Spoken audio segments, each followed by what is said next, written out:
Total Control by David Baldacci. Chapter 1. The apartment was small, unattractive, and possessed of an unsettling musty odor that suggested long neglect. However, the few furnishings and personal belongings were clean and well organized. Several of the chairs and a small side table were clearly antiques of high quality. The largest occupant of the tiny living room was a meticulously crafted maple bookcase that might as well have rested on the moon, so out of place did it seem in the modest, unremarkable space. Most of the volumes neatly lining the shelves were financial in nature and dealt with such subjects as international monetary policy and complex investment theories. The only light in the room came from a floor lamp next to a rumpled couch. Its small arc of illumination outlined the tall, narrow-shouldered man sitting there, his eyes closed as though he were asleep. The slender watch on his wrist showed it to be 4 o'clock in the morning. Conservative gray-cuffed suit pants hovered over gleaming black tasseled shoes. Hunter-green suspenders ran down the front of a rigid white dress shirt. The collar of the shirt was open, the ends of a bow tie dangled around the neck. The large, bald head was like an afterthought, because what captured one's attention was the thick, steel-gray beard that fronted the wide, deeply lined face. However, when the man abruptly opened his eyes, all other physical characteristics became secondary. The eyes were chestnut brown in color and piercing. They seemed to swell to a size that completely engulfed the eye sockets as they swept across the room. Then the pain racked the man, and he ripped at his left side. Actually, the hurt was everywhere now. Its origins, however, had been at the spot he now attacked with a fierce, if futile, vengeance. The breaths came in gushes, the face grossly contorted. His hand slipped down to the apparatus attached to his belt, about the shape and size of a Walkman. It was actually a CAD pump attached to a Groshon catheter that was fully hidden under the man's shirt, where its other end was embedded in his chest. His finger found the correct button, and the computer resting inside the CAD pump immediately delivered an incredibly potent dose of pain-killing medication over and above what it automatically dispensed at regular intervals throughout the day. As the combination of drugs flowed directly into the man's bloodstream, the pain finally retreated. But it would return. It always did. The man lay back, exhausted, his face clammy, his freshly laundered shirt soaked with perspiration. Thank God for the pump's on-demand feature. He had an incredible tolerance for pain, as his mental prowess could easily overpower any physical discomforts. But the beast, now devouring his insides, had introduced him to an altogether new level of physical anguish. He wondered briefly which would come first, his death or the drug's total and complete defeat at the hands of the enemy. He prayed for the former. He stumbled to the bathroom and looked into the mirror. It was at that moment that Arthur Lieberman started to laugh.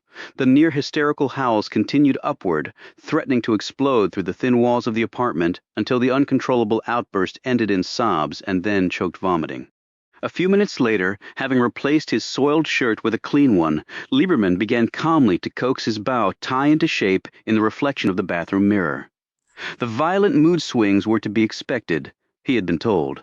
He shook his head. He had always taken care of himself, exercised regularly, never smoked, never drank, watched his diet. Now, at a youthful 62, he would not live to see 63.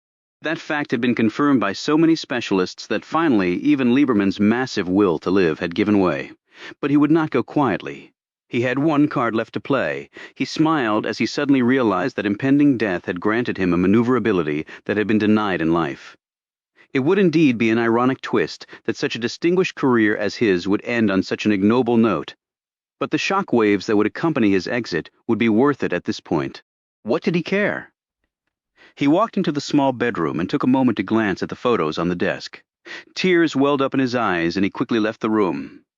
At 5:30 precisely, Lieberman left the apartment and rode the small elevator down to the street level, where a Crown Victoria, its government license plates a gleaming white in the wash of the streetlight, was parked at the curb, its engine idling. The chauffeur exited the car briskly and opened and held the door for Lieberman. The driver respectfully tipped his cap to his esteemed passenger and, as usual, received no response. In a few moments, the car had disappeared down the street. At about the time Lieberman's car entered the on-ramp to the Beltway, the Mariner L500 jetliner was being rolled out of its hangar at Dulles International Airport in preparation for the non-stop flight to Los Angeles.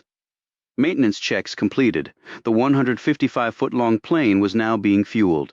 Western Airlines subcontracted out the fueling component of its operation. The fuel truck, squat and bulky, was parked underneath the starboard wing. On the L500, the standard configuration had fuel tanks located within each wing and in the fuselage. The fuel panel under the wing, located about a third of the way out from the fuselage, had been dropped down and the long fuel hose snaked upward into the wing's interior, where it had been locked into place around the fuel intake valve. The one valve served to fuel all three tanks through a series of connecting manifolds.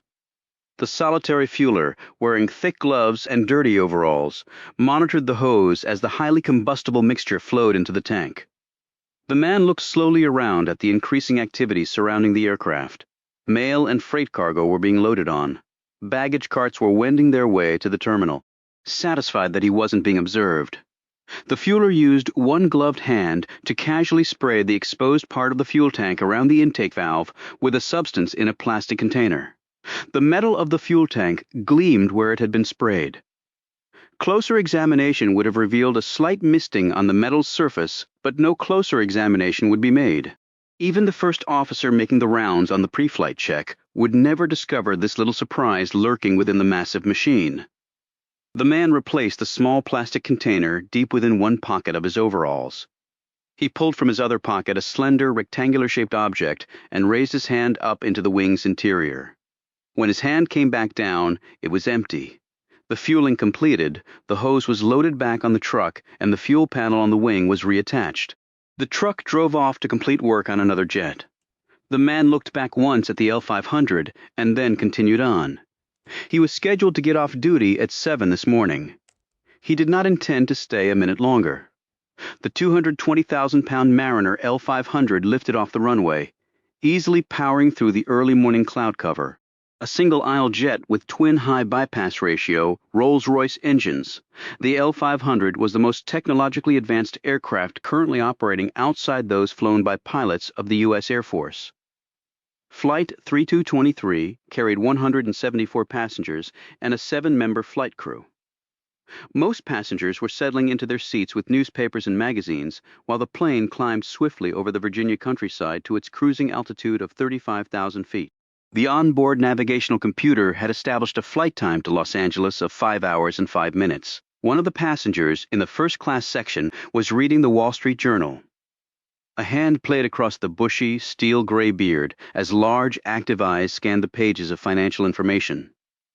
Down the narrow aisle, in the coach section, other passengers sat quietly, some with hands folded across their chests, some with eyes half closed, and others reading. In one seat, an old woman gripped rosary beads in her right hand, her mouth silently reciting the familiar words. As the L500 climbed to 35,000 feet and leveled off, the captain came on the loudspeaker to make her perfunctory greetings while the flight attendants went about their normal routine. A routine that was about to be interrupted. All heads turned to the red flash that erupted on the right side of the aircraft. Those sitting in the window seats on that side watched in the starkest horror as the right wing buckled, metal skin tearing, rivets popping free.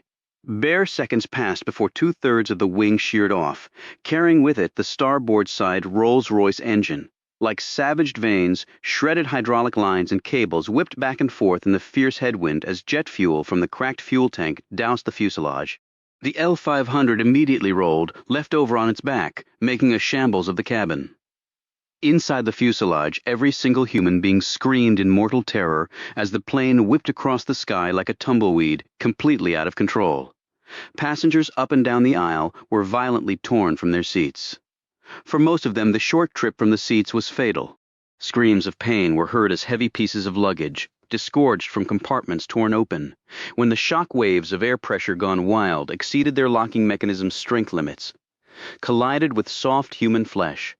The old woman's hand slipped open and the rosary beads slid down to the floor, which was now the ceiling of the upside-down plane.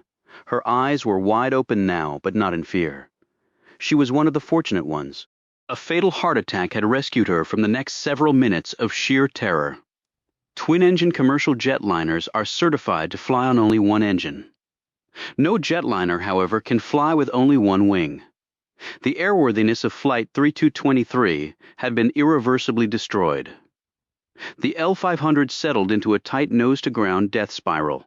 On the flight deck, the two-member crew struggled valiantly with the controls as their damaged aircraft shot downward through the overcast skies like a spear through cotton.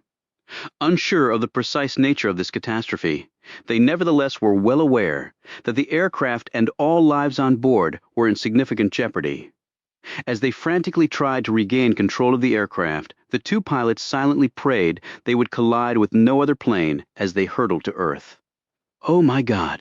The captain stared in disbelief at the altimeter as it raced on its unstoppable course to zero. Neither the most sophisticated avionics system in the world, nor the most exceptional piloting skills could reverse the startling truth facing every human being on the fractured projectile. They were all going to die, and very soon. And as happens in virtually all air crashes, the two pilots would be the first to leave this world. But the others on board Flight 3223 would only be a fraction of a second behind. Lieberman's mouth sagged open as he gripped the armrests in total disbelief. As the plane's nose dropped to 6 o'clock, Lieberman was looking face down at the back of the seat in front of him, as if he were at the very top of some absurd roller coaster. Unfortunately for him, Arthur Lieberman would remain conscious until the very second the aircraft met the immovable object that it was now racing toward. His exit from the living would come several months ahead of schedule, and not at all according to plan. As the plane started its final descent, one word escaped from Lieberman's lips. Though monosyllabic, it was uttered in one continuous shriek that could be heard over all of the other terrifying sounds flooding the cabin. No! Chapter 2. Washington, D.C., Metropolitan Area 1, month earlier. Jason Archer, his starched shirt dirty, his tie askew, labored through the contents of the piles of boxes. A laptop sat beside him. Every few minutes he would stop, pull a piece of paper from the morass, and using a handheld device, scan the contents of the paper into his laptop. Sweat trickled down his nose. The storage warehouse he was in was hot and filthy. Suddenly a voice called out to him from somewhere within the vast space. "Jason?" Footsteps approached. "Jason, are you here?" Jason quickly closed up the box he was working on, shut down his laptop, and slid it between a crevice in the stacks of boxes. A few seconds later, a man appeared. Quentin Rose stood about 5'8", weighed perhaps 150 with narrow shoulders, slender oval glasses rested above a hairless face. His long, thin blonde hair was tied back into a neat ponytail. He was dressed casually in faded jeans and a white cotton shirt. The antenna of a cellular phone sprouted from his shirt pocket. His hands were stuffed into his back pockets. "I happen to be in the area. How's it coming?" Jason stood up and stretched his long, muscular frame. "It's coming, Quentin, it's coming. The Cybercom deal is really heating up, and they want the financials ASAP. How much longer do you think it will take you?" Despite his carefree appearance, Rowe looked anxious. Jason eyed the stacks of boxes. "Another week, 10 days tops. You're sure?" Jason nodded and methodically wiped his hands off before resting his eyes on Rowe. "I won't let you down, Quentin. I know how important Cybercom is to you, to all of us." A twinge of guilt hit Jason between the shoulder blades, but his features were inscrutable. Rowe relaxed somewhat. "We won't forget your efforts, Jason. What with this and the job you did on the tape backups?" Gamble was particularly impressed to the extent he can understand it. "I think it'll be remembered for a long time," Jason agreed. Rowe surveyed the warehouse with incredulity. "To think the contents of this entire warehouse could fit comfortably on a stack of floppy disks. What a waste!" Jason grinned. "Well, Nathan Gamble isn't the most computer-literate person in the world," Rowe snorted. "His investment operations generated a lot of paper, Quentin," Jason continued. "And you can't argue with success. The man's made a lot of money over the years. Exactly, Jason. That's our only hope. Gamble understands money. The Cybercom deal will make all the others look puny by comparison." Rowe looked admiringly up at Jason Archer. "After all this work, you've got a great future ahead of you." Jason's eyes took on a soft gleam, and then he smiled at his colleague. "My thoughts exactly." Jason Archer climbed into the passenger seat of the Ford Explorer, leaned across and kissed his wife. Sydney Archer was tall and blonde. Her chiseled features had softened after the birth of their daughter. She inclined her head toward the rear seat. Jason smiled as his eyes fell upon Amy, 2 years old and dead asleep in her baby seat. Winnie the Pooh automatically clutched in one fist. "Long day for her," Jason said as he unknotted his tie. For us all, Sydney replied. I thought being a part-time law partner would be a breeze now. It seems like I crammed the same 50-hour week into 3 days. She shook her head wearily and pulled the truck onto the road. Behind them soared the world headquarters building of Triton Global, her husband's employer, and the world's undisputed leader in technologies ranging from global computer networks to children's educational software and just about everything in between. Jason took one of his wife's hands in his and squeezed it tenderly. I know, Sid. I know it's rough, but I might have some news soon that'll let you chuck the practice for good. She looked at him and smiled. You devised a computer program that'll let you pick the correct lotto numbers? Maybe something better. A grin flashed across his handsome features. Okay, you've definitely got my attention. What is it? He shook his head. Not until I know for sure. Jason, don't do this to me. Her mock plea brought a broader smile to his lips. He patted her hand. You know, I'm real good at keeping secrets, and I know how you love surprises. She stopped at a red light and turned to him. I also like opening presents on Christmas Eve, so come on, talk. Not this time, sorry, no way, no how. Hey, how about we go out to eat tonight? I'm a very tenacious attorney, so don't try to change the subject on me. Besides, eating out is not in this month's budget. I want details. She playfully poked him as she went through the green light. Very, very soon, Sid, I promise. But not now, okay? His tone had suddenly become more serious, as though he regretted bringing up the subject. She looked over at him. He was staring rigidly out the window. A trace of concern came over her face. He turned back to her, caught the look of worry, put a hand against her cheek and winked. When we got married, I promised you the world, didn't I? You've given me the world, Jason. She stared at Amy in the rearview mirror. More than the world, he rubbed her shoulder. I love you, Sid, more than anything. You deserve the best. One day I'll give it to you. She smiled at him. However, as he turned to look out the window, the look of concern returned to her features. The man was bent over the computer, his face bare inches from the screen. His fingers were pounding the keys so fiercely they resembled a column of miniature jackhammers. The battered keyboard appeared ready to disintegrate under the relentless attack. Like pouring water, digital images flowed down the computer screen too fast for the eye to follow. A weak light overhead provided illumination for the man's task. Thick droplets of sweat clustered on his face, although the room temperature hovered at a comfortable 70 degrees. He swiped at the moisture as the salty liquid slid behind his glasses and stung his already painful bloodshot eyes. So intent was he on his work that he did not notice the door to the room slowly open. Nor did he hear the 3 pairs of legs as they made their way in, moving across the thick carpet until they stood directly behind him. Their movements were unhurried. The intruders' superior numbers apparently provided them with overwhelming confidence. Finally, the man at the computer turned around. His limbs started to quake uncontrollably, as though he had foreseen what was about to happen to him. He would not even have time to scream. As the triggers snapped back simultaneously and the firing pins rammed home, the guns roared in deafening unison. Jason Archer jerked upright in the chair where he had fallen asleep. Real sweat clung to his face while the vision of violent death clung to his mind. The damn dream, it just wouldn't let go. He quickly looked around. Sydney was dozing on the couch, the TV droned on in the background. Jason rose and covered his wife with a blanket. Then he went down to Amy's room. It was almost midnight. As he peeked in the door, he could hear her tossing in her sleep. He went to the edge of her bed and watched the tiny form as it moved restlessly around. She must be having a bad dream, something her father could well relate to.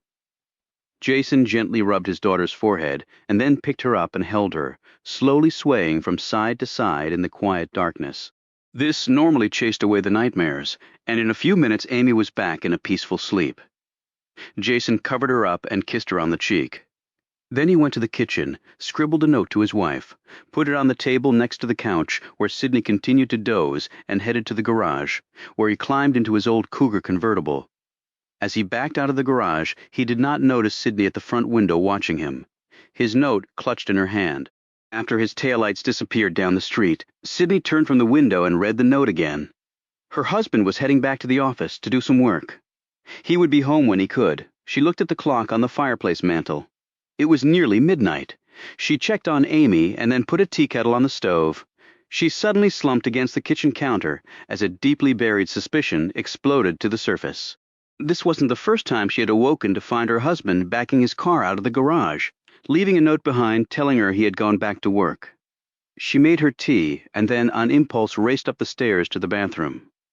She looked at her face in the mirror, a little fuller than when they had first married. She abruptly stripped off her sleeping gown and underwear.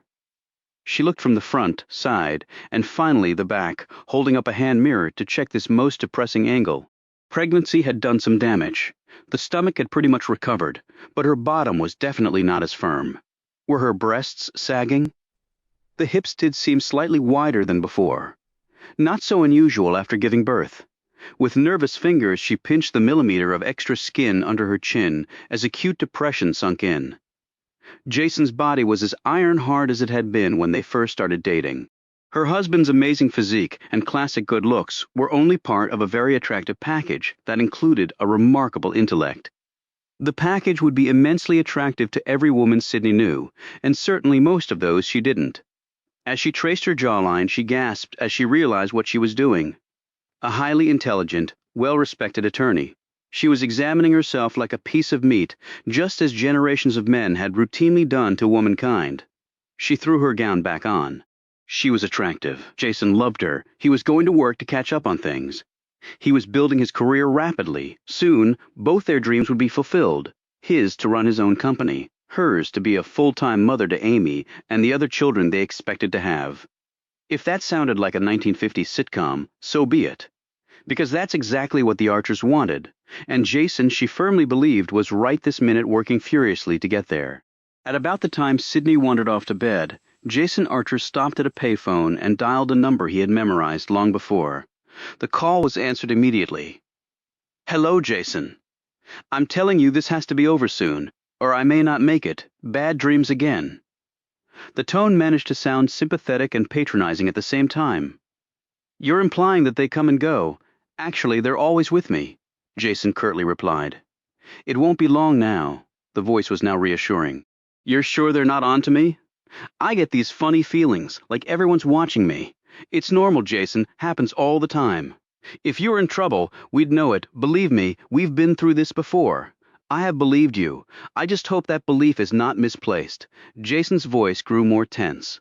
"I'm not a pro at this, damn it. It's getting to me. We understand that. Don't go crazy on us now. As I said, it's almost over. A few more items and then you officially retire." "Look, I don't understand why we can't go with what I've already gotten. Jason, it's not your job to think about those things. We need to dig a little deeper, and you're just going to have to accept that. Keep your head up.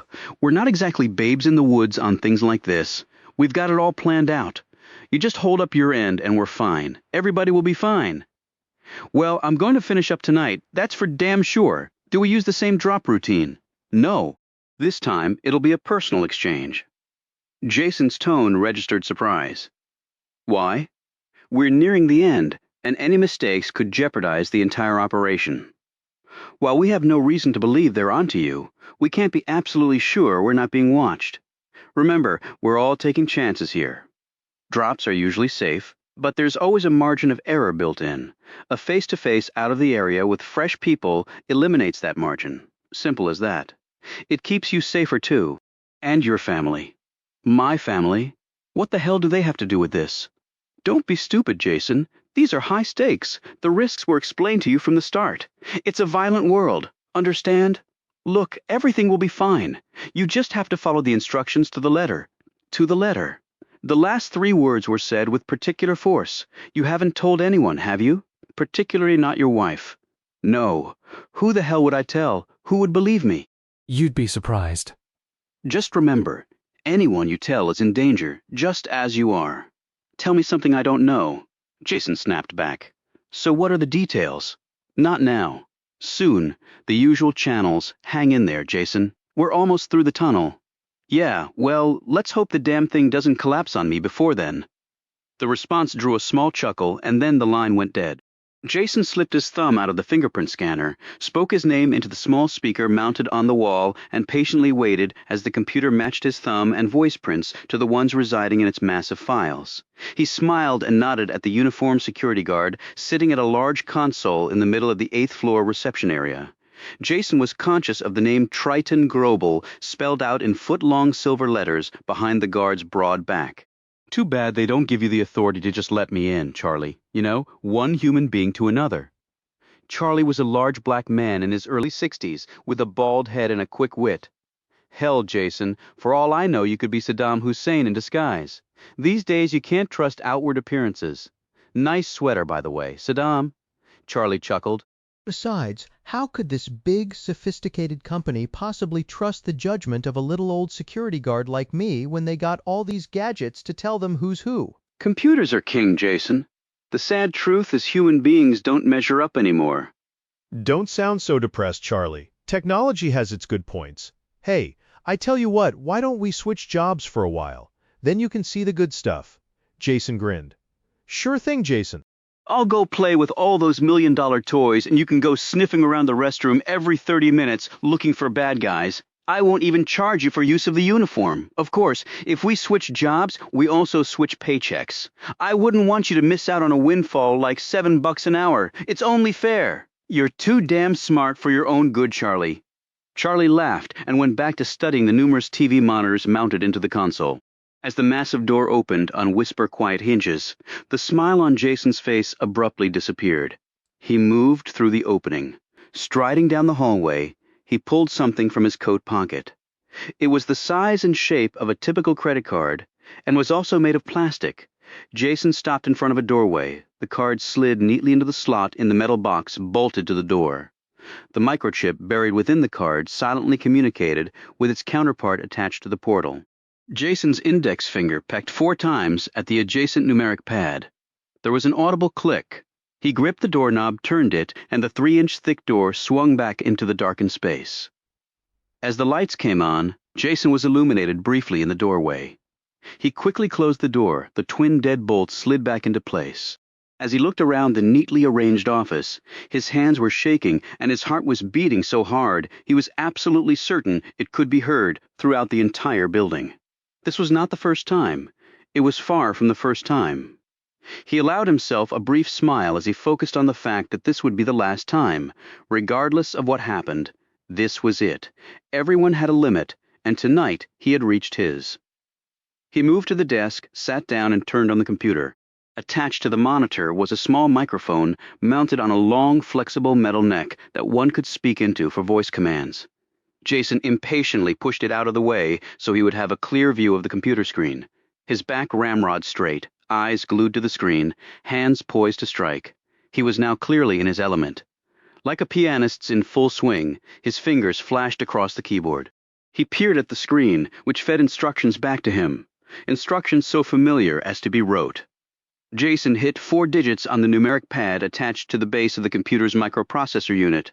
Then he leaned forward and fixed his gaze at a spot in the upper right-hand corner of the monitor. Jason knew that a video camera had just that instant electronically interrogated his right iris, transmitting a host of unique discriminators contained within his eye to a central database, which in turn compared the image of his iris to the 30,000 residing in that computerized file. The entire process had taken barely 4 seconds, as accustomed as he was to the ever-expanding muscle of technology. Even Jason Archer had to shake his head occasionally over what was really out there. Iris scanners were also used to closely monitor worker productivity. Jason grimaced. Truth be known, Orwell had actually underestimated. He refocused on the machine in front of him. For the next 20 minutes, Jason worked away at the keyboard, pausing only when more data flashed across the screen in answer to his queries. The system was fast, yet it had a difficult time keeping up with the fluid swiftness of Jason's commands. Suddenly his head jerked around as a noise from the hallway filtered into the office. The damn dream again, probably just Charlie making rounds. He looked at the screen. He wasn't getting much of anything. A waste of time. He wrote down a list of file names on a piece of paper, shut the computer down, rose, and went to the door. Pausing, he leaned his ear against the wood, satisfied. He slid the deadbolts back and opened the door, turning off the light as he closed the door behind him. A moment later, the deadbolts automatically moved back into locked positions. He moved quickly down the hallway, finally stopping at the far end of the corridor in a little-used section of the office space. This door had an ordinary lock that Jason opened using a special tool. He locked the door behind him. He did not turn on the overhead light. Instead, he produced a small flashlight from his coat pocket and turned it on. The computer console was in the far corner of the room next to a low filing cabinet piled 3 feet high with cardboard packing boxes. Jason pulled the computer workstation away from the wall, exposing cables that dangled down from the back of the computer. He knelt down and gripped the cables while at the same time inching aside a filing cabinet adjacent to the work table, revealing an outlet on the wall with several data ports. Jason attached a cable line from the computer into a port, making sure it was tight. Then he sat down in front of the computer and turned it on. As the computer came to life, Jason perched his flashlight on a box top so that the light shone directly on the keyboard. There was no numeric keypad on which to input a security passcode, nor did Jason have to stare at the upper right-hand corner of the computer screen, waiting to be positively identified. In fact, as far as Triton's computer network was concerned, this workstation didn't even exist. He slipped the piece of paper from his pocket and laid it in the flashlight's beam atop the keyboard. Suddenly, he was conscious of movement outside the door. Holding his breath, he buried the flashlight into his armpit with his hand before hitting the off button. He dimmed the monitor until the images on the screen receded into blackness. Minutes went by as Jason sat in the darkness. A drop of sweat formed on his forehead and then lazily made its way down his nose before settling on the top of his lip. He was too afraid to wipe it away. After 5 minutes of silence, he turned the flashlight and computer monitor back on and resumed his work. He grinned once, as a particularly stubborn firewall, an internal security system designed to prevent unauthorized access to computerized databases, collapsed under his persistent nudgings. Working quickly now, he made his way to the end of the files listed on the paper. Then he reached inside his coat and withdrew a 3.5-inch microfloppy disk and placed it in the computer's disk drive. A couple of minutes later, Jason withdrew the disk, turned off the computer, and left. He walked quietly back through the maze of security, said goodbye to Charlie, and moved out into the night. Chapter 3. The moonlight drifted through the window, giving shape to certain objects in the darkened interior of the large room. On a long, solid pine bureau, a number of framed photos stood in 3 tiers. In one photo, set in the back row, Sydney Archer, dressed in a dark blue business suit, leaned against a gleaming silver Jaguar sedan. Next to her, Jason Archer wore a smile along with his suspenders and dress shirt as he looked lovingly into Sydney's eyes. Another photo showed the same couple, dressed casually, standing in front of the Eiffel Tower, their fingers pointing up. Mouths opened in spontaneous laughter. In the middle row of photos, Sydney, some years older, her face bloated, hair wet and clinging to the sides of her head, reclined in a hospital bed. A tiny bundle, eyes scrunched shut, was clutched in her arms. The picture next to that showed Jason, bleary-eyed and unshaven, wearing only a t-shirt and Looney Tunes boxer shorts, lying on the floor. The little one, the eyes now wide open and the brightest of blues, formed a small and contented hump on her father's chest. The center photo in the front row had clearly been taken at Halloween. The little bundle was now 2 years old and dressed as a princess, replete with tiara and slippers. Mother and father hovered proudly behind, eyes staring into the camera, their hands cradling the little girl's back and shoulders. Jason and Sydney lay in the 4-poster bed. Jason tossed and turned. It had been a week since the last late-night visit to his office. Now the payoff finally was here, making it impossible to sleep.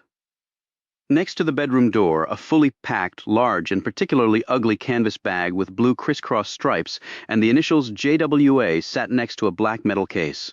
The clock on the nightstand limped to 2 a.m. Sydney's long, slender arm reached out from under the covers and glided around Jason's head, slowly pushing his hair around. Sydney propped herself up on one elbow and continued to play with her husband's hair as she moved closer to him, finally matching his contours with her own. The flimsy nightgown clung to her. "Are you asleep?" she murmured. In the background, the muted creaks and groans of the aged house were the only sounds to break the silence. Jason rolled over to look at his wife. Not really. I could tell you've been moving around a lot. Sometimes you do it in your sleep. You and Amy. I hope I haven't been talking in my sleep. Don't want to give any secrets away. He smiled weakly. Her hand dropped to his face, which she gently stroked. Everyone needs to keep some secrets, I guess, although I thought we agreed not to have any. She gave a little laugh, but it was hollow. Jason's mouth parted for a moment as if he were going to speak, but he quickly closed it, stretched his arms, and looked at the clock. He groaned when he saw the time. Jesus, I might as well get up now. The cab will be here at 5:30. Sydney glanced over at the bags by the doorway and frowned. This trip really came out of the blue, Jason. Jason didn't look at her. Instead, he wiped his eyes and yawned. I know. I didn't even find out about it until late yesterday afternoon. When the boss says go, I go. Sydney sighed. I knew the day would come when we'd both be out of town at the same time. Jason's voice was anxious as he looked at her. But you worked it out with the daycare center? I had to arrange for someone to stay past the regular closing, but that's okay. You won't be longer than 3 days, though, right? 3 tops, Sid. I promise. He rubbed vigorously at his scalp. You couldn't get out of the New York trip? Sydney shook her head. Lawyers don't get excused from business trips. It's not in the Tyler Stone manual of being a productive attorney. Christ, you do more in 3 days than most of them do in 5. Well, sweetie, I don't have to tell you, but in our shop, it's what did you do for me today, and more important, what are you going to do for me tomorrow and the day after that? Jason pulled himself up to a sitting position. Same at Triton, however, being in the advanced technology business, their expectations go into the next millennium. One day our ship will come in, Sid. Maybe today. He looked at her. She shook her head. Right. So while you're waiting down at the docks for our yacht, I'll keep depositing our paychecks and paying down debt. Deal? Okay. But sometimes you have to be optimistic. Look into the future. Speaking of the future, have you given any more thought to working on another baby? I'm more than ready. If the next one's like Amy, it'll be a breeze. Sydney pressed her full thighs against him, quietly pleased that he voiced no objection to enlarging the family.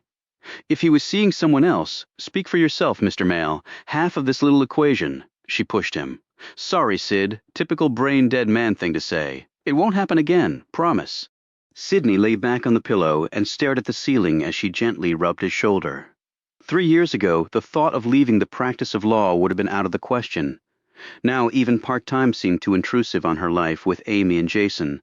She longed for total freedom to be with her child. Freedom they could not yet afford solely on Jason's salary, even with all the cutbacks they had made, constantly fighting the American consumer compulsion to spend as much as they earned. But if Jason kept moving up at Triton, who knew? Sydney had never wanted to be financially dependent on anyone else. She looked at Jason. If she was going to tie her economic survival to one person, who better than a man she had loved almost from the moment she had laid eyes on him? As she continued to watch him, a glimmer of moisture appeared in her eyes. She sat up, leaning into him. Well, at least while you're in Los Angeles, you can look up some of your old friends. Just skip the old flames, please. She tousled his hair. Besides, you could never leave me. My father would stalk you. Her eyes slowly drifted over his shirtless torso, abdominal muscles stacked on top of one another, cords of muscle rippling just beneath the skin of his shoulders. Sydney was once again reminded of how lucky she had been to collide with Jason Archer's life. And she also knew beyond doubt that her husband believed he was the lucky one for finding her. He didn't answer, just stared off. You know, you've really been burning the midnight oil the last few months, Jason? At the office at all hours, leaving me notes in the middle of the night. I miss you. She nudged him with her hip. You remember how much fun it is to snuggle at night, don't you? In response, he kissed her on the cheek. Besides, Triton has a lot of employees. You don't have to do it all yourself, she added. He looked at her, and there was a painful weariness in his eyes. You'd think so, wouldn't you? Sydney sighed. After the Cybercom acquisition closes, you'll probably be busier than ever. Maybe I should sabotage the deal. I am lead counsel for Triton, after all, she smiled. He chuckled half-heartedly, his mind clearly elsewhere. The meeting in New York should be interesting anyway. He abruptly focused on her. Why's that? Because we're meeting on the Cybercom deal. Nathan Gamble and your buddy Quentin Rowe will both be there. The blood slowly drained from her husband's face. He stammered. I thought the meeting was for the Beltec proposal. No, I was taken off that a month ago so I could focus on Triton's acquisition of Cybercom. I thought I told you. Why are you meeting them in New York? Nathan Gamble is there this week. He has that penthouse overlooking the park. Billionaires get their way. So off I go to New York. Jason sat up, his face so gray she thought he was going to be sick. Jason, what is it? She gripped his shoulder. He finally recovered and faced her. His expression, an acutely disturbing one to her, dominated as it was by guilt. Sid, I'm not exactly going to L.A. on business for Triton. She took her hand off his shoulder and stared at him, her eyes wide with astonishment. Every suspicion she had dutifully battled during the last several months now shot back to the surface. Her throat went completely dry. What do you mean, Jason? I mean, he took a deep breath and gripped one of her hands. I mean, this trip is not for Triton. Then who exactly is it for? She demanded, her face flushed. For me, us. It's for us, Sydney. Scowling, she sat back against the headboard and crossed her arms. Jason, you're going to tell me what's going on, and you're going to do it right now. He looked down and played with the bed covers. She took his chin in her hand and gave him a searching look. Jason? She paused, sensing his inner struggle. Pretend it's Christmas Eve, honey? He sighed. I'm going to L.A. to interview with another firm. She took her hand away. What? He spoke quickly. Allegroport Technology. They're one of the largest specialty software manufacturers in the world. They've offered me a vice presidency and would be grooming me for the top spot eventually. Triple my salary, huge year-end bonus, stock options, beautiful retirement plan, the whole ballgame, Sid, a home run. Sydney's face instantly brightened, her shoulders slumped in relief. That was your big secret. Jason, that's wonderful. Why didn't you tell me? I didn't want to put you in an awkward position. You're Triton's counsel, after all. All the late hours at the office? I was trying to finish up my work. I didn't want to leave them in the lurch. Triton is a powerful company. I didn't want any hard feelings. Honey, there's no law against your joining another company. They'd be happy for you. Right. His bitter tone puzzled her for a moment, but he hurried on before she had a chance to question him about it. They'd also pay for all our relocation expenses. In fact, we'd make a nice profit on this place, enough to pay off all our bills. She stiffened. Relocation? Allegra's headquarters are in Los Angeles. That's where we'd be moving. If you don't want me to take it, then I'll respect your decision. Jason, you know, my firm has an LA office. It'll be perfect. She sat back against the headboard again and stared at the ceiling. She looked over at him, a twinkle in her eye. And let's see, at triple your current salary, the profit from this house and stock options to boot, I just might be able to become a full-time mom a little sooner than I thought. He smiled as she gave him a congratulatory hug. That's why I was so surprised when you told me you were meeting with Triton. She looked at him, confused. They think I took some time off to work around the house. Oh, well, sweetie, don't worry, I'll play along. You know there's attorney-client privilege, and then there's the much stronger privilege between a horny wife and her big, beautiful husband. Her soft eyes met his, and she nuzzled her lips against his cheek. He swung his legs over the side of the bed. Thanks, babe, I'm glad I told you, he shrugged. Well, I might as well jump in the shower. Maybe I can accomplish a few things before I leave. Before he could stand up, her arms clamped around his waist. I'd love to help you accomplish something, Jason. He turned his head to look at her. She was now wearing nothing. The nightgown lay over the footboard, her large breasts pushed into his lower back. He smiled and slid one hand down her smooth back and gripped her soft bottom appreciatively. I've always said you've got the world's greatest ass, Sid, she grunted. If you like a little additional padding, but I'm working on it. His strong hands slid under her armpits, hoisting her up so they were face to face. His eyes looked deeply into hers, and his mouth formed a solemn line before he spoke. You're more beautiful now than the day I met you, Sydney Archer, and every day I love you more and more.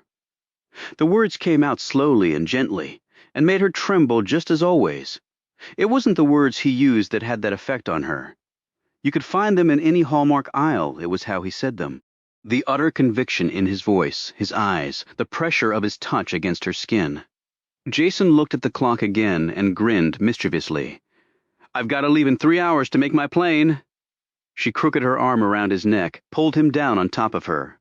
Well, 3 hours can be a lifetime. 2 hours later, his hair still wet from the shower, Jason Archer walked down the hallway of his home and opened the door to a small room. Set up as a home office with computer, filing cabinets, wood desk, and 2 small bookcases, The space was cramped but tidy. One small window looked out onto the darkness. Jason closed the door to his office, took a key from his desk drawer, and unlocked the top drawer of the filing cabinet. He stopped and listened for any sound. This had become habitual even in the confines of his own house. That revelation was suddenly profoundly disturbing to him.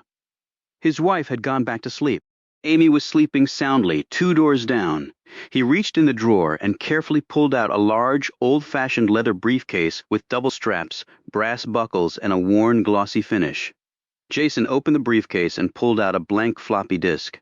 The instructions he had been given were precise. Put everything he had on one floppy disk, make one hard copy of the documents, and then destroy everything else. He put the floppy disk in the drive slot and copied all the other materials he had collected onto that same floppy. That completed, his finger hovered over the delete key as he prepared to follow his instructions on destruction of all pertinent files on his hard drive.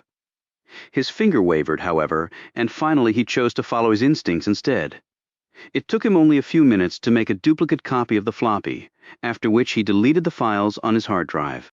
After perusing the contents of the duplicate floppy on his screen for several moments, he took a few minutes to perform some additional functions on his computer. As he watched, the text on the screen turned to gibberish. He saved the changes, exited out of the file, slipped the duplicate disk out of the computer, and inserted it in a small padded envelope, which he secreted far down in a side pouch of the leather briefcase.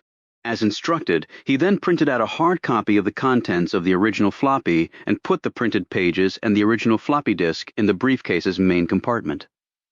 Next, he took out his wallet and withdrew the plastic card he had used to enter his office earlier. He would no longer be needing it. He flipped the card into his desk drawer and shut it. He studied the briefcase, his thoughts hovering far away from the little room.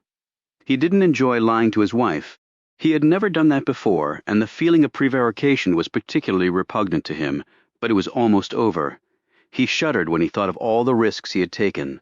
His body shook again when he dwelled on the fact that his wife knew absolutely nothing about it. He silently went over the plan again. The route he would take, the evasive steps he would employ, the code names of the people who would be meeting him. In spite of it all, his mind continued to wander.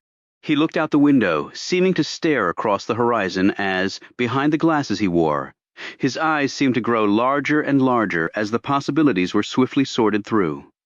After today, he could actually say for the first time that the risk had been worth it. All he had to do was survive today. Chapter 4. The darkness that enveloped Dulles International Airport would soon be dispelled by the fast-approaching dawn. As the new day began stretching itself awake, a cab pulled up in front of the airport's terminal. The rear door of the cab opened, and Jason Archer stepped out. He carried the leather briefcase in one hand and the black metal case housing his laptop computer in the other. He put a dark green, wide-brimmed hat with a leather band on his head. Jason smiled as the memory of making love to his wife commanded his thoughts. They had both showered, but the scent of recent sex lingered, and, had there been time, Jason Archer would have made love to his wife a second time. He put down the computer case for a moment, stretched his arm back inside the cab, and pulled out the oversized canvas bag, which he slung over his shoulder.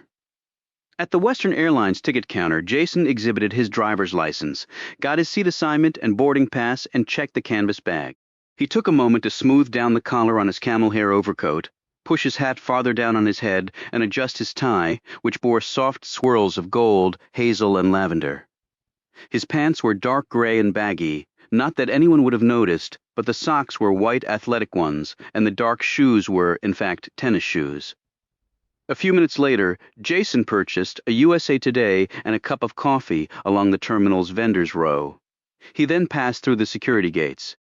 The shuttle to the midfield terminal was 3/4 full. Jason stood among men and women dressed, much as he was. Dark suits, touches of color at the neck, rolling racks stacked with bags clenched in many a weary hand. Jason's hand never left the leather briefcase. His legs straddled the computer case. He occasionally looked around the interior of the shuttle, examining its sleepy occupants.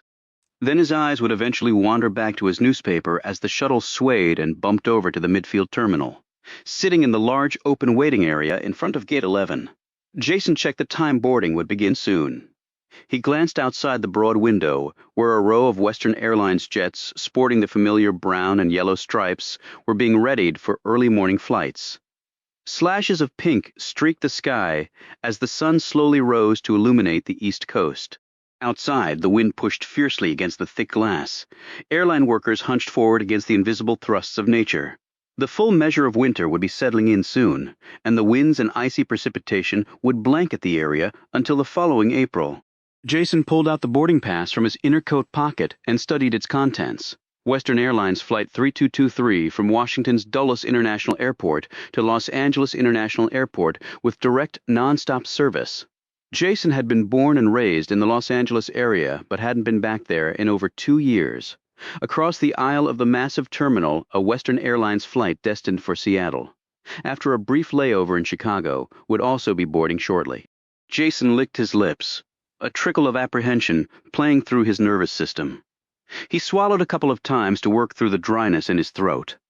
As he finished his coffee, he thumbed through the newspaper, half-heartedly observing the collective aches and miseries of the world that poured forth from every colorful page. As he glanced over the headlines, Jason noted a man striding resolutely down the middle of the concourse. He was a 6-footer with a lean build and blonde hair. He was dressed in a camel hair overcoat and baggy gray pants. A tie identical to Jason's peeped out at his neck. Like Jason, he carried a leather briefcase and black laptop computer case in the hand. Holding the computer case, he also held a white envelope. Jason quickly rose and walked to the men's room. It had just reopened after having been cleaned. Entering the last stall, Jason locked the door, hung his overcoat on the door hook, opened the leather briefcase, and extracted a large collapsible nylon bag. He pulled out a 4x8-inch mirror. He pushed it against the wall of the stall, and it held due to its magnetized back. He next pulled out a pair of thick black glasses to replace his wire-rimmed pair, and a paste-on black mustache. A short-haired wig matched the inky darkness of the mustache. The tie and jacket came off, were stuffed in the bag, and replaced with a Washington Huskies sweatshirt. The baggy pants came off, revealing matching sweats underneath. Now the tennis shoes did not look so out of place. The overcoat was reversible, and instead of camel, it became dark blue in color. Jason checked his appearance again in the mirror. The leather briefcase and the metal case disappeared into the nylon bag along with the mirror. He left the hat on the hook behind the stall door. Unlocking the door, he stepped out and walked over to the sink after washing his hands. Jason studied his new bespectacled face in the mirror. In the reflection, the tall blond man he had seen earlier appeared in the doorway, moved over to the stall. Jason had just exited and closed the door. Jason took a moment to carefully dry his hands and swipe at his new hair. By that time, the man had emerged from the stall. Jason's hat perched on his head. Without his disguise, Jason and the man could have passed as twins. Leaving through the exit door, they momentarily collided. Jason quickly mouthed an apology. The man never looked at him. He quickly walked away, Jason's plane ticket disappearing into his shirt pocket, while Jason tucked the white envelope into his coat. Jason was about to return to his seat when he looked over at the bank of phones. Hesitating for an instant, he hurried over and dialed a number. Sid? Jason? Sydney was simultaneously dressing and feeding a struggling Amy Archer and stuffing files into her briefcase. What's wrong? Is your flight delayed? No, it leaves in a few minutes. He fell silent as he caught his altered reflection in the shiny face of the telephone. He felt embarrassed to be talking to his wife while disguised. Sydney struggled with Amy's coat. Well, is anything wrong? No, I just thought I'd call to check on things. Sydney let out an exasperated grunt. Well, let me give you the rundown. I'm late. Your daughter is being uncooperative as usual. And I just realized I left my plane ticket and some documents I need at work, which means instead of having 30 minutes to spare, I've got maybe 10 seconds. I'm sorry, Sid. Jason's hand tightly gripped the nylon bag. Today was the last day. The last day, he kept repeating to himself. If anything were to happen to him, if for some reason, despite the precautions, he didn't make it back, she would never know, would she? Sydney was seething now. Amy had just spilled her bowl of Cheerios all over her coat, and a good part of the milk had made its way into Sydney's crammed briefcase as she struggled to hold the phone under her chin. I've got to go, Jason. No, Sid, wait, I need to tell you some. Sydney stood up. Her tone allowed for no compromise as she surveyed the damage wrought by her 2-year-old, who now stared defiantly up at her mother with a chin sharply reminiscent of her own. "Jason, it's going to have to wait. I've got a plane to catch too. Goodbye." She hung up the phone and snatched up her writhing daughter under one arm. Cheerios and all, they headed out the door. Jason slowly put down the phone and turned away. He let out a deep breath and for the 100th time prayed today would end the way it had been planned to. He did not observe a man glance casually in his direction and then turn away. Earlier, the same man had passed by him before Jason had made the change in the restroom. Close enough, in fact, to read the identification tag on his travel bag. It was one small but significant oversight on Jason's part, because the tag set forth his real name and address. A few minutes later, Jason stood in line to board his flight. He pulled out the white envelope he had been given by the man in the restroom and took out the plane ticket that was in it. He wondered what Seattle would be like. He glanced across the aisle in time to see his twin get on the flight to Los Angeles. Then Jason caught a glimpse of another passenger in line for the flight to Los Angeles. Tall and lean. The man had a bald pate that topped a square face partially covered by a massive beard. The expressive features looked familiar, but Jason couldn't quite place their owner as the man disappeared through the doorway on his way to the waiting plane. Jason shrugged, dutifully handed over his boarding pass, and walked down the jet walk. Barely half an hour later, as the jet Arthur Lieberman was on, slammed into the ground, and coils of black smoke soared toward white clouds, hundreds of miles to the north, Jason Archer sipped a fresh cup of coffee and opened his laptop computer. Smiling, he looked out the plane's window as it rocketed on to Chicago. The first leg of his trip had gone off without a hitch, and the captain had just announced smooth sailing for the duration of the flight. Chapter 5. Sydney. Archer tapped the horn impatiently, and the car in front of her sped through the green light. With a reflex motion, she checked the back seat in her Ford Explorer's rearview mirror. Amy, her Winnie the Pooh bear clutched tightly in one tiny hand, was fast asleep in her baby seat. Amy shared her mother's thick blonde hair, strong chin, and slender nose. Her dancing blue eyes and much of her athletic grace came from her father, although Sydney Archer had in college been a wick-thin power forward on the women's basketball team. She turned into the blacktop parking lot and pulled into a parking space in front of the low brick building. She got out, opened the rear door of the Ford, and gently disengaged her daughter from the confines of the baby seat, taking care to bring Pooh and Amy's day bag. Sydney pulled up the hood of Amy's jacket and shielded her daughter's face from the biting wind with her overcoat. A sign over the double glass door said Jefferson County Daycare Center. Inside, Sydney removed Amy's coat, taking a moment to wipe off the remains of the earlier serial incident and check the provisions in her carry bag before handing it over to Karen, one of the daycare people. The front of Karen's white jumpsuit was already smeared with red crayon, and a large spot of what looked to be grape jelly was visible on her right sleeve. "Hi, Amy. We've got some new toys you probably want to check out." Karen knelt down in front of her. Amy still gripped her bear, her right thumb firmly in her little mouth.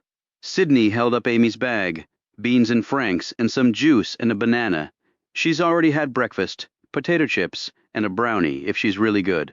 Let her sleep a little longer at nap time, Karen. She had a rough night." Karen put out a finger for Amy to take. "Okay, Mrs. Archer. Amy's always good, aren't you?"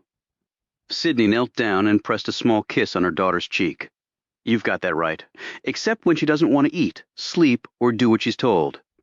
Karen was the mother of a little boy the same age as Amy.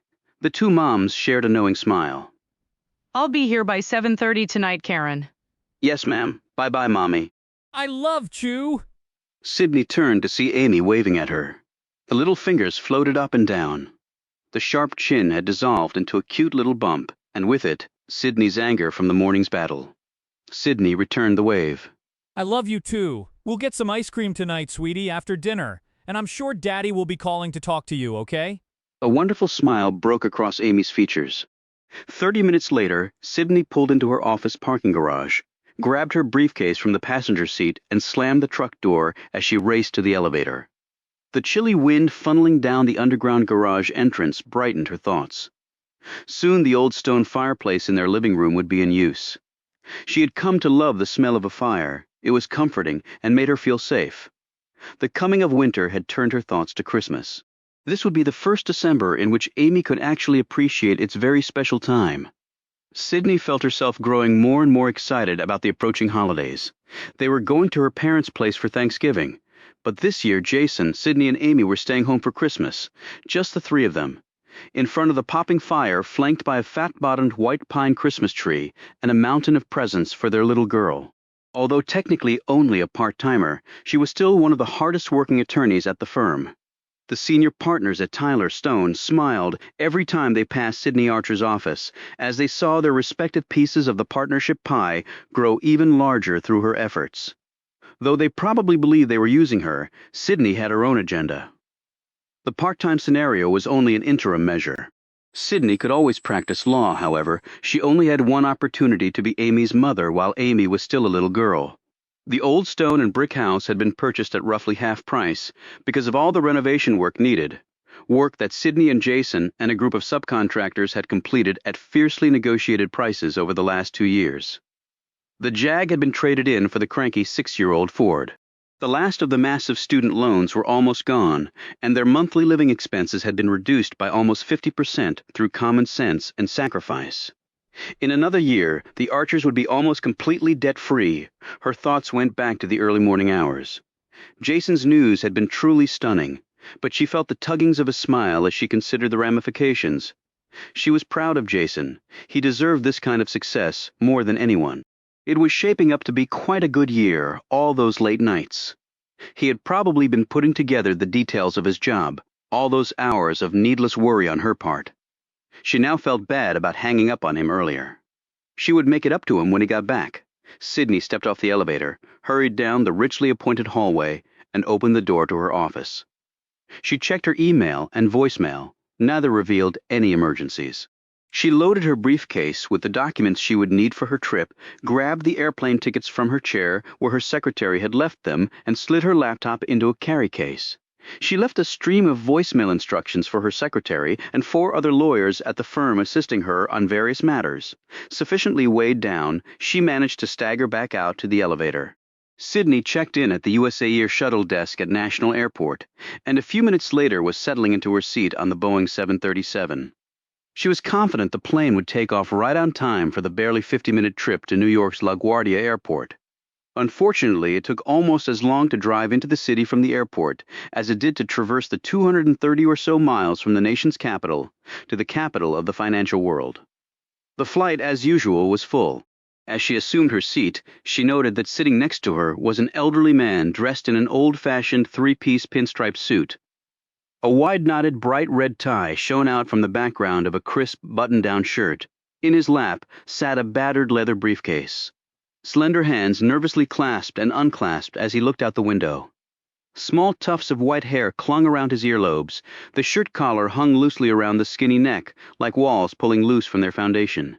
Sydney noticed beads of perspiration adhering to his left temple and over his thin lips.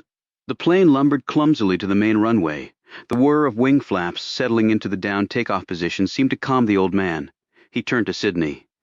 "That's all I listen for anymore," he said, his voice deep and rocky and laced with the front porch drawl of a lifetime spent in the South. Sydney looked at him curiously. "What's that?" He pointed out the small window. "Make sure they set the damn flaps on the wings so this thing will get off the ground. Remember that plane up in Detroit?"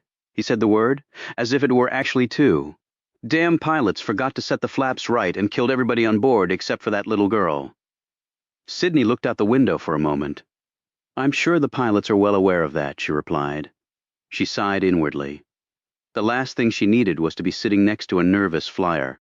Sydney turned back to her notes, doing a quick scan for her presentation before the flight attendants made everyone stow their belongings under the seats. As the flight attendants came by for another check, she slipped the papers back in her briefcase and slid it under the seat in front of her. She looked out the window at the dark, choppy waters of the Potomac. Flocks of seagulls scattered across the water. From a distance they resembled swirling pieces of paper. The captain crisply announced over the intercom that the USA Air shuttle was next in line to take off.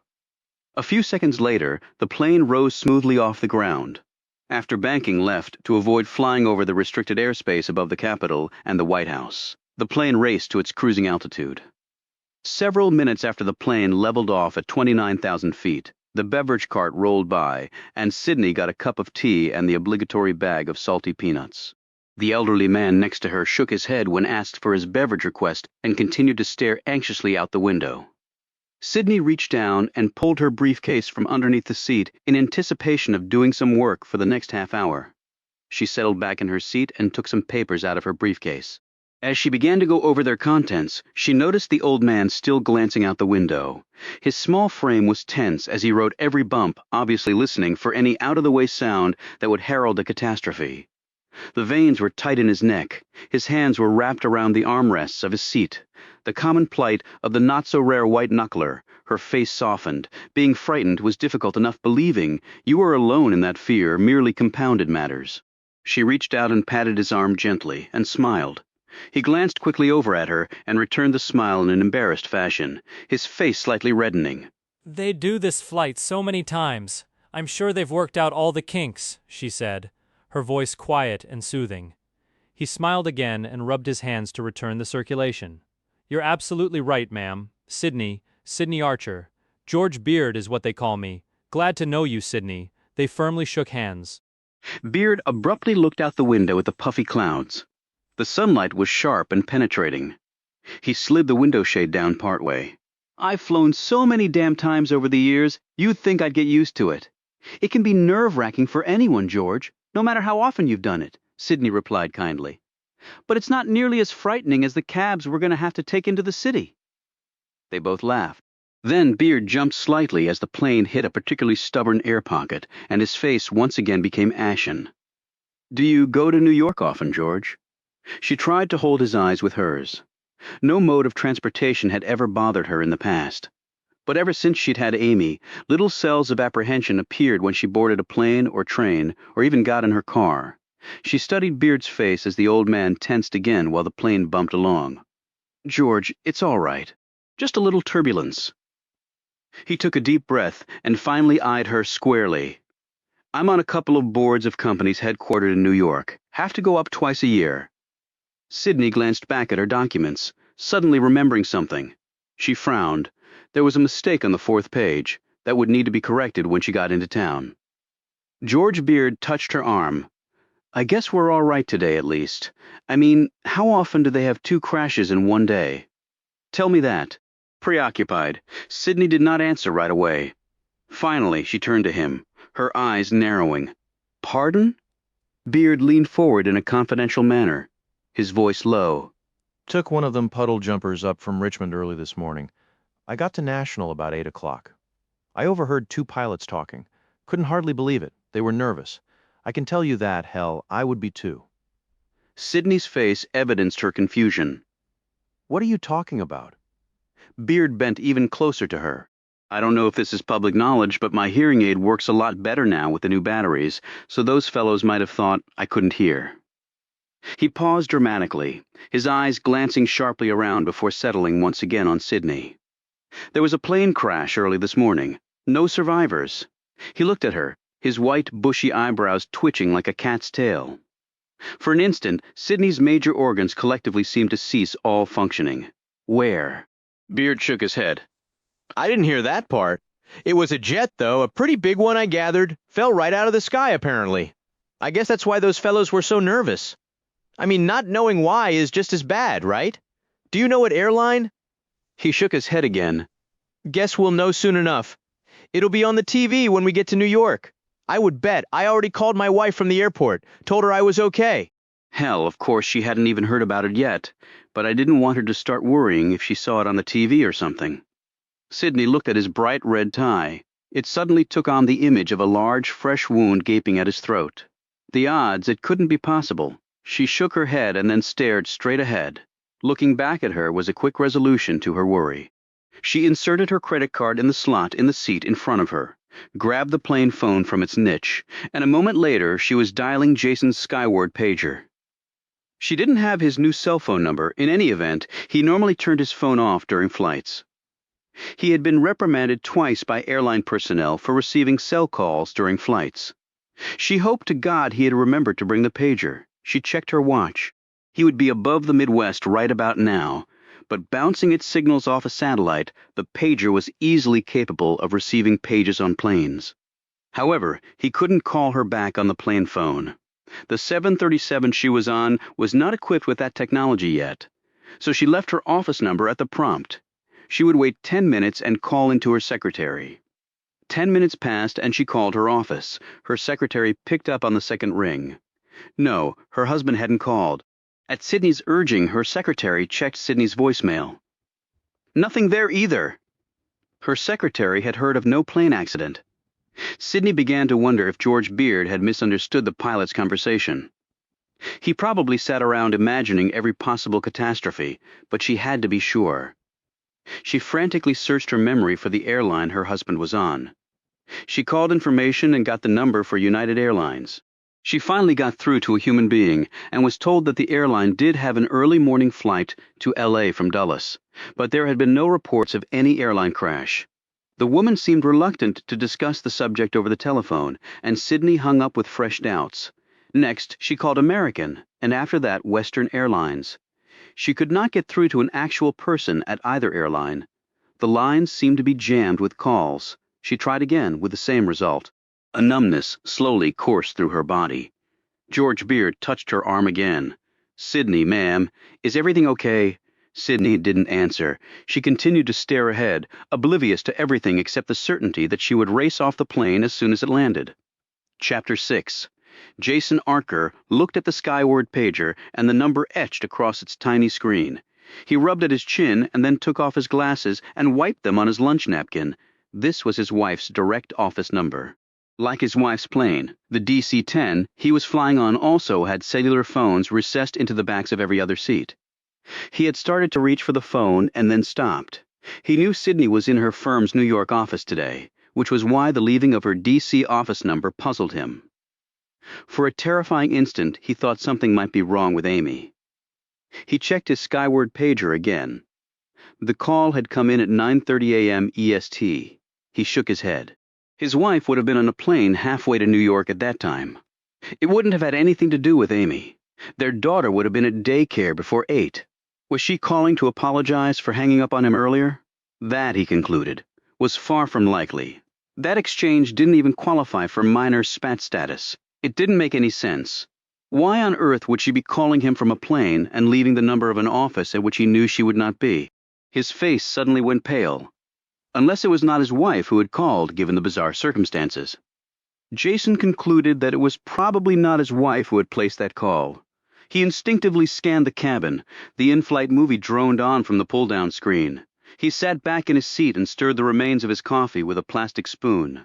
The flight attendants were clearing away meal plates and offering pillows and blankets. Jason's hand curled protectively around the handle of the leather briefcase. He glanced at the case containing his laptop where it was stowed under the seat in front of him. Maybe her trip had been canceled. However, Gamble was already in New York, and nobody canceled on Nathan Gamble. Jason knew that. Besides, the Cybercom deal was at a critical stage. He leaned back farther in his seat, his hand fingering the skyward pager like a ball of putty.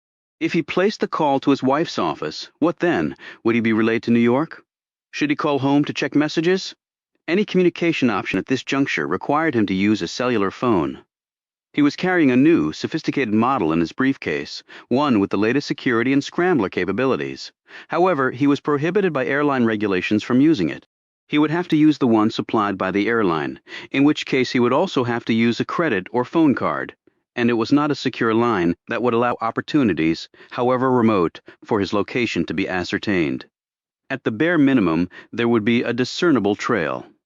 He was supposed to be heading to LA. Instead, he was 31,000 feet above Denver, Colorado, on his way to the Pacific Northwest. This unexpected bump was acutely disturbing. After all the careful planning, he hoped it was not a precursor of things to come. Jason looked at the pager again. The skyward pager had a headline news service, and late-breaking stories came across its screen several times a day. The political and financial data treading across the pager screen did not interest him at the moment. He turned the matter of the supposed page from his wife over in his mind for a few minutes more, and then he deleted the page message and put the audio earphones back on. However, his mind was far away from the images drifting across the movie screen. Sydney darted through the crowded terminal at LaGuardia, her 2 bags clunking against her nylon-stockinged legs. She did not see the young man until he almost collided with her. Sydney Archer? He was in his 20s and dressed in a black suit and tie. A chauffeur's hat perched on top of brown curly hair. She stopped and looked dully at him, fear thudding through her body as she waited for him to deliver his terrible message. Then she noticed the placard in his hand with her name on it, and her entire body deflated in relief. Her firm had sent a car to take her to the Manhattan office. She had forgotten. She nodded slowly, her blood beginning to circulate again. The young man took one of her bags and led her toward the exit. "I got a description of you from your office. Like to do that in case people don't see the sign. Everybody moves fast around here, preoccupied, you know? You need a good backup system. Car's right outside. You might want to button your coat up, though. It's freezing out there." As they passed the check-in counter, Sydney hesitated. Long lines streamed out from the busy airline counters as overwrought travelers tried valiantly to keep one step ahead of the demands of a world that seemed more and more to exceed human capacities. She quickly scanned the terminal for anyone who looked like an idle airline employee. All she saw were the skycaps calmly trucking luggage around amid the hysteria of panicked travelers. It was chaotic, but it was the normal chaos. That was good, wasn't it? The driver looked at her. "Everything okay, Miss Archer? You not feeling well?" She had grown even paler in the last few seconds. "I've got some Tylenol in the limo. Perk you right up. Those planes make me sick too. All that recirculated air. I tell you what, though, you get some fresh air, you'll be A-okay. That is if you can call the air in New York City fresh." He smiled. His smile suddenly vanished as Sydney abruptly bolted away. "Miss Archer?" He sped after her. Sydney caught up with the uniformed woman whose identifying badges and insignias stamped her as an employee of American Airlines. Sydney took a few seconds to get her question out. The young woman's eyes grew large. "I haven't heard anything like that." The woman spoke in a low voice so as not to alarm passers-by. "Where did you hear that?" When Sydney answered, the woman smiled. By that time, the driver had joined them. "I just got out of a briefing, ma'am. If something like that happened to one of our aircraft, we would have heard. Trust me. But if it had just happened, Sydney's voice was rising. Ma'am, it's all right, okay, really? There's nothing to be concerned about. It's by far the safest way to travel." The woman took one of Sydney's hands in a firm grip, looked at the driver with a reassuring smile, and then turned and walked away. Sydney stood there a few moments longer, staring after the woman. Then she took a deep breath, looked around, and shook her head in dismay. She started to walk toward the exits again and looked across at the driver as if noticing him for the first time. "What's your name?" Tom Richards. People call me Tommy. Tommy, have you been at the airport long this morning?" "Oh, about a half hour. Like to get here early? Transportation headaches are not what businessmen. People need, you know?" They reached the exit doors and the stiff, punishing wind hit Sydney flush in the face. She staggered for a moment, and Tommy grabbed one of her arms to steady her. "Ma'am, you don't look so good. You want I should drive you to a doctor or something?" Sydney regained her balance. "I'm fine. Let's just get to the car." He shrugged, and she followed him to a gleaming black Lincoln Town car. He held the door for her. She lay back against the seat cushions and took several deep breaths. Tommy climbed in the driver's seat and started the engine. He looked in the rearview mirror. "Look, I don't mean to beat a dead horse, but you sure you're okay?" She nodded and managed a brief smile. "I'm fine, thank you." She took another deep breath, unbuttoned her coat, smoothed out her dress, and crossed her legs. The interior of the car was very warm, and after the cold burst she had just encountered, she actually wasn't feeling all that well. She looked at the back of the driver's head. "Tommy, did you hear anything about an airplane crash today? While you were at the airport? Or on the news?"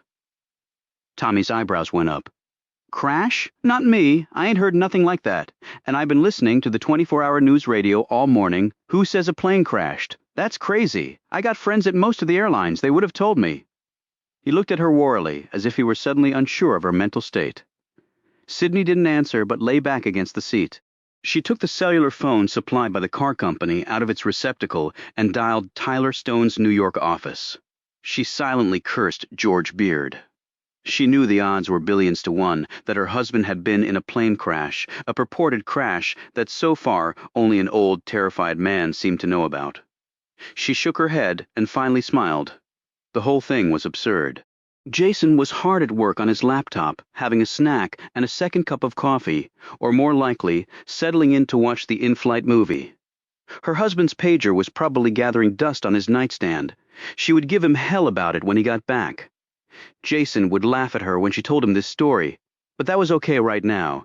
She very much wanted to hear that laugh. She spoke into the phone. "It's Sydney. Tell Paul and Harold that I'm on my way." She looked out the window at the smooth-flowing traffic. 35 minutes tops. She replaced the phone and again stared out the window. The thick clouds were heavy with moisture, and even the stout Lincoln was buffeted by powerful winds when they took the bridge over the East River on their way into Manhattan. Tommy again looked at her in the rearview mirror. "They're calling for snow today, a lot of it." "Me," I say, "they're blowing smoke." I can't remember the last time the weather guys get anything right. But if they do, you might have a problem getting out, ma'am. They shut LaGuardia down at the drop of a hat these days. Sydney continued to look out the tinted windows, where the army of familiar skyscrapers making up the world-famous Manhattan skyline filled the horizon. The solid and imposing buildings reaching to the sky seemed to bolster her spirit. In the foreground of her mind, Sydney could see that white pine Christmas tree holding court in one corner of the living room, the warmth of a cozy fire radiating outward, the touch of her husband's arm around her, his head against her shoulder, and best of all, the shiny, enchanted eyes of their 2-year-old. Poor old George Beard. He should retire from those boards. It was clearly all becoming too much for him. She told herself he wouldn't even have gotten close with his preposterous story if her husband hadn't been flying today. She looked toward the front of the Lincoln and allowed herself to relax a little. "Actually, Tommy, I'm thinking of taking the train back." Chapter 7. In the main conference room of Tyler Stone's New York office in Midtown Manhattan, the video presentation outlining the latest business terms and legal strategies for the Cybercom deal had just ended. Sydney stopped the video and the screen returned to a pleasant blue. She scanned the large room where 15 heads, mostly white males in their early to mid-40s, stared anxiously at one man sitting at the head of the table. The group had been sequestered in the tension-filled room for hours. Nathan Gamble, the chairman of Triton Global, was a barrel-chested individual of medium height in his mid-50s, with gray-streaked hair brushed straight back and held rigidly in place with a substantial amount of gel. The expensive double-breasted suit was professionally tailored to his stocky form. His face was deeply lined and carried the remnants of an off-season tan. His voice was baritone and commanding. Sydney could easily envision the man bellowing across conference room tables at quaking underlings. The head of a far-reaching corporate powerhouse. He certainly looked and acted the part. From under thick gray eyebrows, Gamble's dark brown eyes were glued on her. Sydney returned the stare. "Do you have any questions, Nathan?" Just one. Sydney steadied herself. She could feel it coming. "What is it?" she asked pleasantly. "Why the hell are we doing this?" Everyone in the room, except for Sydney Archer, winced as though they had collectively sat on one gigantic needle. "I'm not sure I understand your question." "Sure you do, unless you're stupid, and I know you're not." Gamble spoke quietly, his features inscrutable despite the sharpness of his rhetoric. Sydney bit her tongue hard. "I take it you don't like having to sell yourself in order to buy Cybercom?" Gamble looked around the table. "I've offered an exorbitant amount of cash for that company, apparently not content with making a 10,000% return on their investment. Now they want to go through my records, correct?" He looked at Sydney for an answer. She nodded without speaking, and Gamble continued. "I've bought a lot of companies, and no one has ever asked for those materials before. Now Cybercom does. Which gets back to my earlier question. Why are we doing this? What the hell's so special about Cybercom?" His eyes made an exacting scope of the table before settling once again on Sydney. A man seated to the left of Gamble stirred. A laptop computer in front of him had drawn his attention throughout the meeting. Quentin Rowe was the very young president of Triton and subordinate only to Nathan Gamble. While all the other men in the room were entombed in stylish suits, he was dressed in khaki pants, worn deck shoes, a blue denim shirt, and a brown vest buttoned up the front. 2 diamond studs were lodged in his left earlobe. He looked more suited to appearing on an album cover than stepping into a boardroom. "Nathan, Cybercom is special," Rowe said. "Without them, we could well be out of business within 2 years. Cybercom's technology will completely reinvent and then dominate how information is processed over the internet. And as far as the high-tech business is concerned, that's like Moses coming down the mountain with the commandments. There's no substitute." Rowe's tone was a little weary, but carried strident undertones. He did not look at Gamble. Gamble lit up a cigar, casually leaning his expensive lighter up against a small brass sign on the table that read "No Smoking." You know, Ro, that's the problem with this high-tech crap. You're king of the hill in the morning and cow shit by the afternoon. I never should have gotten into the damn business in the first place. Well, if money is all you care about, keep in mind that Triton is the world's dominant technology company and generates more than $2 billion in profits per quarter. Quentin Rowe shot back. And cow shit by tomorrow afternoon. Gamble gave Rowe a sidelong glance filled with disgust and puffed away. Sydney Archer cleared her throat. Not if you acquire Cybercom, Nathan. Gamble turned to look at her. You'll be on top for at least the next decade, and your profits could well triple within 5 years. Really? Gamble did not look convinced. She's right, Rowe added. You have to understand that no one until now has been able to design software and related communication peripherals that will allow users to take full advantage of the internet. Everyone's been floundering, trying to figure out how to make it all work. Cybercom has accomplished that. It's why there's been such a furious bidding war for the company. We are now in a position to close that war out. We have to, unless we want to be an also-ran. I don't like them looking at our records, period. We're a privately held company of which I'm by far the largest stockholder, and cash is cash. Gamble stared hard between Sydney and Rowe. They're going to be your partners, Nathan, Sydney said. They're not taking your money and walking like the other acquisitions you've done. They want to know what they're getting into. Triton isn't publicly traded, so they can't go to the SEC and get the information they want. This is reasonable due diligence. They requested the same things from the other bidders. You presented my last cash offer? Sydney nodded. We did. And they were duly impressed and reiterated their request for financial and operational records on the company. If we give it to them, sweeten the purchase price some, and load the back end with better incentives, I think we've got a deal. Gamble's face reddened, and he lurched to his feet. There's not a company out there that can touch us, and this chicken shit Cybercom wants to check up on me? Rowe sighed deeply. Nathan, it's merely perfunctory. They're not going to have any problems with Triton. We both know that. Let's just get it done. It's not like the records are unavailable. They're in the best shape they've ever been in, he said, visibly frustrated. In fact, Jason Archer recently completed that reorganization and did a superb job, a warehouse full of paper with no rhyme or reason to it. I still can't believe that. He looked at Gamble with contempt. In case you forgot, I was too busy making money to piss around with a bunch of paper, Rowe. The only paper I happen to care about is the green kind. Rowe ignored Gamble's response. Because of Jason's work, the due diligence can be completed very soon. He waved cigar smoke away from his face. Gamble glared at Rowe. Really? Then he scowled at Sydney. Well, would someone care to tell me why Archer isn't at this meeting then? Sydney paled, and for the first time all day she mentally shut down. Rowe stepped in. Jason took a few days off. Gamble rubbed his temples. Well, let's get him on the phone and see where we stand. Maybe we have to give Cybercom some of it. Maybe we don't. But what I don't want is us giving them stuff we don't have to. What if the deal doesn't go through?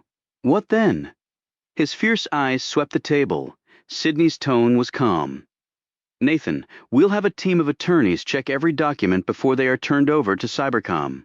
Fine, but is there anybody who knows the records better than her husband? Gamble looked at Rowe for an answer. The young man shrugged. No, not right now. Then let's get him on the line. Nathan. Gamble cut Rowe off.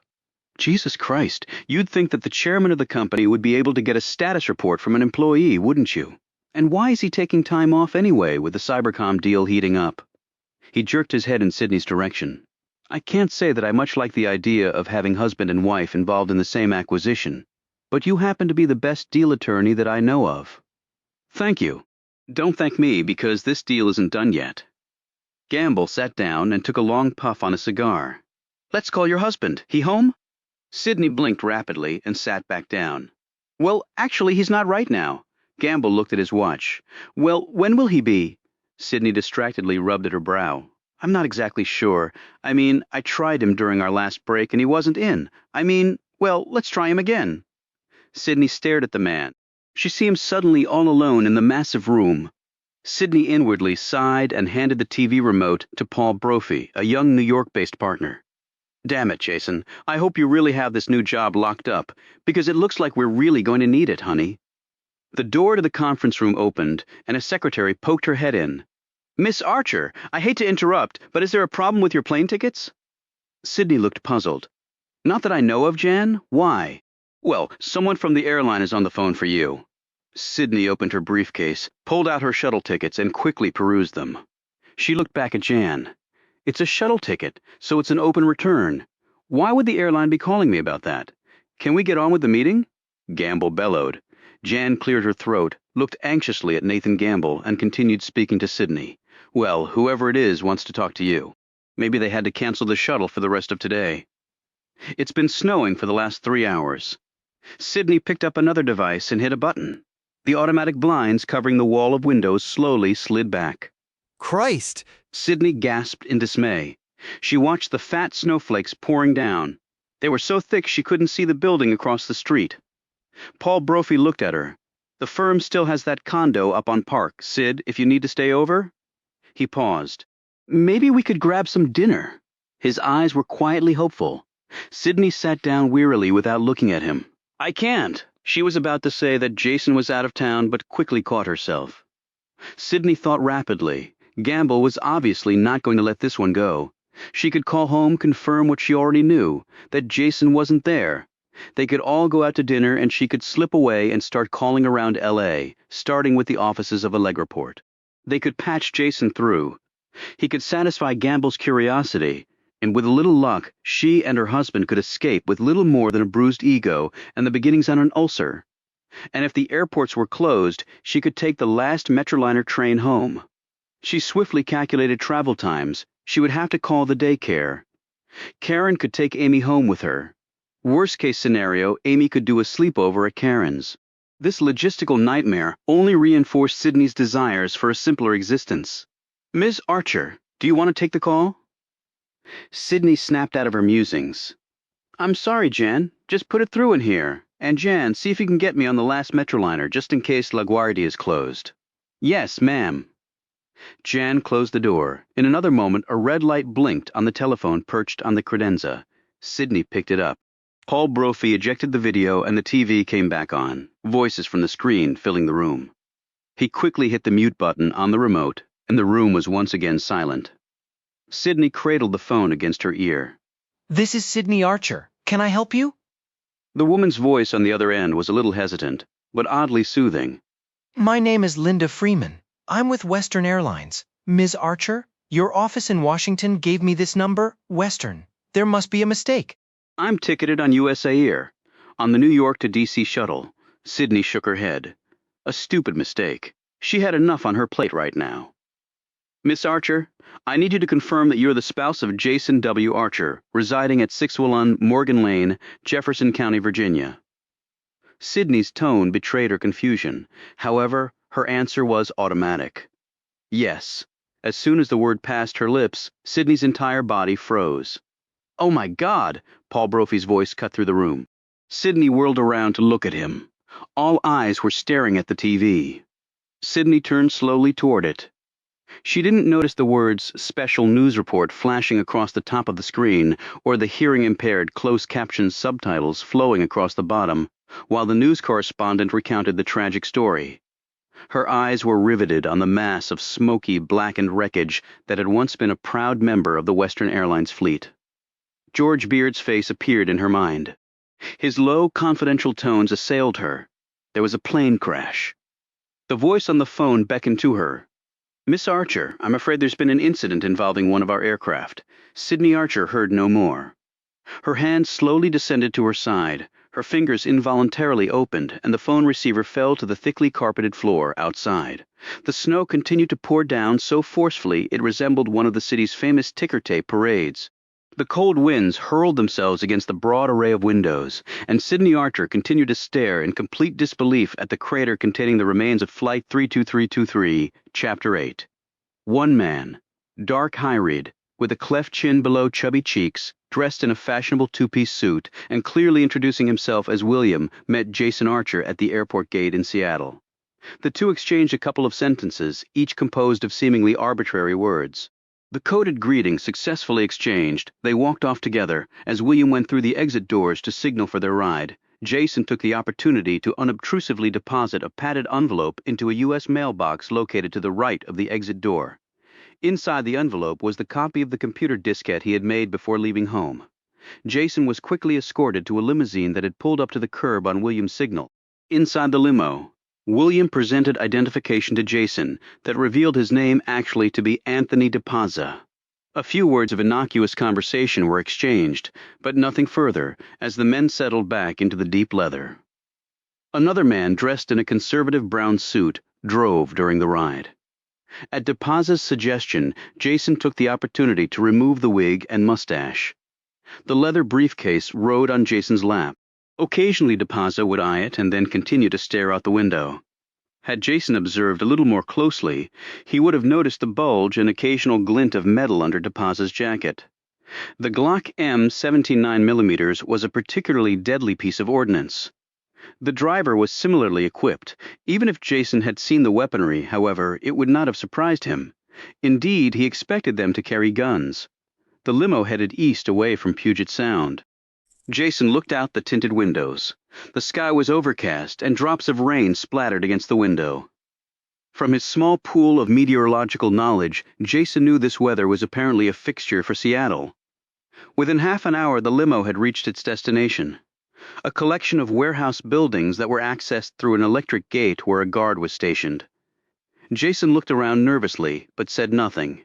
He had been told to expect unusual meeting conditions. They entered one of the warehouses through a metal overhead door that rose up as the limo approached. Exiting the vehicle, Jason could see the door closing. The only light came from a couple of overhead fixtures that were in need of cleaning. A set of stairs was at one end of the vast space. The men motioned for Jason to follow them. Jason looked around and felt an uneasiness start to wash over him. With an effort, he brushed aside the feeling, took a deep breath, and walked toward the stairs. Up the stairs, they entered a narrow doorway to a small, windowless room. The driver waited outside. DePazza hit the light switch. Jason looked around. The furnishings consisted of one card table, a couple of chairs, and a battered file cabinet with holes rusted through. Completely unknown to Jason, a surveillance camera activated as soon as the light in the small room had been turned on, looked out from one of the file cabinet's rusty apertures, silently recording the events. DePazza sat down in one of the chairs and motioned for Jason to do likewise. "Shouldn't be long now," DePazza said in a friendly tone. He flipped out a cigarette and offered another to Jason, who shook his head. "Just remember, Jason, don't do any talking. They only want what's in that briefcase. No need to complicate matters, okay?" Jason nodded. Before DePazza could light the menthol, there were 3 quick knocks on the door. Jason stood up, as did DePazza, who quickly put the cigarette away and opened the door.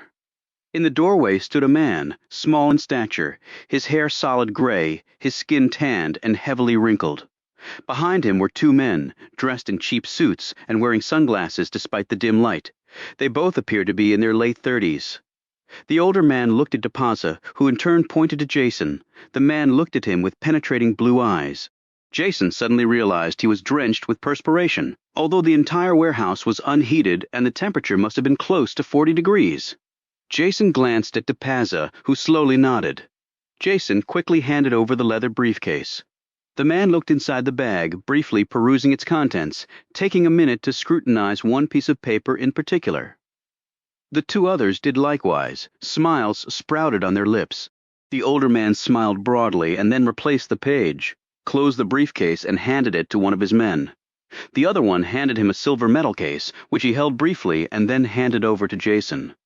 The case was secured by an electronic lock. The sudden roar of the airplane overhead made them all jerk their heads upward. It seemed to be landing on the building. In a few moments it had passed by and the silence returned. The elderly man smiled, turned, and the door quietly closed behind all 3. Jason slowly let out his breath. They waited for a minute in silence, and then DePazza opened the door and motioned for Jason to walk out. DePazza and the driver followed.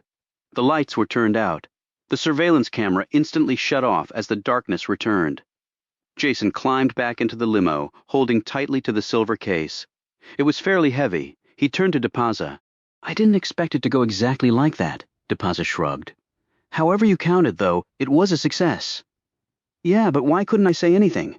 DePaza stared at him, faintly annoyed. What would you have said, Jason? Jason finally shrugged. If I were you, I'd focus my attention on the contents of that. DePaza pointed at the briefcase. Jason tried to open it, but without success. He raised his eyebrows at his companion. When you get to where you'll be staying, you can open it. I'll tell you the code when we get there. Follow the instructions inside, he added. You won't be disappointed. But why Seattle? It's doubtful you'd run into anyone you know here, correct? DePaza's calm eyes rested on Jason's face. And you won't need me anymore, you're sure? DePaza almost smiled. As sure as I've ever been about anything. He shook Jason's hand. DePaza leaned back in his seat. Jason put his seatbelt on and felt something jab him in the side. He pulled his skyward pager from his belt and looked guiltily at it. What if it had been his wife calling earlier? He looked at the tiny screen, and his face suddenly registered disbelief. Flashing across the screen, the pager's headline feature told the story of a terrible tragedy. Western Airlines early morning flight 3223 from Washington to L.A. had crashed in the Virginia countryside. There were no survivors. Jason Archer couldn't catch his breath. He tore open his black metal case and frantically reached for the phone inside. DePaza's voice was sharp. What the hell are you doing? Jason handed DePaza the pager. My wife thinks I'm dead. Oh Christ, that's why she was calling. Oh my God, Jason's fingers fumbled over the phone case, trying to open it. DePaza looked down at the pager. He read the digitized headline and the word shit silently passed between his lips. Well, this would only accelerate the process slightly, he thought. He didn't like to deviate from the established plan, yet clearly he had no choice but to do exactly that. When he looked back up at Jason, his eyes were cold and deadly. One hand reached over and snatched the cellular phone from Jason's trembling hands. The other reached inside his jacket and reappeared, holding the compact shape of the deadly Glock directly at Jason's head.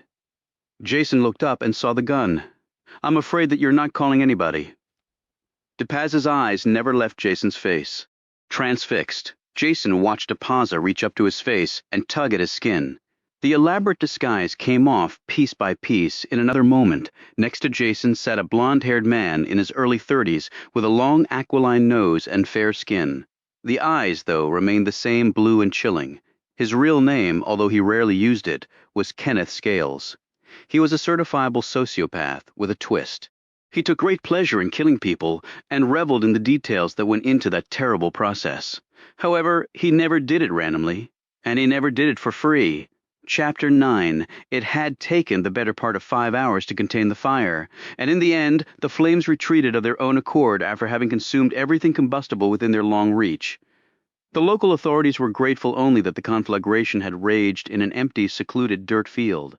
A National Transportation Safety Board GO team, outfitted in their blue biohazard protective suits, were now slowly walking the outside perimeter of the crash, while smoke billowed skyward and small pockets of obstinate flames were attacked by diligent teams of firefighters. The entire area had been cordoned off with orange and white street barricades, behind which a number of anxious area residents stood and stared in the typical mixture of horrified disbelief and morbid interest.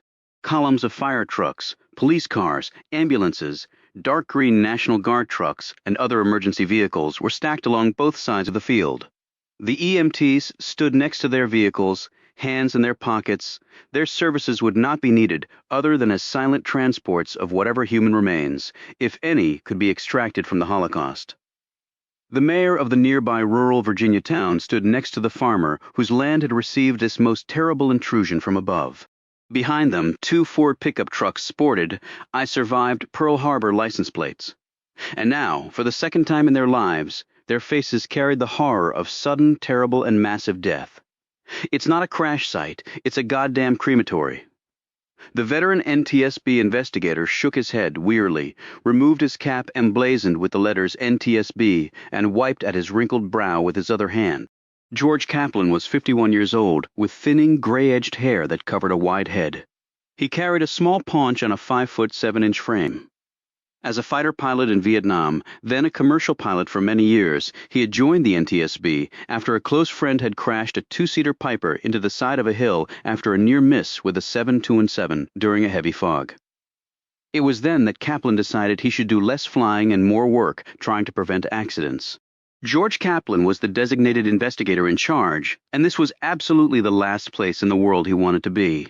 But unfortunately, one obvious place to seek preventive safety measures was at the scene of aircraft accidents. Every night, members of the NTSB crash investigative go teams went to bed hoping beyond hope that no one would have need of their services, praying that there would be no reason to travel to distant places, to pick through the pieces of yet another catastrophe. As he scanned the crash area, Kaplan grimaced and shook his head again.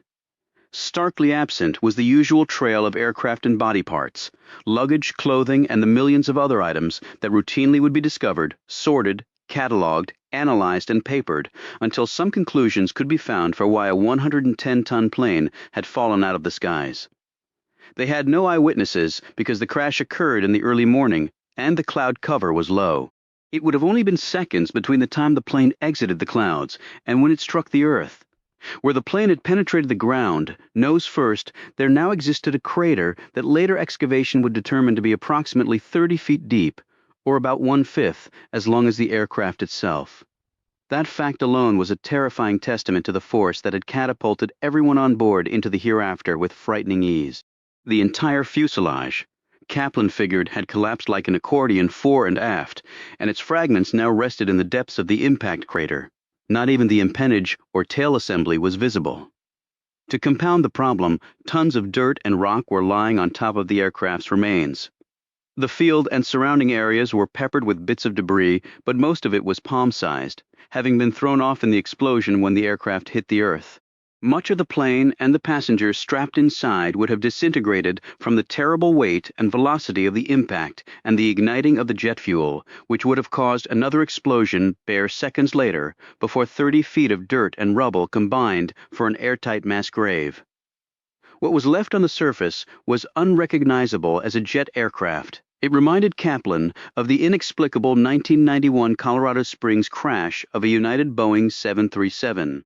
He had worked that disaster, too, as the aviation systems specialist for the first time in the history of the NTSB. From its inception in 1967 as an independent federal agency, it had not been able to find probable cause for a plane crash.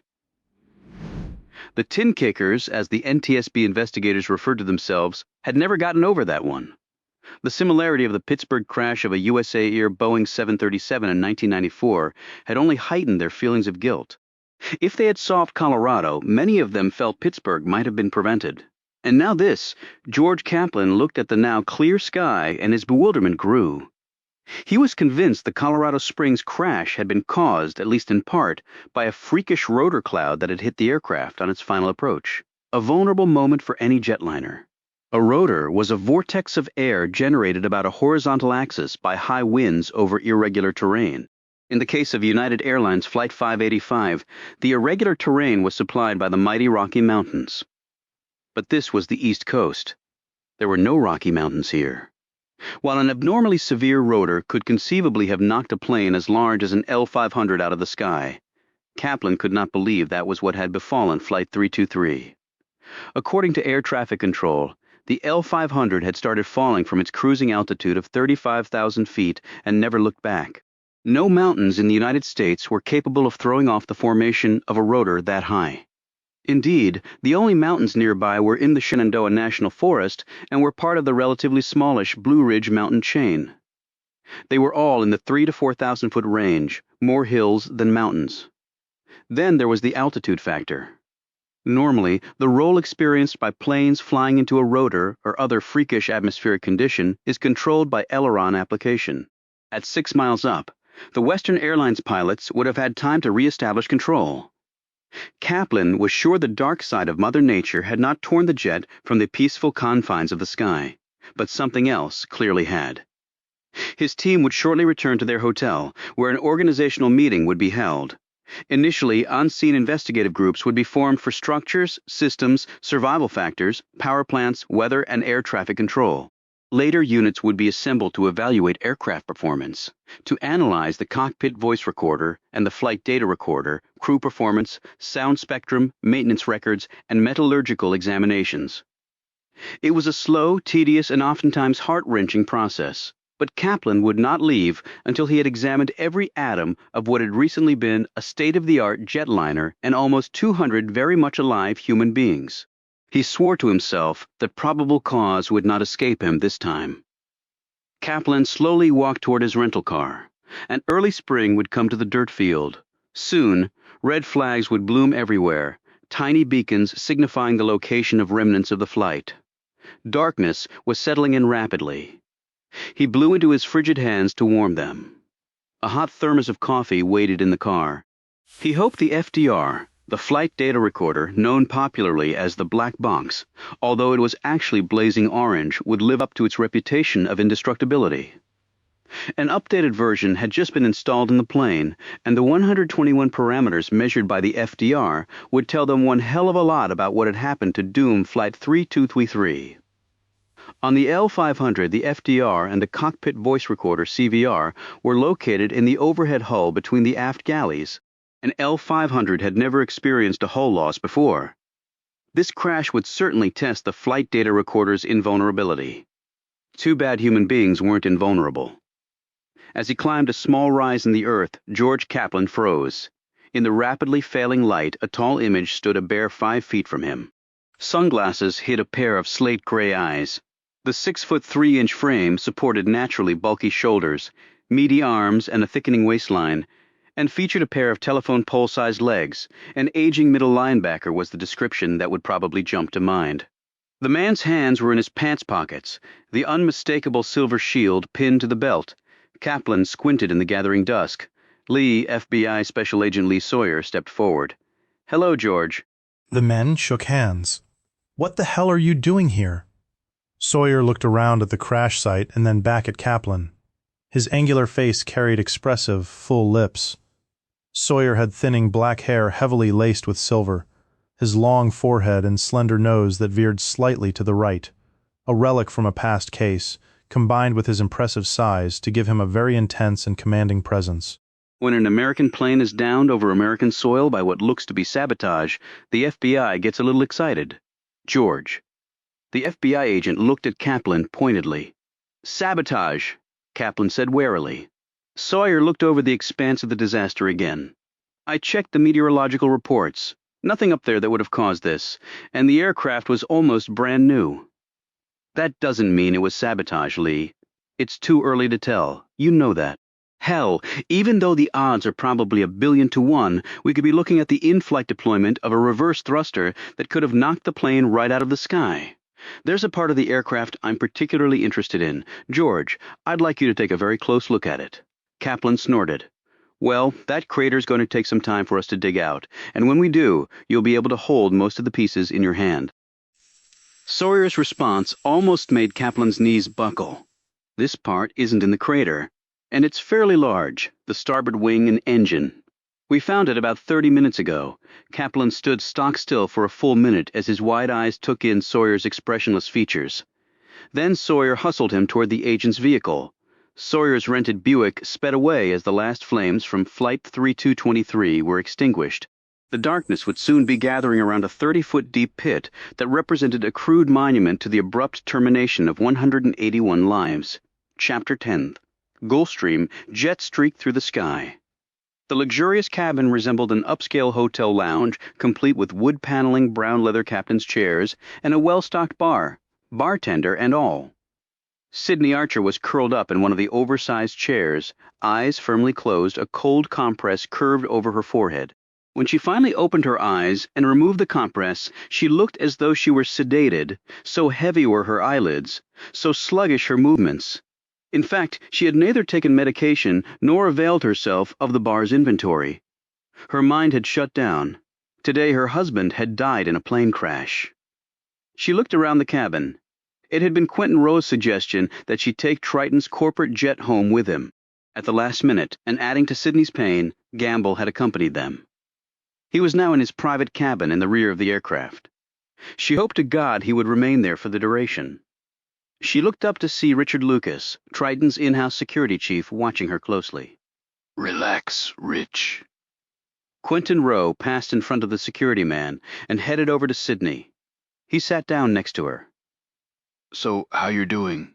He asked gently. We have some Valium on board. Carry a constant supply because of Nathan. He uses Valium? Sydney looked surprised. Rowe shrugged. Actually, it's for the people traveling with Nathan. Sydney managed a weak smile in return, a smile that abruptly vanished. Oh, God, I can't believe it. She looked out the window with reddened eyes. Her hands flew to her face. She spoke without looking at Rowe. I know this looks bad, Quentin. Her voice was trembling. Hey, no law against someone traveling on his own time, Rowe said quickly. I don't know what to say. Rowe held up a hand. Look, this isn't the time or place. I've got some things to do. You need anything, just let me know. Sydney looked at him gratefully. After he disappeared into another part of the cabin, Sydney leaned back in her chair and once again closed her eyes. The waves of tears slid down her puffy cheeks from the front of the cabin. Richard Lucas continued his solitary watch. Sydney would sob anew each time she recalled her last exchange with Jason. In anger, she had hung up the phone on him. Here was a stupid little episode that didn't mean anything. An act replicated 1,000 times over the life of many successful marriages, and yet was that to be his last memory of their lives together? She shuddered and gripped the armrest. All her suspicions over the last few months. God! He had been working so hard, trying to land a terrific new job, and she could only see the absurd image of him bedding more attractive women. Her guilt was numbing. The rest of her life would be forever tainted by that single terrible misjudgment of the man she loved. When she opened her eyes, she received another shock. Nathan Gamble was sitting next to her. She was startled to see tenderness in his face, an emotion she had certainly never witnessed in him before. He offered her the glass in his hand. Brandy, he said gruffly, looking past her out the porthole at the dark sky, when she hesitated. He took her hand and wrapped it around the glass. Right now you don't want to be thinking too clearly, he said. Drink. She put the glass to her lips, and the warm liquid cascaded down her throat. Gamble sat back in the leather and motioned Lucas to leave. The Triton CEO absently rubbed the armrest as he surveyed the cabin. He had removed his suit jacket, and his rolled-up shirt sleeves revealed surprisingly muscular forearms. The plane's engines droned deep in the background. Sydney could almost feel the electrical currents running amok through her as she waited for Gamble to speak. She had seen him completely devastate people at all levels of authority with his relentless disregard for personal feelings. Now, even through the veil of utter grief, she sensed the presence of a different, more caring man next to her. I'm very sorry about your husband. Sydney was dimly conscious of how ill at ease Gamble seemed. His hands were constantly in motion, as though matching the maneuvers of his very active mind. Sydney glanced at him as she took another swallow of brandy. Thank you, she managed to say. I really didn't know him personally. Company as big as Triton, hell. I'm lucky if I meet even 10% of the management-level people. Gamble sighed, and as if suddenly noticing the ceaseless dance of his hands, folded them across his lap. Of course I knew him by reputation, and he was moving up quickly. By most accounts, he would have made very good executive material. Sydney winced at the words. She thought back to Jason's news that very morning. A new job, a vice presidency, a new life for them all. And now, she quickly finished the brandy and managed to forestall a sob before it broke the surface. When she glanced again at Gamble, he was looking directly at her. I might as well get this out now, although it's a rotten time to do it, I know. He paused and studied her face. Sydney braced herself again. Her fingers instinctively gripped the armrest as she tried hard not to shake. She swallowed an enormous lump in her throat. The chairman's eyes were no longer tender. Your husband was on a plane to Los Angeles? He licked his lips nervously and leaned toward her. Not at home. Sydney unconsciously nodded, as she knew exactly what the next question would be. You were aware of this? For one brief moment, Sydney felt as if she were floating through the dense clouds without the benefit of a $25 million jet.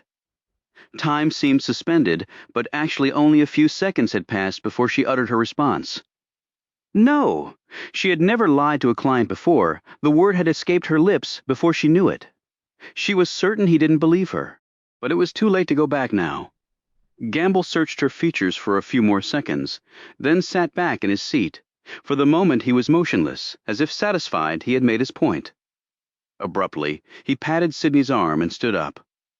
"When we land, I'll have my limo take you home. You have kids?" "One daughter."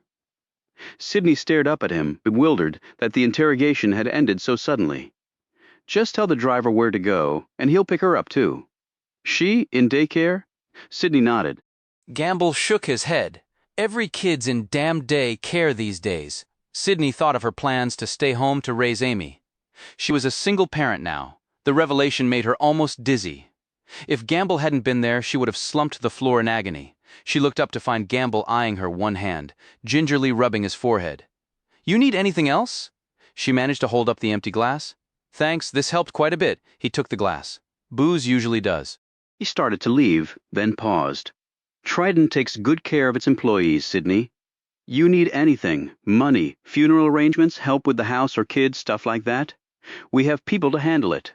Don't be afraid to give us a call." "I won't, thank you. And if you want to talk any more about things," his eyebrows shot up suggestively, "you know where to find me?" He walked off, and Richard Lucas quietly resumed his sentry post. Shaking slightly, Sydney once again closed her eyes. The plane raced on. All she wanted to do was hold her daughter. Chapter 11. Sitting on the side of the bed, the man stripped down to his boxers. Outside, the sun was not yet up. His body was heavily muscled. A tattoo of a coiled snake rode on his left biceps. 3 packed bags stood ready by the bedroom door. A U.S. passport, a batch of airline tickets, cash, and identification documents had been waiting for him as promised. They were in a small leather pouch on top of one of the travel bags. His name would change once again, not for the first time in his crime-laden life. He wouldn't be fueling any more planes, not that he would ever need to work again. The electronic deposit of funds into the offshore account had been confirmed.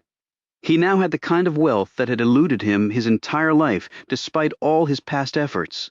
Even with his long experience in criminal matters, his hands still shook as he pulled the hairpiece, oval turquoise-colored eyeglasses, and tinted contacts from a small bag. Although probably weeks would pass before anyone could figure out what had happened, in his line of work you always planned for worst-case scenario. That dictated running immediately and running far. He was well prepared to do both. He thought back to recent events. He had tossed the plastic container into the Potomac River after he had rid it of its contents. It would never be found.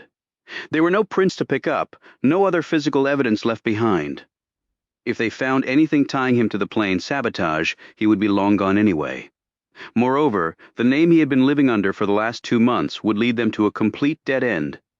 He had killed before, but certainly not on such a vast and impersonal scale. He had always had a reason to kill, if not a personal one, then one supplied by whoever had hired him. This time, the sheer number and complete anonymity of the murdered people managed to prick even his hardened conscience. He had not stayed around to see who had boarded the aircraft. He had been paid to do a job, and he had done it. He would use the vast sums now at his disposal to forget how he had earned that money. He figured it would not take him all that long. He sat down in front of the small mirror resting on the table in the bedroom. The wig changed his curly dark hair to a wavy blonde. A new suit, far removed in its sleek elegance from the clothing he had just discarded, was hanging on the door. He cupped his hand and bent his head low as he concentrated on inserting the contact lenses that would change his low-key brown eyes to a startling blue. He rose back up to check the effect in the mirror and felt the elongated muzzle of the SIG P229 placed directly against the base of his skull. With the sharpened perception that accompanies panic, he noticed how the attached suppressor almost doubled the barrel length of the compact 9mm. His absolute shock lasted barely a second as he felt the cold metal against his skin, saw the dark eyes staring at him in the mirror's reflection, the mouth set in a firm line. His own countenance often held a similar look right before a kill.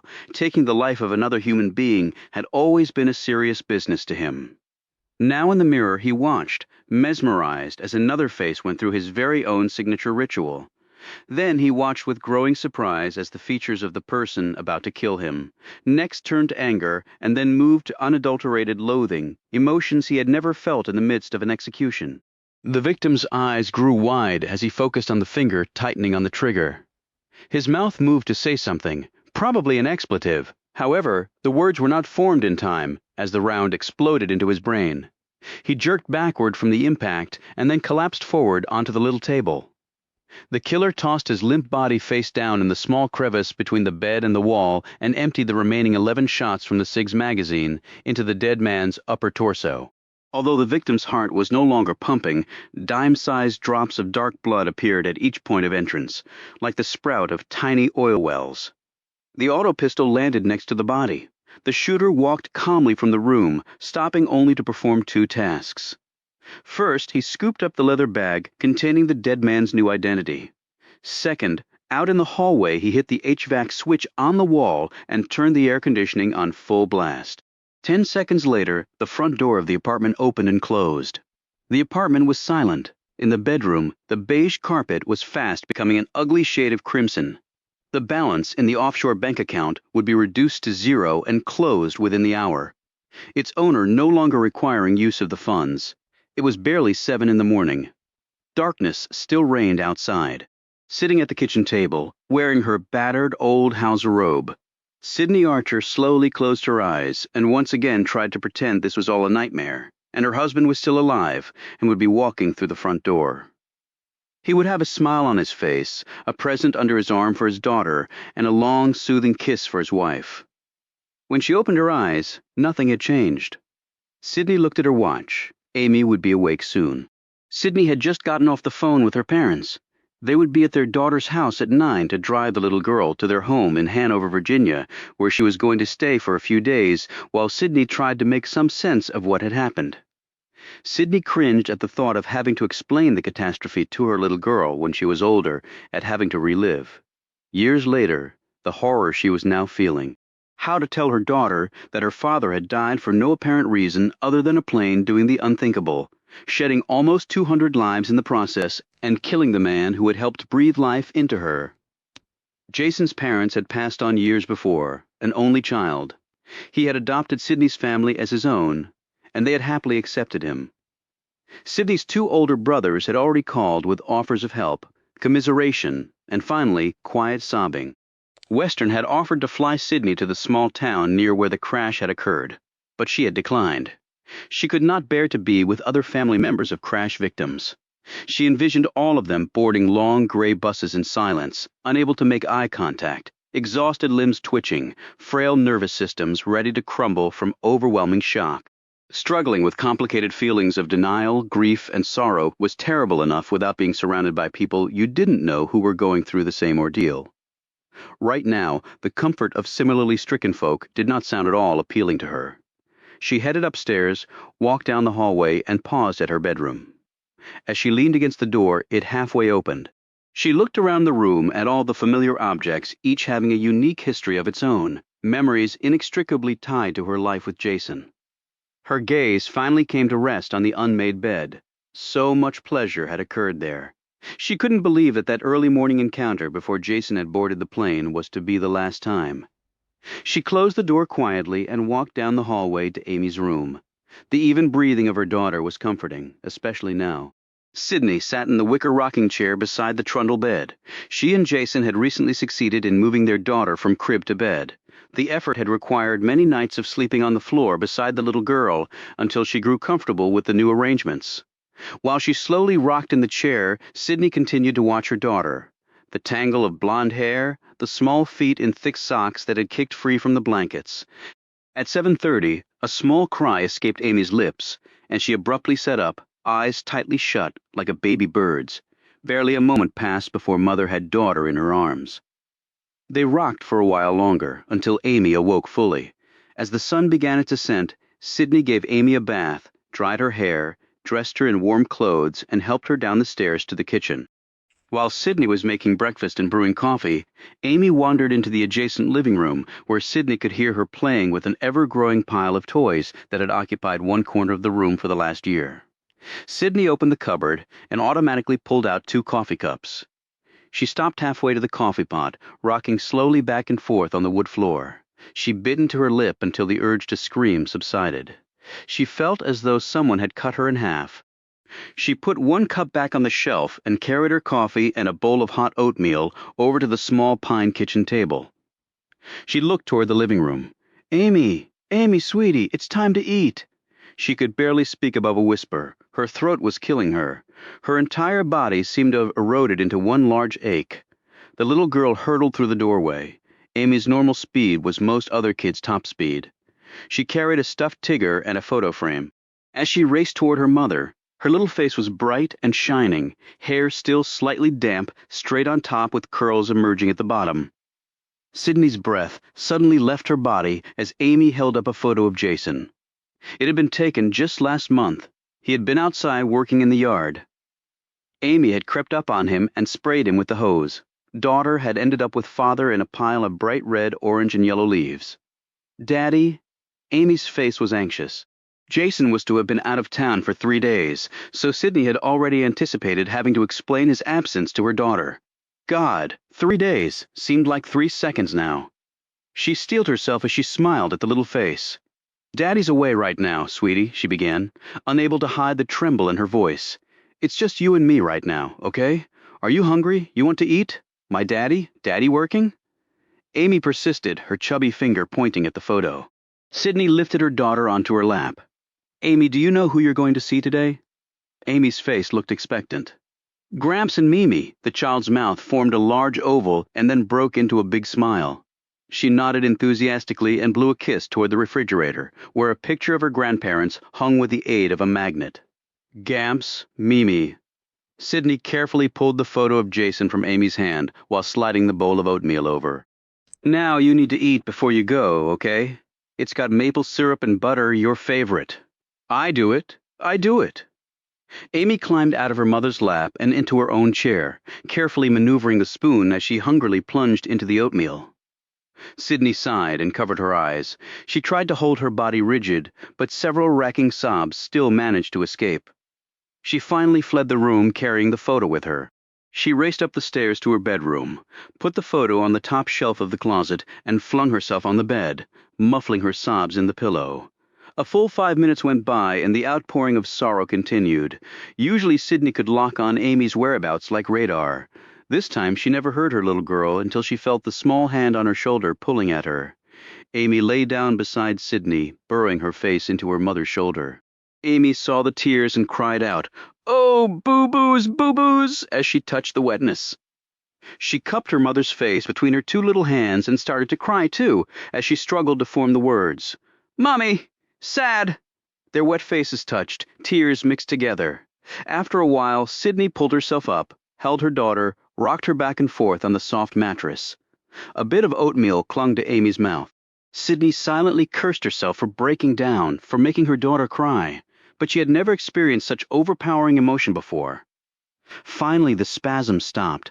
Sydney rubbed at her eyes for the 100th time, and finally there were no new tears to replace the old. After a few more minutes, she carried Amy into the bathroom, wiped her face, and kissed her.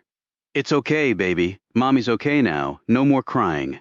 When Amy finally calmed down, Sydney gathered some toys from the bathtub for her. While she was thus preoccupied, Sydney quickly showered and changed into a long skirt and turtleneck. When Sydney's parents knocked on the door promptly at 9, Amy's bag was packed and she was ready to go. They walked out to the car. Sydney's father carried Amy's bag. Sydney's mother walked along with Amy. Bill Patterson put one burly arm around his daughter's shoulder, his sunken eyes and caved-in shoulders revealing how strongly the tragedy had struck him. "Jesus, honey, I still can't believe it. I just talked to Jason 2 days ago. We were going to do some ice fishing this year, up in Minnesota. Just the 2 of us." "I know, Dad," he told me. He was very excited about it. While her father loaded Amy's bag in the car, Sydney strapped her daughter in the baby seat, handed her Winnie the Pooh, squeezed her hard, and then kissed her gently. "I'll see you very soon, baby doll. Mommy promises." Sydney closed the door. Her mother took her hand. "Sydney, please come down with us. You don't want to be alone right now, please." Sydney gripped her mother's slender hand. "I do need some time alone, Mom. I need to think things through. I won't be long. A day or 2. Then I'll be down." Her mother eyed her for several more seconds, and then gripped Sydney in a massive hug, her small frame shaking. When she got in the car, her round face was smeared with tears. Sydney watched the car pull out of the driveway. She stared at the back seat where her daughter clutched her beloved stuffed bear. A thumb stuck firmly in her small mouth. In a few moments the car turned the corner, and they were gone. With the slow, unsteady motions of an elderly woman, Sydney walked back to her house. A thought suddenly struck her. With renewed energy, she rushed toward the house inside. She dialed information for the Los Angeles area and obtained the number for Allegroport Technology. Because of the time difference, she had to wait to call. The hours went by with agonizing slowness. As she punched in the number, she wondered why they hadn't called when Jason had not shown up. There had been no messages from them on the answering machine. That fact should have prepared her for Allegroport's response, but she wasn't after speaking with 3 different people at the company. She hung up the phone and stared numbly at the kitchen wall. Jason had not been offered a vice presidency with Allegroport. In fact, they had never heard of him. Sydney abruptly sat down on the floor, drew her knees up to her chest, and wept uncontrollably. All of the suspicions she had experienced earlier swarmed back. The swiftness of their return threatened to dissolve her remaining ties to reality. She pulled herself up and ducked her head into the kitchen sink. The cold water partially revived her. She stumbled over to the table, where she covered her face in her hands. Jason had lied to her. That was indisputable now. Jason was dead. That also was incontrovertible. And apparently she would never know the truth. It was with that last thought that she finally stopped crying and looked out the window into the backyard. She and Jason had planted flowers, bushes, and trees over the last 2 years. Working together toward a common goal, they had conducted much of their married lives along that same theme, and despite all the uncertainty she was feeling right now, one truth remained sacred to her. Jason loved her and Amy. Whatever had compelled him to lie to her, to climb aboard a doomed plane instead of remaining safely at home doing nothing more daring than prepping the kitchen walls for painting, she would find out what it was. She knew Jason's reasons would have been completely innocent. The man she knew intimately and loved with all her heart would have been capable of nothing less, since he had been senselessly ripped from her. She at least owed it to him to track down why he had been on that plane. As soon as she was mentally able, she would take up that pursuit with every bit of energy she could muster. Chapter 12. The Airplane Hangar. At the regional airport was small. On the walls were rows of power tools. Stacks of boxes lay all over the floor.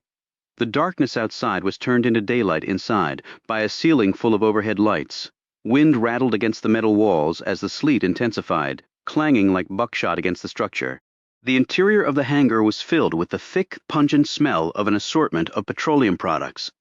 On the concrete floor near the front of the hangar lay an enormous metal object, bent and grossly distorted. It was the remains of the right wing of Flight 3223, with starboard engine and pylon intact. It had landed in the middle of a densely wooded area directly on top of a 90-foot-tall, 100-year-old oak, which was split in half by the impact. Miraculously, the jet fuel had not ignited. Most of the fuel load had probably been lost when the tank and lines had been pierced, and the tree had cushioned some of the fall. The pieces had been removed by helicopter and brought to the hangar for examination. A small group of men gathered closely around the wreckage. Their exhalations formed clouds in the unheated air. Thick jackets kept them warm. They used powerful flashlights to probe the jagged edge of the wing where it had been torn loose from the ill-fated airliner. The nacelle housing the starboard engine was partially crushed, and the right side cowling was caved in. The flaps on the trailing edge of the wing had been ripped off on impact, but these had been recovered nearby. Examination of the engine had shown severe blade shingling, clear evidence of a major airflow disturbance while the engine was delivering power. The disturbance was easy to pinpoint. A great deal of debris had been ingested into the engine, essentially destroying its functionality, even had it remained attached to the fuselage. However, the attention of the men gathered around the wing was centered on where it had detached from the plane. The jagged edges of the metal were burned and blackened, and, most telling, the metal was bent outward, away from the surface of the wing, with clear signs of indentation and pitting on the metal surface. There was a short list of events that could have caused that. A bomb was clearly on that list. When Lee Sawyer had examined the wing earlier, his eyes had riveted on that area. George Kaplan shook his head in disgust. You're right, Lee. The changes in the metallurgy I'm seeing could only have been caused by a shockwave exerting immense but short-lived overpressure. Something exploded here. All right, it's the damnedest thing. We put detectors in airports so some crazy assholes with an agenda can't smuggle a gun or bomb on board. And now this, Jesus.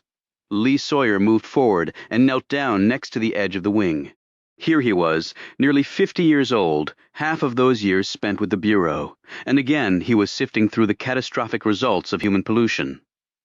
He had worked on the Lockerbie disaster, an investigation of mammoth proportion that had brought together a damned near airtight case culled from what bordered on microscopic evidence unearthed from the shattered remains of Pan Am Flight 103. With plane bombings, there were usually never any big clues. At least Special Agent Sawyer had thought so up until now. His observant eyes swept over the wreckage before they came to rest on the NTSB man. What's your best list of possible scenarios right now, George? Kaplan rubbed his chin, scratching absently at the stubble. We'll know a lot more when we recover the black boxes, but we do have a clear result. The wing came off a jetliner. However, those things don't just happen. We're not exactly sure when it happened, but radar indicates that a large part of the plane, now we know it was, the wing, came off in flight. When that occurred, of course, there was no possibility of recovery. The first thought is some type of catastrophic structural failure based on a faulty design, but the L500 is a state-of-the-art model from a top manufacturer, so the chances of that kind of structural failure are so remote that I wouldn't waste much time on that angle. So maybe you think it's metal fatigue? But this plane barely had 2,000 cycles. Takeoffs and landings, it's practically brand new. Besides that, the metal fatigue accidents we've seen in the past all involve the fuselage because the constant contraction-expansion of cabin pressurization and depressurization seems to contribute to the problem. Aircraft wings are not pressurized, so you rule out metal fatigue. Next, you look at the environment. Lightning strike? Planes get hit by lightning more often than people think. However, planes are equipped to deal with that, and because lightning needs to be grounded to do real damage, a plane up in the sky may suffer, at worst, some burning of the skin. Besides, there were no reports of lightning in the area on the morning of the crash. Birds? Show me a bird that flies at 35,000 feet and is large enough to take off an L500's wing, and then maybe we'll discuss it. It sure as hell didn't collide with another plane. It sure as hell didn't. Kaplan's voice was rising with each word. He paused to catch his breath and to look once more at the metal remains. So where does that leave us, George? Sawyer calmly asked. Kaplan looked back up. He sighed. Next we look at possible mechanical or non-design structural failure. Catastrophic results on an aircraft usually stem from 2 or more failures happening almost simultaneously. I listened to the transmission record between the pilot and the tower. The captain radioed in a mayday several minutes before the crash, although it was clear from what little she said that they were unsure what had happened. The plane's transponder was still kicking the radar signals back until impact, so at least some of the electrical systems were working up until then. But let's say we had an engine catch on fire at the same time a fuel leak occurred. Most people might assume fuel leak, flames from the engine. Wham! You got yourself an explosion, and there goes the wing. Or there might not have been an actual explosion, although it sure as hell looks like there was. The fire could have weakened and finally collapsed the spar, and the wing gets torn off. That could explain what we think happened to Flight 322-3, at least at this early stage. Kaplan did not sound convinced, but Sawyer looked at him. Kaplan rubbed at his eyes, the frustration clear in his troubled features. There's no evidence that anything was wrong with the damned engine, except for the obvious damage caused from its impact with the terrain and ingesting debris from the initial explosion. Nothing leads me to believe that an engine problem played a role in the crash. If there was an engine fire, standard procedure would dictate cutting off the fuel flow to that engine and then turning off the power. The L500's engines are equipped with automatic fire detection and extinguisher systems. And more importantly, they're mounted low, so no flames would fly toward the wings or the fuselage. So even if you have twin catastrophes, a flaming engine and a fuel leak, the design features of the aircraft, and the environmental conditions prevailing at 35,000 feet, and an airspeed of over 500 miles per hour would pretty much ensure that the two shall not meet. He rubbed his foot against the wing. I guess what I'm saying is, I wouldn't bet the farm on a bad engine having crashed this bird. He paused. There's something else. Kaplan once again knelt beside the jagged edge of the wing. Like I said, there is clear evidence of an explosion. When I first checked the wing, I was thinking some type of improvised explosive device. You know, like Semtex wired to a timer or altimeter device? Plane hits a certain altitude, the bomb goes off. The blast fractures the skin. You got almost immediate rivet failure. Hundreds of miles per hour winds hitting it. That wing's gonna open right up at the weakest point, like unzipping your fly. Spar gives way, and bam, hell, the weight of the engine on this section of the wing would have guaranteed that result. He paused, apparently to study the interior of the wing more closely. The twist is, I don't think a typical explosive device was involved. Why's that? Sawyer asked. Kaplan pointed inside the wing to the exposed section of the fuel tank near the fuel panel. He held his light over the spot. Look at this. A large hole was clearly visible. All around the perforation were light brown stains, and the metal was warped and bubbled. I noticed those earlier, Sawyer said. There is no way in the world a hole like this could have been naturally generated. In any event, it would have been caught on routine inspection before the plane took off, Kaplan said. Sawyer put on his gloves before touching the area. Maybe it happened during the explosion. If it did, it was the only spot it happened to. There are no other markings like this on this section of the wing. Although you got fuel everywhere, that pretty much rules out the explosion having caused it. But I do believe something was put on the fuel tank wall. Kaplan paused and nervously rubbed his fingers together. I think something was put on it deliberately to cause that hole. Like a corrosive acid? Sawyer asked. Kaplan nodded. I'll bet you a dinner that's what we find, Lee. The fuel tanks are of an aluminum alloy structure consisting of the front and rear spars and the top and bottom of the wings. The thickness of the walls varies around the structure. A number of acids will eat right through a soft alloy metal like that. Okay, acid, but depending on when it was applied, it was probably slow-acting to let the plane get up in the air, right? Kaplan answered immediately. Right. The transponder continually sends the plane's altitude to air traffic control. So we know the plane had reached its cruising altitude shortly before the explosion. Sawyer continued his line of thought. Tank gets pierced at some point during the flight. You got jet fuel spilling out, highly flammable, highly explosive. So what ignited it? Maybe the engine wasn't on fire, but how about just the standard heat thrown off from the engine? No way. You know how cold it is at 35,000 feet? It'd make Alaska feel like the Sahara. Besides, the engine housing and coolant systems pretty much dissipate the heat thrown off from the engine. And any heat it does generate sure as hell ain't gonna end up inside the wing. Remember, you got a damn fuel tank in there. It's pretty well insulated. On top of that, if you got a fuel leak, because of the plane's airspeed, the fuel will flow backward and not toward the front of the wing and below, where the engine is located. No, if I were inclined to take down a plane this way, no way would I count on engine heat being my detonator. I'd want something a lot more reliable. Sawyer had a sudden thought. If there was a leak, wouldn't it be contained? In some sections of the fuel tank, the answer to that would be yes. In other areas, including where we got this hole, the answer is no. Well, if it went down like you say, and right now I'm inclined to think you're right, George, we're going to have to focus on everybody who had access to that aircraft at least 24 hours before its final flight. We're going to need to go easy. It looks to be an insider, so the last thing we need is to spook him. If anybody else is involved in this, I want every last sonophagage. Sawyer and Kaplan walked back to their cars. Kaplan looked over at the FBI agent. You seem to accept my sabotage theory pretty readily, Lee. Sawyer was aware of one fact that made the bombing theory infinitely more plausible. It'll need to be substantiated, he replied without looking at the NTSB man. But yeah, I think you're right. I was pretty sure it was that, as soon as the wing was found. Why the hell would someone do that? I mean, I can understand terrorists taking out an international flight, but this was a plain vanilla domestic. I just don't get it. As Kaplan was about to get into his car, Sawyer leaned on the door. It might make sense if you wanted to kill someone in particular, in a spectacular fashion. Kaplan stared at the agent. Down an entire plane to get to one guy? Who the hell was on that thing? Does the name Arthur Lieberman ring any bells? The FBI agent asked quietly. Kaplan searched his brain, but came up empty. Sounds damn familiar, but I can't place it. Well, if you were an investment banker or stockbroker or a congressman on the Joint Economic Committee, you'd know. Actually, he's the most powerful person in America, maybe the entire world. I thought the most powerful person in America was the president. Sawyer smiled grimly. No, it's Arthur Lieberman with the big S on his chest. Who the hell was he? Arthur Lieberman was the chairman of the Federal Reserve Board. Now he's a homicide victim along with 180 others, and my hunch is he's the only one they wanted to kill. Chapter 13.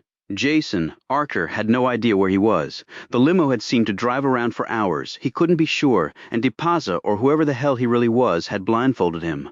The room he was now in was small and bare. Water dripped in one corner, and the air was thick with the odor of mold. He sat on a rickety chair across from the one door. There were no windows. The only light came from a naked overhead bulb. He could hear someone on the other side of the door. They had taken his watch, so he had no idea what time it was. His captors brought him food at very irregular intervals, which made it difficult to ascertain how much time had passed. Once, when food was brought to him, Jason had noticed his laptop computer and cellular phone resting on a small table just on the other side of the door. Other than that, the outer room was much like the one he was in. The silver case had been taken from him. There had been nothing in it. He was now reasonably certain. What was going on was beginning to become clear to him. Christ, what a sucker! He thought of his wife and child, and how desperately he wanted to be with them again. What Sydney must be thinking had happened to him. He could barely comprehend the emotions she must be feeling right now. If only he had told her the truth, she would be in a position to help him. He sighed. But the bottom line was that telling her anything would have put her in danger. That was something he would never do, not even if it meant never seeing her again. He wiped the tears from his eyes as the image of eternal separation fixed itself in his head. He stood up and shook himself. He wasn't dead yet, although the grimness of his captors was far from reassuring. However, they had made one mistake despite their obvious care. Jason took off his glasses, placed them on the concrete floor, and carefully scrunched them with his foot. He picked up one jagged piece of glass, positioned it carefully in his hand, then walked over to the door and pounded on it. "Hey, can I get something to drink? Shut up in there." The voice sounded annoyed. It wasn't DePaza, probably the other man. "Listen, damn it, I've got medication to take, and I need something to take it with. Try your own spit." It was the same man's voice. Jason could hear a chuckle. "The pills are too big," Jason shouted, hoping someone else might hear him. Too bad Jason could hear the pages of a magazine being leisurely turned. "Great, I won't take them, and I'll just keel over dead right here. It's for high blood pressure, and right now mine's clear through the roof." Now Jason could hear a chair scraping the floor, keys jangling. Step back from the door. Jason did so, but only a short distance. The door swung open. The man held the keys in one hand, his gun in the other. "Where are the pills?" he asked, his eyes narrowing. "In my hand? Show 'em to me." Jason shook his head in disgust. "I don't believe this." As he stepped forward, he opened his hand and held it out. The man glanced at it. Jason swung his leg up, connected with the man's hand, and sent the gun flying. "Shit!" the man yelled. He hurtled toward Jason, who met him with a perfect uppercut. The jagged glass caught the man right across the cheek. He howled in pain and staggered back, blood streaming down from the grisly wound. The man was large, but his muscle had long since started to turn to fat. Jason exploded into him like a battering ram, smashing the older man flat against the wall. They briefly struggled, but the far stronger Jason was able to hurl the man around until he collided face first with the cinder block wall. One more serious head thrust into the wall, and two vicious punches to the man's kidneys, and he slumped to the cold floor unconscious. Jason picked up the gun and ran through the open doorway. With his free hand, he scooped up his laptop and cell phone. Stopping for a moment to gauge his surroundings, he spotted another doorway, and, pausing to listen for any sound, he hurried through it. He stopped and let his eyes adjust to the darkness. He swore under his breath. He was in the same warehouse, or one identical to it. They must have been driving in circles. He cautiously slipped down the steps and onto the main floor. The limo was nowhere in sight. He suddenly heard a sound from the direction he had just come. He raced to the overhead door, searching frantically for the switch to open it. His head jerked around as he heard running footsteps. He ran across the warehouse to the opposite end. Hidden in a corner behind some 50-gallon drums, he carefully placed the gun on the floor and clicked open his laptop. The laptop was a sophisticated model, complete with a built-in phone modem. He turned on the computer's power switch and used a short cable housed in his laptop's case to hook his computer's modem to his cellular phone. Sweat poured from his brow as the machine took a few seconds to warm up. Using his mouse, he clicked through the necessary function screens, and then, in the darkness, his fingers guided by strong familiarity with the keys, he typed his message. So intent was he on sending it. Jason did not hear the footsteps behind him. He began to type in the email address of the recipient. He was sending the message to his own America Online mailbox.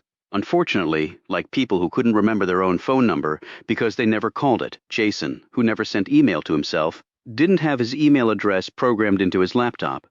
He did remember it, but typing it cost him a few precious seconds. While his fingers hovered over the keys, a light flashed over him. A strong arm locked around his neck.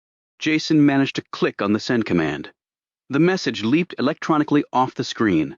For one brief moment, then a hand slashed in front of his face, grabbed the laptop from him, the cell phone dangling precariously in the air at the end of the short cable. Jason could see the thick fingers hitting the necessary keys to cancel the email. Jason swung a short, brutal punch that connected with his assailant's jaw. The grip relaxed on the laptop, and Jason was able to snatch it and the cell phone away. He slammed a foot into his attacker's abdomen and raced off, leaving the man face down on the floor. Unfortunately, he left the 9mm behind as well, heading toward a distant corner of the warehouse. Jason now could hear racing feet coming from all directions. There would be no escape for him, that was clear, but he could still do something. He dodged behind some metal stairs, dropped to his knees, and started typing. A shout nearby made him jerk his head up. His flying fingers, so accurate now, failed him as his right index finger hit the wrong keystroke when typing the recipient's email address. He began typing the message, the sweat pouring down his face, stinging his eyes. His breath came in big clumps, his neck ached from the stranglehold. It was so dark he couldn't even see the keyboard.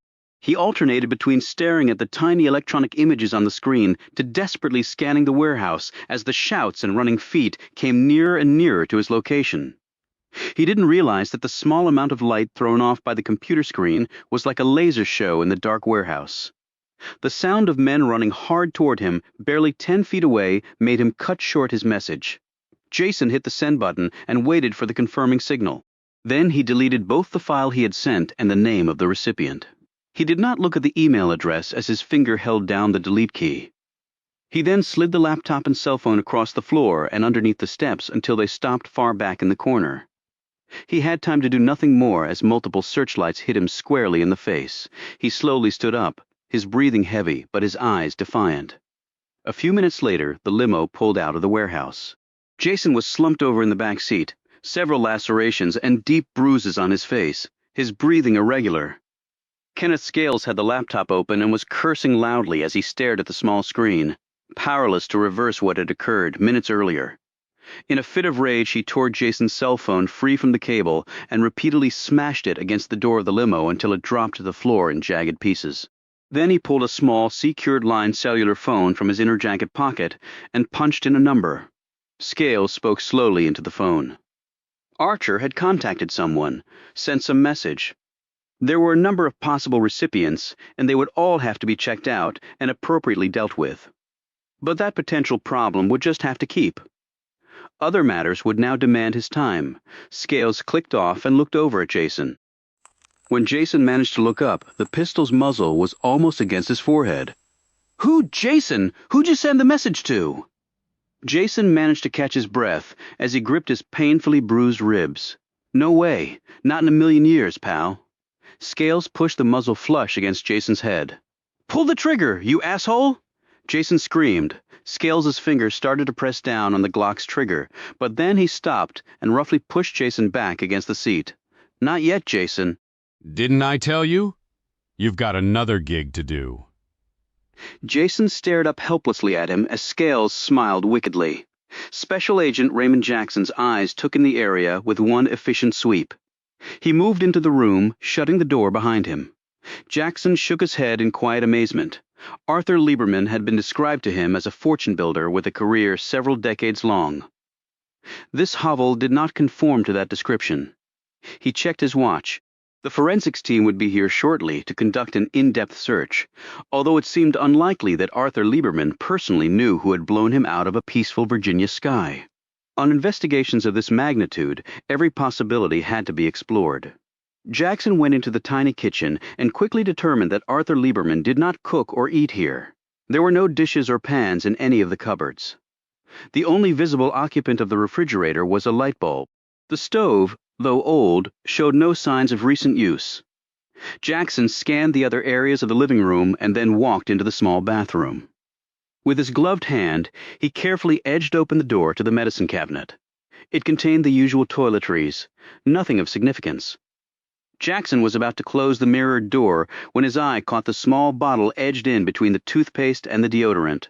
The prescription label had dosage and refill information and the physician who had prescribed it. Agent Jackson was unfamiliar with the name of the drug. Jackson had 3 kids and was an informal expert on prescription and over-the-counter drugs for a host of ailments. He wrote down the name of the medication and closed the door to the medicine cabinet. Lieberman's sleeping chamber was small, the bed little more than a cot. A small desk sat against the wall nearest the window. After examining the closet, Jackson turned his attention to the desk. Several photos on the desk showed 2 men and 1 woman ranging in age from what looked to be late teens to mid-20s. The photos appeared several years old. Lieberman's kids, Jackson quickly concluded. 3 drawers confronted him. 1 was locked. It took Jackson only a few seconds to open the locked drawer. Inside was a bundle of handwritten letters held together with a rubber band. The handwriting was careful and precise, the contents of the letters decidedly romantic. The only strange part was that they were all unsigned.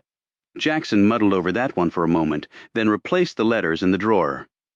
He spent a few more minutes looking around until a knock on the door announced the arrival of the forensics unit. Chapter 14. During the time Sydney had been alone in her house, she had explored every crevice of the place, driven by a force that she could not come close to identifying. She sat for hours in the small window seat in the kitchen, her mind racing through her years of marriage. Every detail of those years, even moments of relative insignificance, came surging up from the depths of her subconscious. At times, her mouth curled in amusement as she recalled a particularly funny memory. Those instances were brief, however, and were always followed by racking sobs as the realization that there would be no more fun times with Jason came crashing down on her. Finally stirring, she rose and walked up the stairs, drifted slowly down the hallway, and entered Jason's small study. She looked around at the spare contents, then sat down in front of the computer. She moved her hand across the glass screen. Jason had loved computers ever since she had known him. She was computer functional, but aside from word processing and checking her email, her knowledge of the world of computer hardware and software was extremely limited. Jason did quite a bit of correspondence by email and normally checked his electronic mailbox every day. Sydney hadn't checked it since the plane crash. She decided it was time to do so. Many of Jason's friends had probably sent messages. She turned the computer on and watched the screen as a series of numbers and words trooped across that were, in large part, meaningless to her. The only one she did recognize was available memory. There was a lot of it. The system had been customized for her husband and was bursting with power. She stared at the available memory number. With a jolt, she realized that the last 3 digits, 7, 3, and 0, constituted the date of Jason's birthday, July 30th. A deep breath prevented a quick relapse into tears. She slid open the desk drawer and idly fumbled through its contents. As an attorney, she well knew the number of documents and procedures that would have to be gone through as Jason's estate was settled. Most of their property was jointly held, but there were still many legal hoops.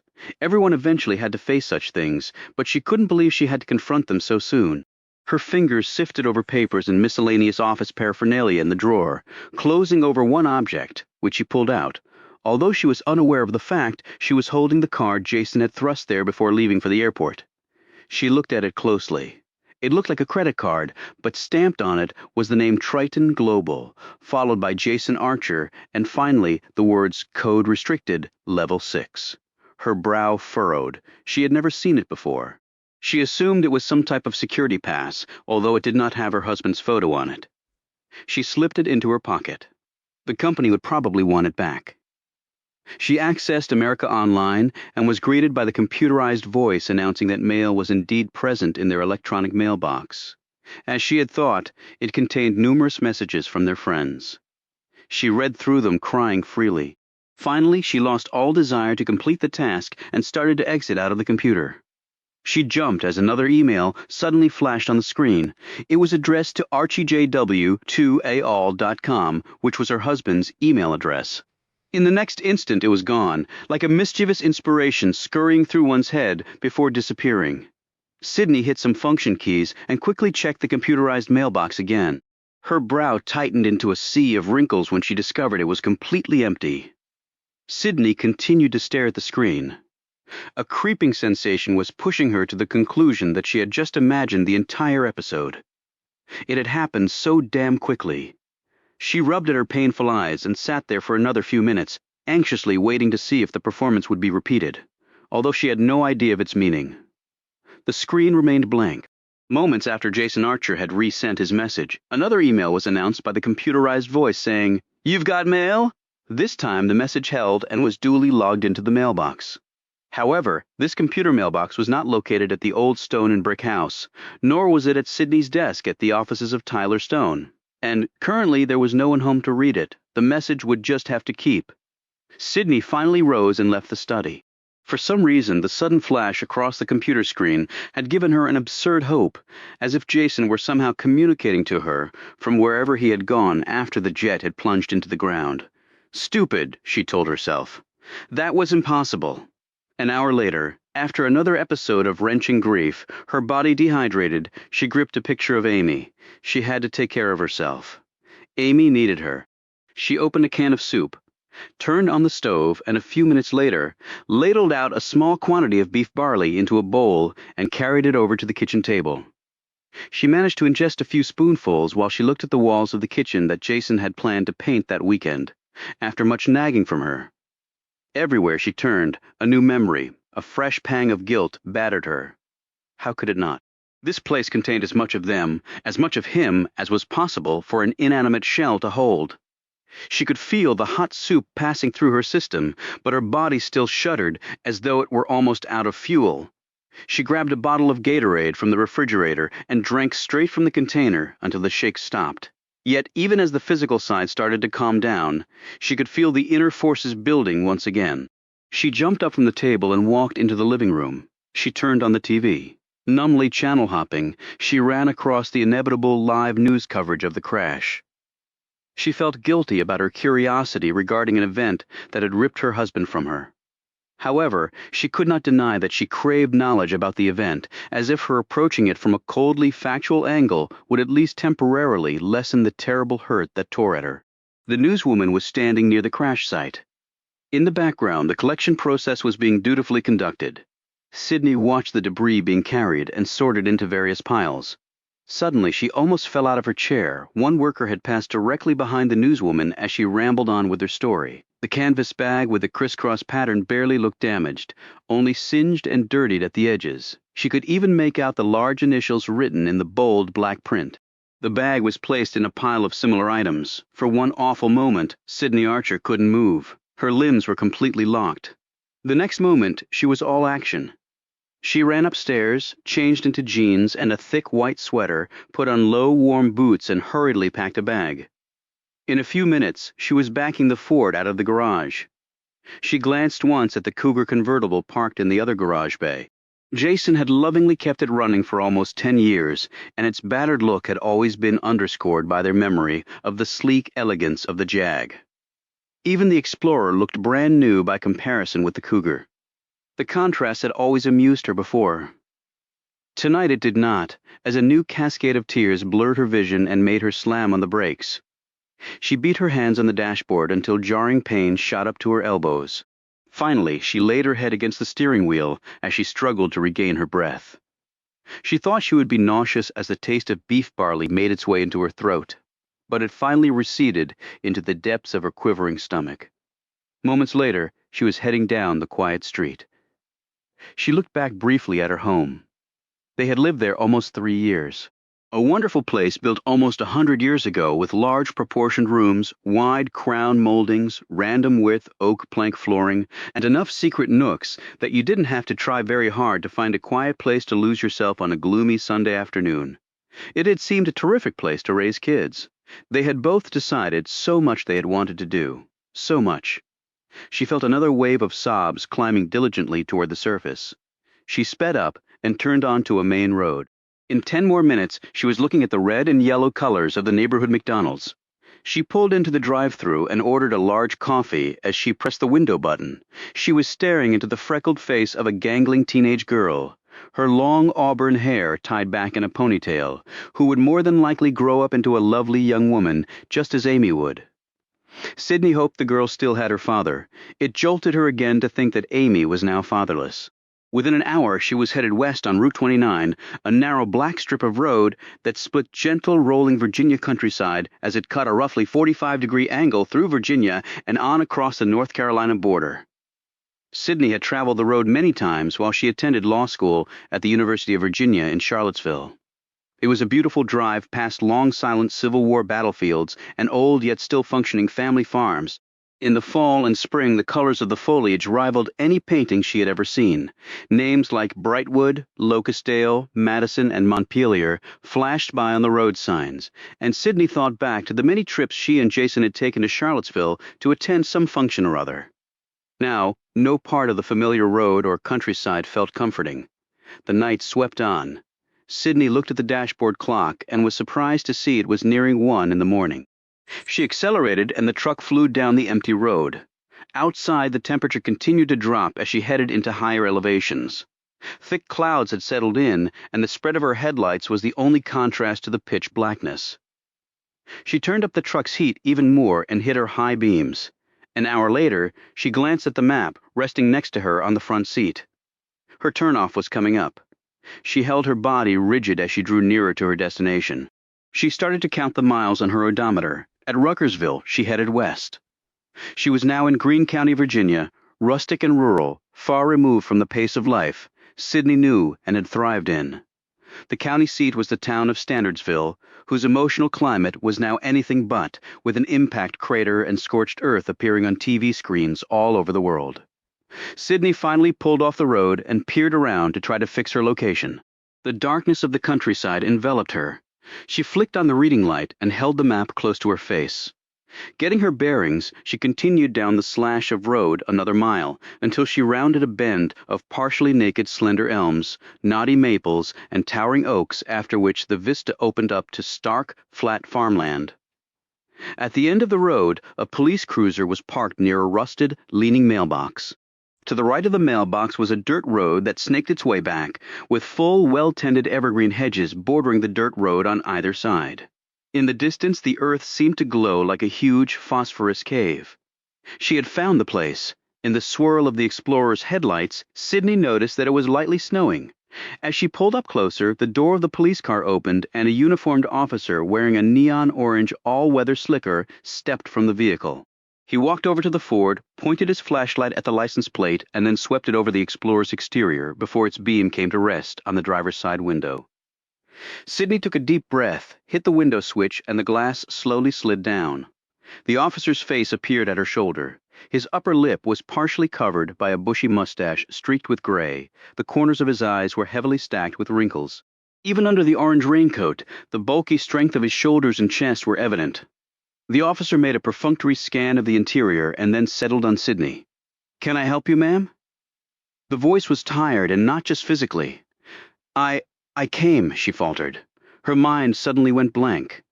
She looked at him. Her mouth moved, but no words came out. The cop's shoulders sagged. "Ma'am, it's been one hell of a long day up here, you know? And I've had a lot of people just happen on by here that really have no business being here." He paused and studied her features. "Are you lost?" His tone made it clear that he did not believe she had strayed 1 inch off her intended course. She managed to shake her head. He looked at his watch. The TV trucks finally headed out, on down to Charlottesville about an hour ago. They went to get some sleep. I suggest you do the same. You can see and read all you want on the TV and in the papers, believe me. He straightened back up, signaling that their conversation, one-sided as it was at an end. "Can you find your way back out?" Sydney slowly nodded, and the cop lightly touched the brim of his cap and headed back to his car. Sydney turned the truck around and started to drive away. She looked in the rearview mirror and abruptly stopped. The strange glow beckoned to her. She opened the truck door and got out. She opened the rear door of the Ford, pulled out her overcoat, and put it on. The cop watched her walk toward the patrol car, and he got out too. His slicker was wet from the snow's moisture. Sydney's blonde hair was covered by flakes as the winter storm stepped up its intensity. Before the cop could open his mouth, Sydney held up one hand. "My name is Sydney Archer. My husband, Jason Archer." Her voice began to waver here as the full effect of the words she was about to speak hit her. She bit her lip, hard, and continued. "He was on the plane. The airline offered to bring me down here, but I decided to come down on my own. I'm really not sure why, but I did." The cop stared at her. His eyes had softened considerably. The heavy mustache drooped like a weeping willow. His erect shoulders slumped down. "I'm really sorry, Miss Archer. I really am. Some of the other family have already come by. They didn't stay very long. The FAA people don't want anybody up there right now. They're coming back tomorrow to walk the area, looking for—" His voice trailed off, and he looked down at the ground. "I just came to see." Her voice failed her too. She looked at him, her eyes a blistering red, her cheeks hollow, her forehead frozen into a vertical column of wrinkles. Although tall, she seemed childlike in her overcoat.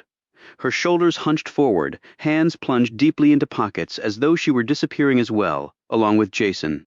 The cop looked embarrassed, his vacillation evident. He glanced up the dirt road, then down at his shoes, and then back at her. "Hold on a minute, Miss Archer." He ducked back inside his patrol car. Then his head popped back out. "Ma'am, come on in here out of the snow, please, before you catch something." Sydney climbed inside the patrol car. It smelled of cigarette smoke and spilled coffee. A rolled-up People magazine was tucked inside a crevice in the front seat. A small computer screen sat atop a stack of electronic hardware. The cop rolled down his window and swept the patrol car's searchlight across the rear of the Explorer. He rolled the window back up and proceeded to hit a number of keys on the keyboard and then study the screen. He looked at Sydney, "Just punching in your license plate. Gotta confirm your identity, ma'am. Not that I don't believe you. I mean, you didn't drive up here in the middle of the night for a vacation. I know that. But I got rules to go by. I understand." The screen filled with information, which the officer quickly studied. He pulled a clipboard off the dash and ran through a list of names. He looked up at her briefly, embarrassment again displayed on his features. "You said Jason Archer was your husband?" She slowly nodded. The word was numbing to her. She felt her hands begin to shake uncontrollably, the vein in her left temple to pulse spasmodically. "I just had to make sure. There was another Archer on the plane, too. A Benjamin Archer." For a moment her hope soared, but reality threw her immediately back down. There had been no mistake. If there had been, Jason would have called. He had been on that plane. As much as she had willed him not to be, he had been. She looked over at the distant lights. He was there now, still there. She cleared her throat. "I have some photo identification, officer." She opened her wallet and handed it across. He noted the driver's license, and then his eyes caught on the photo of Jason, Sydney, and Amy, taken barely a month ago. He stared at it for several moments. Then he handed the wallet back quickly. "I don't need to check anything else, Miss Archer." He looked out the window. "There's a couple of other deputies stationed along up the road, and a slew of National Guard all around. Some of the guys from Washington are still up there. That's what all the lights are for." He looked at her. "I really can't leave my post, Miss Archer." He looked down at his hands. Her eyes trailed his. She saw the wedding ring on his left hand, the ring finger swollen by time so that the simple gold band would never come off without taking the digit with it. The officer's eyes crinkled, and a faint bit of moisture appeared on his cheek. He looked away suddenly, his hand quickly rising to his face, and then back down. He started the car and put it in gear. He looked over at her. "I can understand why you came up here, but I don't recommend that you stay long, Ms. Archer." It's not that kind of a place." The patrol car swayed and bumped over the dirt road. The officer stared intently ahead toward the blinding lights. "There's a devil in hell, and a Lord God above, and while the devil had his way with that plane, all those people are with the Lord right now, Ms. Archer. Every last one of them. You believe that, and don't let anybody ever tell you different." Sydney found herself nodding at his words, wanting so badly to believe that they were true. As they approached the lights, Sydney felt her mind recede farther and farther into the distance. There was a bag, canvas, with blue criss-cross stripes. It was my husband's. It has his initials on it, JWA. I actually bought it for him for a trip we took several years ago. She briefly smiled as the memory washed over her. It was really for a joke. We had sort of had an argument, and it was the ugliest bag I could find at the time. Of course, as it turned out, he loved it. She abruptly looked up and caught the officer's surprised look. I saw it on the TV. It didn't even look damaged. Is there any way I could see it? I'm sorry, Miss Archer. Whatever's been collected has already been taken away. The truck came just about an hour ago to take away the last shipment for the day. Do you know where it goes? The officer shook his head. It wouldn't matter if I did. They wouldn't let you near it. After the investigation is complete, they'll return it, I expect. But from the looks of this one, that could be years. Again, I'm sorry. The patrol car finally stopped a few feet away from another uniformed policeman. The officer got out of the car and conferred briefly with his colleague, pointing twice in the direction of the police cruiser while Sydney sat there, unable to take her eyes off the lights. She was startled when the officer leaned his head in the car. Ms. Archer, you can get out here. Sydney opened the car door and got out. She briefly looked at the other officer, and he nervously nodded toward her, pain in his eyes. There was pain, apparently, everywhere. These men, too, would have rather been home with their families. Here there was death. It was everywhere. It seemed to cling to her clothes, much like the snowfall. Miss Archer, when you're ready to leave, you tell Billy over there, and he'll radio me. I'll come right up and get you. As he started to get back in his cruiser, she called to him, What's your name? The officer looked back. Eugene, ma'am, Deputy Eugene McKenna. Thank you, Eugene. He nodded and touched the brim of his cap. Please don't stay too long, Miss Archer. As the car drove away, Billy led her toward the lights. He kept his eyes straight ahead. Sydney didn't know how much Officer McKenna had told his partner, but she could feel the distress emanating from his body. He was a slender straw of a man, young, barely 25, she thought, and he looked sickened and nervous. He finally stopped walking up ahead. Sydney could see people moving slowly across the property. Barricades and yellow police tape were everywhere. Under the artificial daylight, Sydney could see the utter devastation. It resembled a battlefield, the earth seemingly inflicted with a terrible surface wound. The young police officer touched her arm. Ma'am, you ought to stay back around here. Those folk from Washington are real particular about people messing around up here. They're afraid somebody might stumble over, mess up stuff. He took a deep breath. There's just things everywhere, ma'am, everywhere. I ain't never seen anything like it, and I hope I never do again so long as I live. He looked off in the distance again. When you're ready, I'll be down there. He pointed in the direction from which they had come and then headed back down. Sydney wrapped her coat around her and brushed the snow from her hair. She unconsciously moved forward, then stopped, then started advancing again. Directly under the umbrella of light, mounds of dirt had been thrown up. She had seen that on the news, now countless times. The impact crater. They said the entire plane was in there, and though she knew it to be true, she could not believe it was possible. The impact crater, Jason was in there too. It was a thought that had become so deep, so wrenching, that instead of sending her into hysterics, it simply incapacitated her. She clenched her eyes shut and then reopened them. Thick tears rolled down her cheeks, and she did not bother to wipe them away. She did not expect to ever smile again, even when she forced herself to think of Amy, of the wonderful little girl Jason had left her. Not a trace of happiness was able to break through her utter sorrow. She stared ahead as cold winds buffeted her, her long hair swirling around her head. While she continued to watch, several large pieces of equipment headed over to the crater, engines whining, black, smoky exhaust gushing up from their bowels. Steam shovels and earth movers attacked the pit with great force, lifting up huge mouthfuls of earth and depositing them in waiting dump trucks, which headed out on special routes over terrain that had already been searched. Speed was the overriding concern, even paramount to the risk of further damaging the aircraft's remains. What everyone wanted desperately to uncover was the FDR. That was more important than worrying about turning a quarter-inch fragment into something smaller by the accelerated excavation work. Sydney noticed the snow was adhering to the ground, an obvious concern to the investigators. She assumed as she saw a number of them racing around with searchlights, only stopping long enough to stick small flags in the rapidly whitening earth. When she moved closer, she made out the green-clad figures of the National Guardsmen as they patrolled their sectors, rifles slung over their shoulders, their heads turning constantly in the direction of the crater. Like an omnipotent magnet, the crash site seemed inexorably to demand everyone's attention. The price to be paid for the innumerable joys of life, it seemed, was the constant threat of swift, inexplicable death. As Sydney moved forward again, her foot caught on something covered by the snow. She bent down to see what it was, and the words of the young policeman came back to her. There are things everywhere, everywhere. She froze, but then continued to search with the innate curiosity of human beings. A moment later, she was running down the dirt road, her feet fumbling and slipping in the snow, her arms jerking awkwardly forward, violent sobs exploding from her lungs. She never saw the man until she collided headlong into him, buckling his legs. They both went down, he as surprised as she, perhaps even more so. Damn! Lee Sawyer grunted as he landed on a clod of dirt. The wind knocked out of him. Sydney, however, was on her feet in a second and continued sprinting down the twisting path.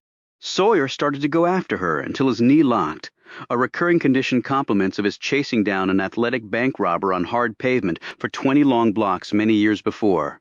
"Hey!" he yelled after her, as he awkwardly hopped around on one foot, rubbing at his knee. He shone his flashlight in her direction. When Sydney Archer turned her head, he caught her profile in the arc of the light. A second later, he snatched a glimpse of her horror-filled eyes. Then she was gone. He gingerly stepped over to the area where he had first spotted her. He shone his flashlight on the ground. Who the hell was she, and what was she doing up here? Then he shrugged. Probably a curious area resident who had seen something she wished she hadn't. A minute later, Sawyer's light confirmed his suspicions. He bent down and picked up the small shoe. It looked tiny and helpless in his big paw. Sawyer looked back in Sydney Archer's direction and sighed deeply in the darkness.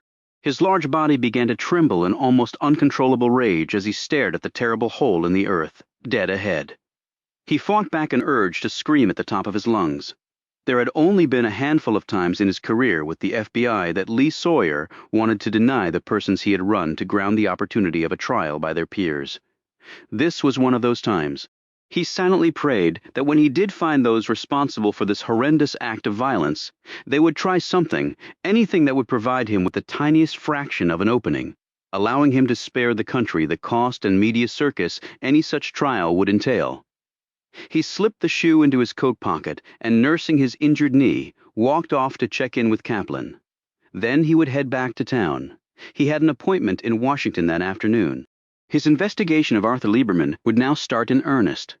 A few minutes later, Officer McKenna looked anxiously at Sydney as he helped her out of the patrol car.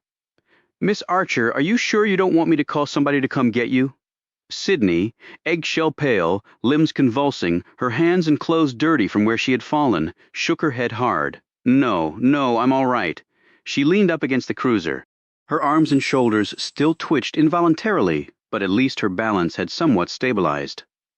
She closed the door of the police cruiser and started to walk unsteadily toward her Ford. She hesitated and then turned around. Officer McKenna was beside his cruiser, watching her closely. "Eugene?" "Yes, ma'am." "You were right. It's not a place where you should stay too long." The words were said in the hollow tone of one entirely vacant of spirit. She turned and slowly walked toward the Ford and got in.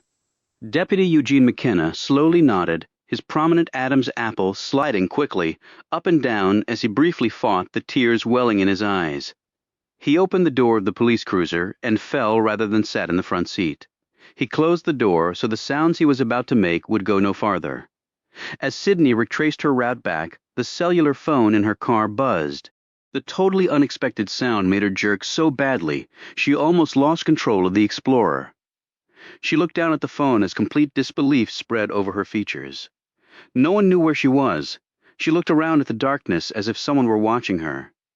The shorn trees were the only witnesses to her journey back home. As far as she could tell, she was the only living person around. Her hand slowly reached down to pick up the phone. Chapter 15. My God, Quentin, it's 3 a.m. I wouldn't be calling unless it was really important. I'm not sure what you want me to say. Sydney's hand slightly trembled as she held the cellular phone. Sydney slowed the car. Her foot had steadily pressed down on the accelerator as the conversation continued, until she was traveling at a dangerous rate of speed on the narrow roadway. "Like I said, I heard you and Gamble talking on the trip back from New York. I thought you would have come to me, Sydney, not gamble. The voice was soft, but contained a certain edge. I'm sorry, Quentin, but he asked questions. You didn't. I was trying to give you some space. I appreciate that. I really do. It's just that Gamble confronted me. I mean, he was nice about it, but I had to tell him something. And so you told him you didn't know why Jason was on that plane. That was your answer? That you had no idea he was even on the plane? She could discern certain unspoken thoughts in his words. How could she tell Rose something different from what she had told Gamble? And even if she revealed Jason's story for going to Los Angeles, how could she tell Rose that she now knew Jason hadn't gone to interview with another company?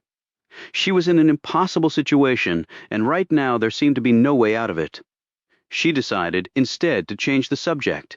How did you think to call me in the car, Quentin? It made her feel slightly creepy that he had been able to trace her. I tried the house, then the office. Only place left was the car, he said simply. To tell you the truth, I was kind of worried about you. And his voice abruptly stopped, as if he had decided an instant too late not to communicate the thought. And what? Roe was hesitant on the line, but then he quickly finished his thought.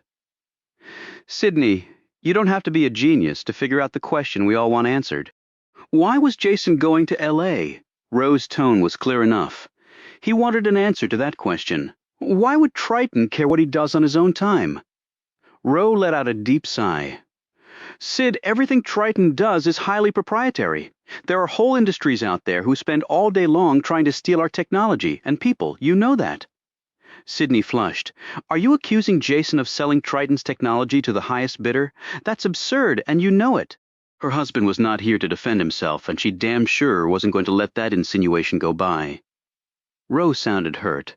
I didn't say I was thinking it, but others here are. Jason would never, ever do anything like that. He worked his butt off for that company. You were his friend. How could you even make that allegation? Okay, explain what he was doing on a plane to L.A. Instead of painting the kitchen, because I'm about to make the one acquisition that will allow Triton to lead the world into the 21st century, and I cannot allow anything or anyone to destroy that opportunity. It will never be repeated. The tone in his voice was just enough to ignite every molecule of rage in Sydney Archer's body. I can't explain it. I'm not even going to try to explain it. I don't know what the hell's going on. I just lost my husband. God damn it. There's no body, there's no clothes, there's nothing left of him, and you're sitting there telling me you think he was ripping you off? Damn you. The Ford swerved slightly off the road, and she had to struggle to bring it back on. She slowed down once again as the vehicle hit a major rut. The jolt went through her entire body. It was getting harder to see in the swirling snow. Sid, please, please calm down. Rose's voice was suddenly panicked. Listen, I didn't mean to upset you further. I'm sorry. He paused, then quickly added, Can I do anything for you? Yeah, you can tell every friggin' person at Triton to drop dead. Why don't you go first? She clicked the off button and tossed the phone down. The tears were pouring so fast, she finally had to pull off the road. Shaking as if she had just been plunged into ice, Sydney finally undid her seat restraint and lay across the front seat, one arm covering her face for several minutes. Then she put the Ford back into gear and took to the road once more. Despite her evident exhaustion, her thoughts moved as fast as the V6-powered Explorer. Jason had been terrified of her upcoming meeting with Triton. He probably had the job interview story ready in case of an emergency. Her meeting with Nathan Gamble and company had qualified as such. But why? What could he possibly have been involved in? All those late nights? His reticence? What had he been doing? She looked at the dashboard clock and noted the time creeping relentlessly toward 4 a.m. While her mind was functioning in high gear, the rest of her wasn't. Her eyes would now barely stay open, and she had to address the obvious concern of where she would spend what was left of the night.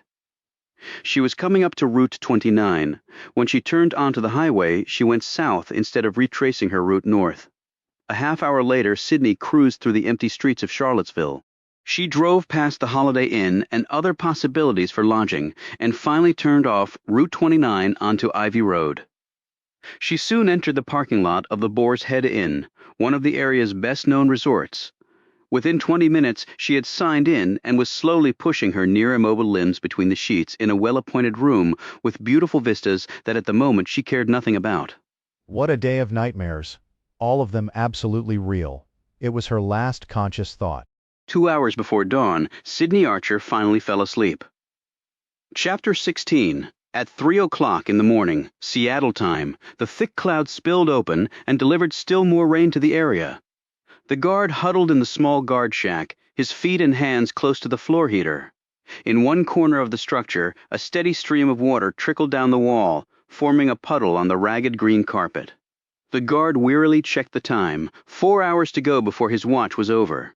He poured out the last of the hot coffee from his thermos and longed for a warm bed. Each building was leased by different companies. Some of the buildings simply stood empty, but all were secure regardless of their contents, with armed guards on site 24 hours a day. The high metal fence had barbed wire at the top, although not the deadly razor wire favored at prison facilities. Video monitors were discreetly placed throughout the area. It would be a difficult place to break into. Difficult, but far from impossible. The figure was clad head to foot in black. It took him less than a minute to climb the fence in the back of the warehouse facility, expertly avoiding the sharp wire. Once over the fence, he slipped in and out of the shadows as the rain continued to pour down, completely covering the slight sounds that his quick-moving feet made. On his left sleeve was a miniature electronic jamming device. He passed 3 video cameras on the way to his destination. None of them captured his image.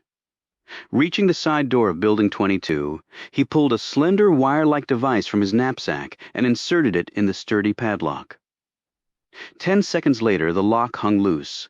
He took the metal steps 2 at a time after making a visual sweep of the building's interior with his night vision goggles. He opened the door to a room, illuminating the small space with his flashlight. He unlocked the filing cabinet and removed the surveillance camera. He placed the videotape in one part of his knapsack, reloaded the camera, and replaced it in the cabinet. 5 minutes later, the area was once again quiet. The guard had not yet finished his last cup of coffee. At the crack of dawn, a Gulfstream V lifted off from the Seattle airport. The black-clad figure was now dressed in jeans and a sweatshirt and was fast asleep in one of the luxurious cabin chairs, his dark hair falling into his youthful face. Across the aisle, Frank Hardy, head of a firm specializing in corporate security and counter-industrial espionage, intently read every page of a lengthy report as the plane soared through the now clear morning sky. The last vestiges of the previous night's storm system had finally pushed on. Inside a metal briefcase was the videotape that had been removed from the camera in the file cabinet. The case was within easy reach of his hand. A steward appeared and poured out another cup of coffee for the plane's one awake passenger. Hardy's eyes rested on the metal briefcase, his brow wrinkled, and from long habit his fingers traced and retraced the worry lines stamped across his forehead. Then Hardy put the report down, leaned back in his seat and stared out the cabin window as the aircraft headed east. He had a lot to think about. He was not a happy man right now. Both his jaw and his gut clenched and unclenched as the sleek jet raced down the Gulfstream, hit its cruising altitude on a flight that would culminate in Washington, D.C. The rays of the rising sun reflected off the familiar company logo emblazoned on the aircraft's empennage. The soaring eagle represented an organization like no other, more recognized worldwide than even Coca-Cola, more feared than most of the world's largest conglomerates, which, by comparison, were aging dinosaurs awaiting the constant pull of extinction. It was the complete package as the 21st century hurtled toward them. Just like the bold eagle symbol that was rapidly making its way into the 4 corners of the world and everywhere in between. Triton Global would have it no other way. Chapter 17. A uniformed security guard escorted Lee Sawyer through the massive lobby of the Mariner Eccles building, the Constitution Avenue home of the Federal Reserve Board. Sawyer thought that the premises were in keeping with the enormous clout of their occupant. After walking up to the 2nd floor, Sawyer and his escort stopped at a thick wooden door, and the escort knocked. The words "come in" filtered out to them. Sawyer moved through the doorway to a large, cozily furnished office. The floor-to-ceiling bookcases, dark furniture, and ornate moldings made a somber impression. The thick drapes were closed. A green banker's lamp glowed on the large leather-topped partner's desk. The smell of cigars hovered everywhere. Sawyer could almost see gray wisps of smoke hanging in the air like ghostly apparitions. It reminded him of the scholarly studies of some of his old college professors. A small fire burning in the fireplace threw both warmth and light into the room. When a man of massive girth swiveled around in the chair behind the desk, Sawyer's attention was instantly riveted upon him. A corpulent red face housed light blue eyes hiding behind lids reduced to slits by sagging facial skin and the overgrowth of a pair of eyebrows, as thick as Sawyer had ever seen. The hair was white and abundant. The nose was wide, and the tip was even redder than the rest of the face. For one brief moment, Sawyer jokingly wondered if he was confronting Santa Claus. The man rose from behind the desk, and his big, cultured voice flowing across the room to envelop Lee Sawyer dispelled all such thoughts. "Agent Sawyer, I'm Walter Burns, Vice Chairman of the Federal Reserve Board." Sawyer moved forward to grip the flabby hand. Burns matched the 6'3" Sawyer in height, but carried at least 100 more pounds on his frame than did the powerfully built FBI agent. Sawyer took the leather chair indicated by Burns. When Burns sat back down, Sawyer noted that he moved with a grace that was not uncommon to large men. I appreciate your seeing me, sir. Burns shot the FBI man a penetrating glance. I take it that your agency's involvement in this matter means it was not merely a mechanical or other similar problem that befell that plane. We're checking through all possible scenarios. Nothing has been ruled out right now, Mr. Burns. Sawyer's features were impassive. "My name is Walter, Agent Sawyer. Since we're both members of the sometimes unwieldy system known as the federal government, I think that allows us the pleasure of a first-name basis." Sawyer grinned. "Mine's Lee. How can I help you, Lee?" The clatter of freezing rain assaulted the window, and a chill seemed suddenly to pervade the air. Burns rose and walked over to the fireplace, beckoning Sawyer to pull his chair over, while Burns placed some small pieces of kindling taken from a brass bucket onto the fire. Sawyer flipped open his notebook and briefly studied some notes. When Burns sat down across from him, Sawyer was ready. "I realize that a lot of people have no idea what the Fed does. I mean people outside the financial markets." Burns rubbed at one eye, and Sawyer almost heard a chuckle escape the other man's lips. "If I were a betting man, I would be inclined to lay money on the fact that fully half the population of this country have no idea of the existence of the Federal Reserve System, and that 9 out of 10 have no clue as to what our actual purpose is. I must confess, I find that anonymity enormously comforting." Sawyer paused, and then leaned toward the older man. "Who would benefit from Arthur Lieberman's death? I don't mean personally. I'm focusing on his professional side, as chairman of the Fed." Burns's eyes widened until the slits reached the shape of half-moons, about the limits of their range. "You're implying that someone blew up that plane in order to kill Arthur. If you don't mind my saying so, that seems awfully far-fetched." "I didn't say that was the case. That is, we're looking at everything right now." Sawyer spoke in low tones, as though he feared he would be overheard. "The fact is, I've combed through the passenger manifest, and your colleague was the only VIP aboard. If it was a deliberate sabotage, then one reason that jumps out would be killing the Fed chairman, or just a planned terrorist attack, and Arthur simply had the misfortune to be on board." Sawyer shook his head. "If we are looking at sabotage, then I don't believe Lieberman being on the plane was a coincidence."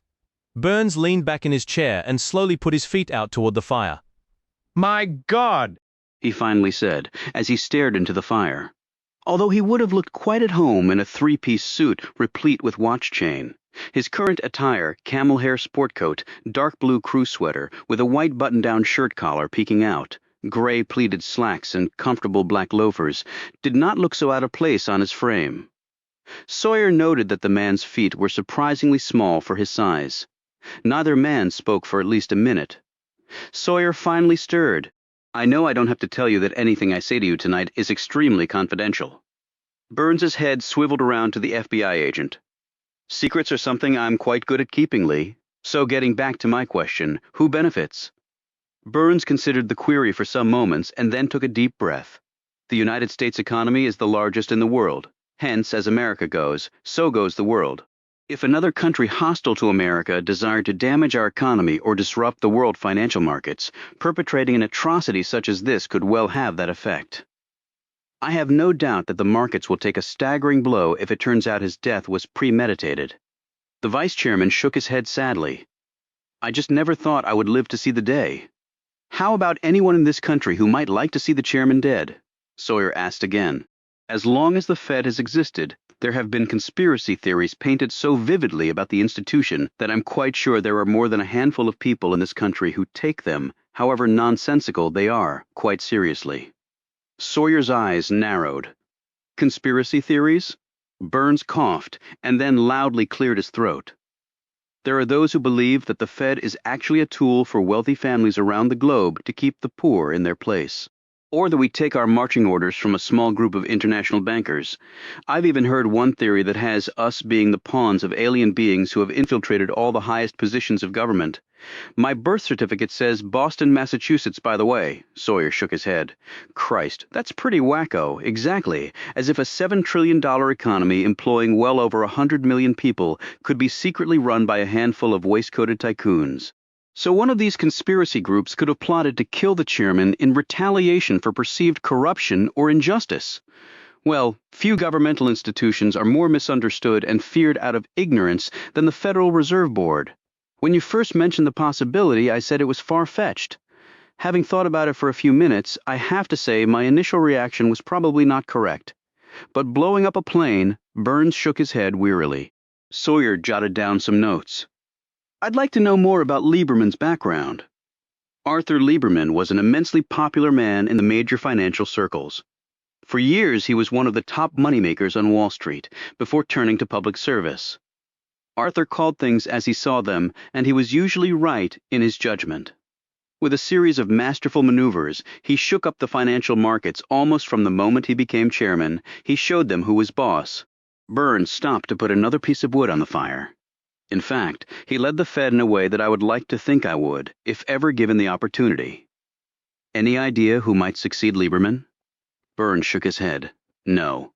Around the time he left for Los Angeles, had anything unusual occurred at the Fed? Burns shrugged. We had our FOMC meeting on November 15th, but that was a regularly scheduled event. Sawyer looked puzzled. FOMC, Federal Open Market Committee. It's our policymaking board. What goes on at those meetings? Well, in a shorthand version, the 7 members of the Board of Governors and the presidents of 5 of the 12 Federal Reserve Banks look at all pertinent financial data on the economy and decide whether any actions are required with respect to money supply and interest rates. Sawyer nodded. When the Fed raises or lowers interest rates, for instance, then that affects the entire economy, contracts or expands it. At least we think so, Burns replied sardonically, although our actions have not always had the results we intended. So was there anything unusual at this FOMC meeting? No. Nevertheless, could you give me a rundown of exactly what was said and by whom? It might seem irrelevant, but getting a motive could really help us track down whoever did this. Burns's voice went up an octave. Impossible. The actual deliberations of FOMC meetings are absolutely confidential and cannot be divulged to you or anyone else. Walter, I won't push it now, but with all due respect, if any information discussed at these meetings is relevant to the FBI's investigation, rest assured that we will have access to it. Sawyer stared at him until Burns dropped his gaze. A brief report detailing the minutes of the meeting is released 6 to 8 weeks after the meeting is held, Burns said slowly, but only after the occurrence of the next meeting. The actual results of the meetings, whether any action was taken or not, are released to the news media the same day. I read in the paper where the Fed left the interest rates the same. Burns pursed his lips and then eyed Sawyer. That's right, we didn't adjust the interest rates. How exactly do you adjust rates? There are actually 2 interest rates that are directly affected by the Fed. Lee. The federal funds rate is the interest rate banks charge other banks who borrow funds to meet reserve requirements. If that rate goes up or down, interest rates on bank CDs, T-bills, mortgages, and commercial paper will soon follow. The Fed sets the target federal funds rate at the FOMC meetings. Then the New York Federal Reserve Bank, through its domestic trading desk, buys or sells government securities, which in turn restricts or expands the supply of money available to banks to ensure that that interest rate is maintained. We call that adding or subtracting liquidity. That's how Arthur took the bulls by the horns when he became chairman, by adjusting the Fed funds rate in ways the market didn't anticipate. The second interest rate which can be affected by the Fed is the discount rate, the rate charged by the Fed to banks for loans by the Fed. However, the discount rate is tied to loans for what amounts to emergency purposes. Thus, it's known as the window of last resort. Banks who frequent that window too often will come under increased regulatory scrutiny, since it's seen as a sign of weakness in banking circles. For that reason, most banks will borrow money from other banks at the slightly higher federal funds rate, since there is no stigma attached to that channel of credit. Sawyer decided to change direction. Okay, had Lieberman been acting strangely? Anything bothering him? Any threats that you know of? Burns shook his head. This trip to L.A. that Lieberman was taking, was it a regular thing? Very regular. Arthur was meeting with Charles Tiedemann, president of the San Francisco Federal Reserve Bank. Arthur was very good about making the rounds of the presidents, and he and Charles were old friends. Wait a minute, if Tiedemann is head of the San Francisco Bank, why was Lieberman flying into L.A.? There is a branch office of the Fed there. Also, Charles and his wife live in Los Angeles, and Arthur would stay with them. But he would have just seen Tiedemann at the November 15th meeting. That's right.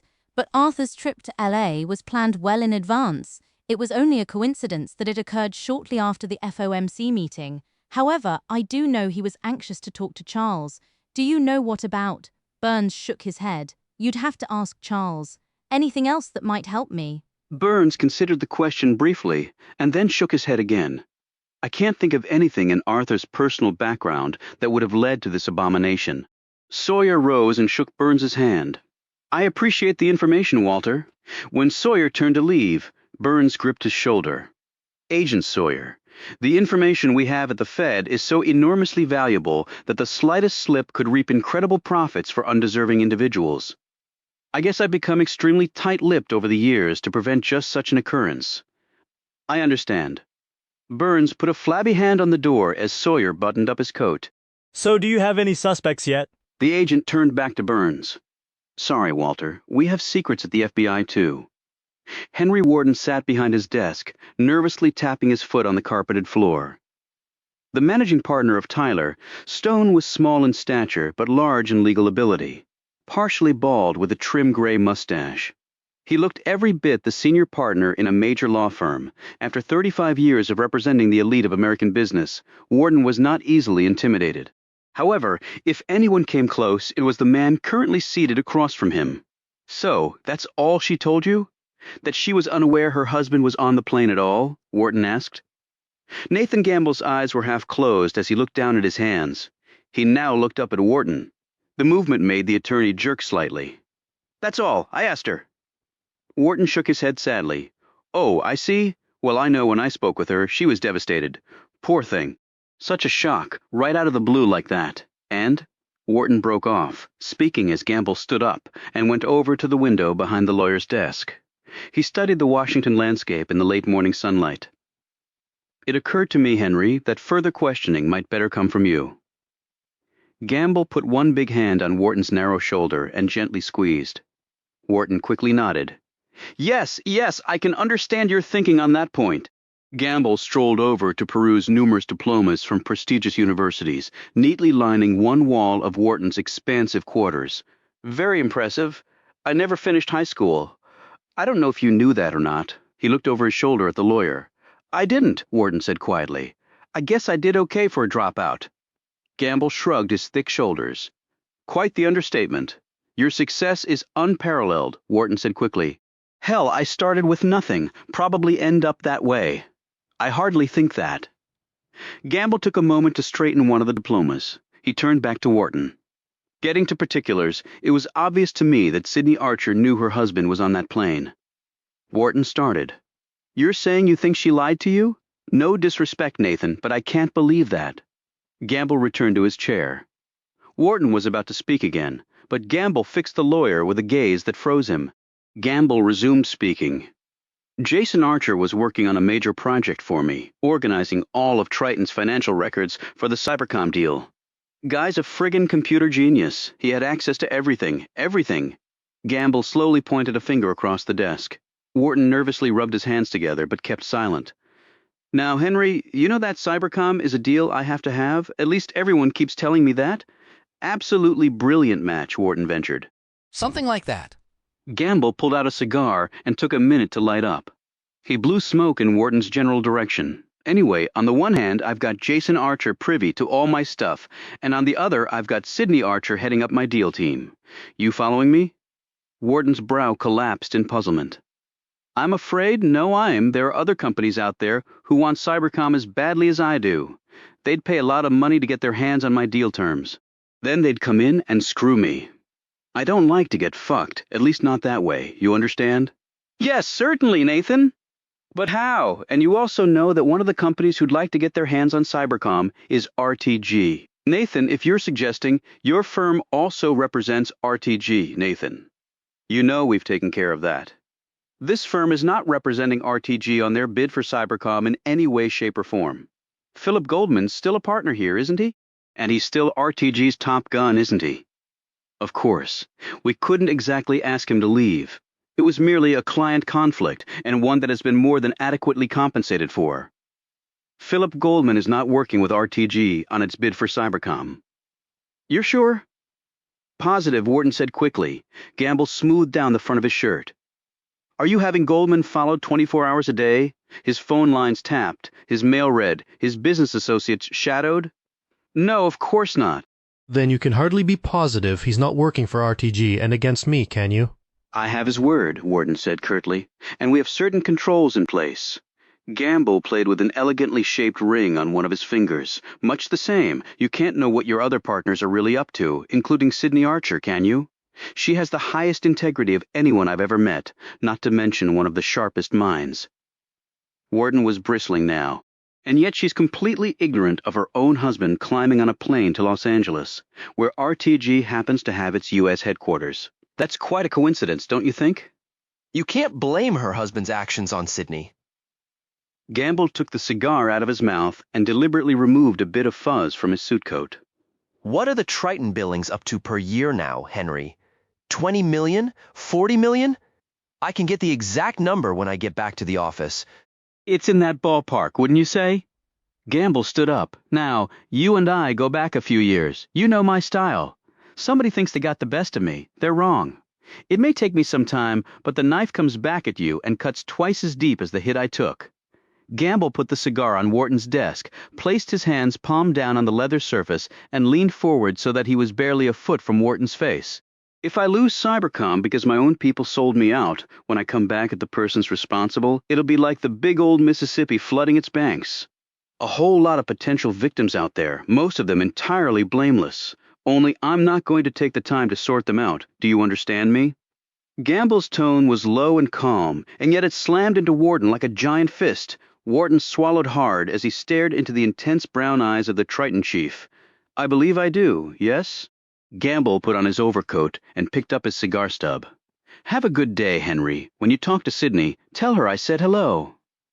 It was 1 o'clock in the afternoon when Sydney pulled the Ford out of the parking lot of the Boar's Head and quickly made her way back toward Route 29. She drove past the old Memorial Gymnasium where she had once grunted and sweated and hit tennis balls in between the rigors of law school.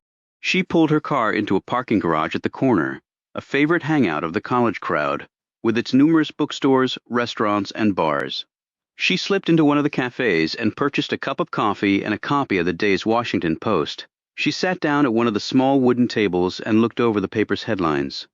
She almost fell out of her chair. The type was bold, thick, and marched across the page with the urgency its contents deserved. Federal Reserve Board Chairman Arthur Lieberman killed in airplane crash. Next to the headline was a photo of Lieberman. Sydney was struck by the man's penetrating eyes. Sydney quickly read the story. Lieberman had been a passenger on Flight 3223. He took regular monthly trips to Los Angeles to meet with the San Francisco Federal Reserve Bank president, Charles Tideman, and the ill-fated Western Airlines flight had been one of those regular excursions. 62 years old and divorced. Lieberman had headed the Federal Reserve for the last 4 years. The article devoted a great deal of space to Lieberman's illustrious financial career and the respect he commanded across the globe. Indeed, the official news of his death had not been reported until now because the government was doing its best to prevent a panic in the financial community. Despite those efforts, the financial markets all over the world had begun to suffer. The story ended with a notice of a memorial service for Lieberman the following Sunday in Washington.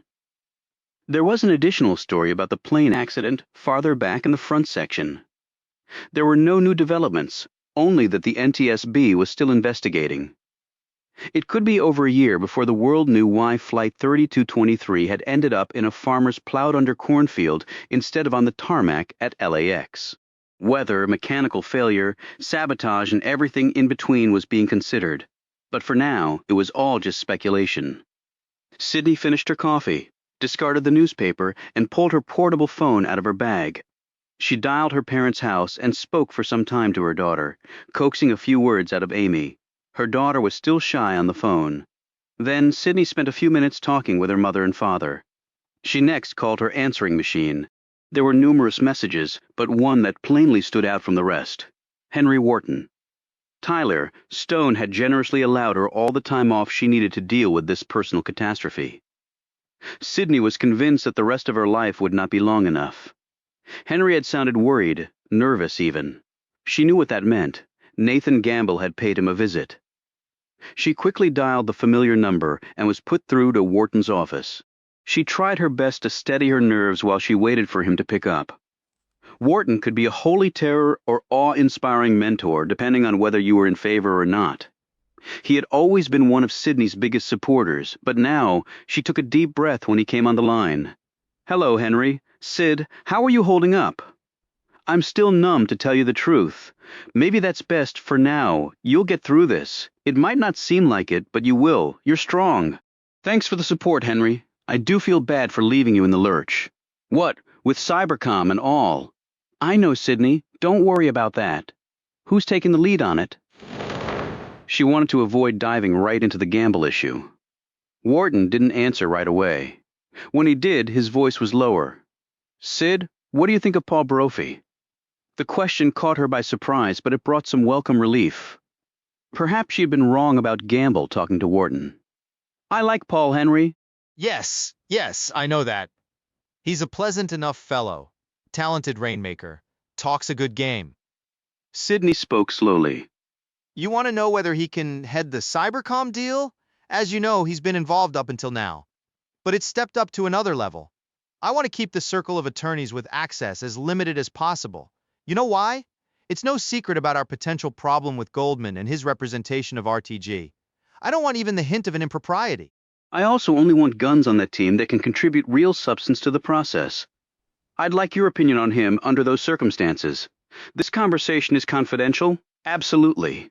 Sydney spoke with authority, grateful to be analyzing for the moment, something other than her personal loss. Henry, you know as well as I do that deals as complex as this one are like chess games. You have to see 5 or 10 moves ahead, and you don't get second chances.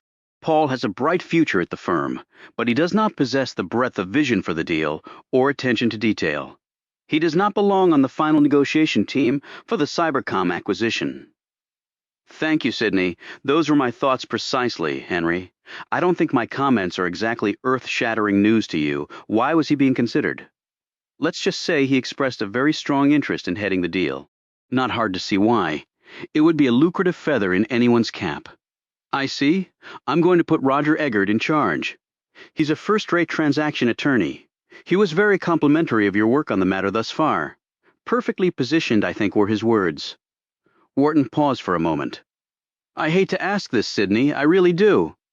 What, Henry? She heard him let out a long breath. Well, I promised myself I wouldn't do this. It's just that you're so damn indispensable. He paused again. Henry, please, what is it? Could you take a moment to talk to Eggert?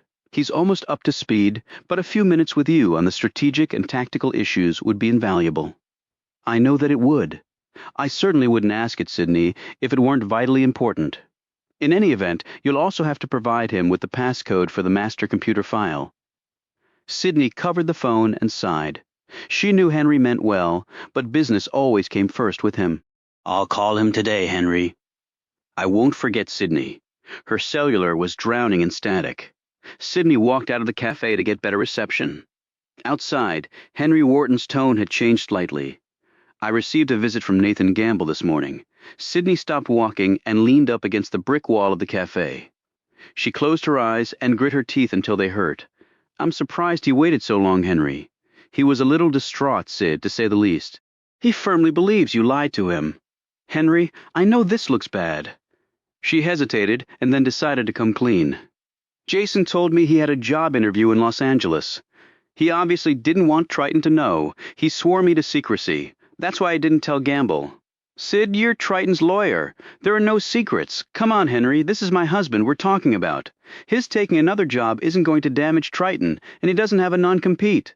Still, Sydney, it hurts me to say this, but I'm not sure you exercise the best judgment in the matter. Gamble suggested quite strongly to me that he suspected Jason of stealing corporate secrets.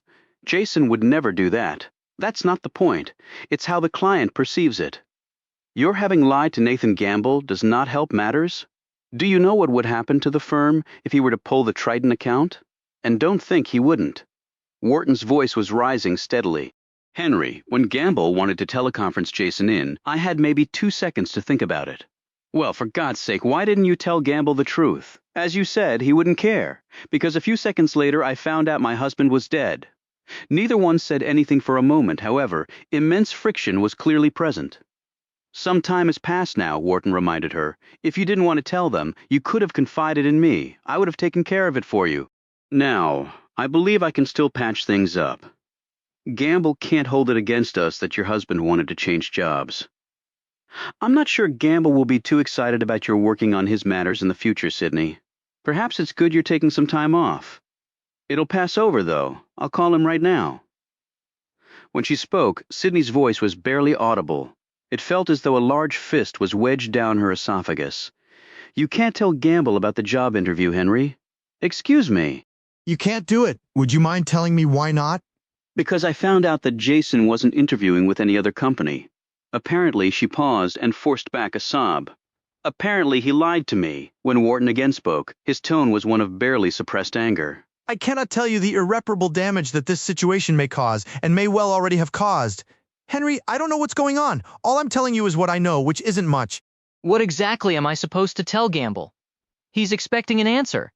Put the onus on me, Henry. Tell him I can't be reached. I'm not returning calls, you're working on it, and I won't be back at the office until you get to the bottom of the matter. Wharton thought that over for a moment. I guess that might work, at least temporarily. I appreciate your taking responsibility for the situation, Sydney. I know it's not of your making, but the firm certainly shouldn't suffer. That's my chief concern. I understand, Henry. In the meantime, I'll do my best to find out what was going on. You sure you're up to that? Under the circumstances, Wharton felt compelled to ask the question, although he was certain of the answer. Do I have a choice, Henry? Our prayers are with you, Sydney. Call if you need anything. We're a family at Tyler Stone. We take care of each other. Sydney clicked off her phone and put it away. Wharton's words had hurt her deeply, but maybe she was just being naive. She and Henry were professional colleagues and friends.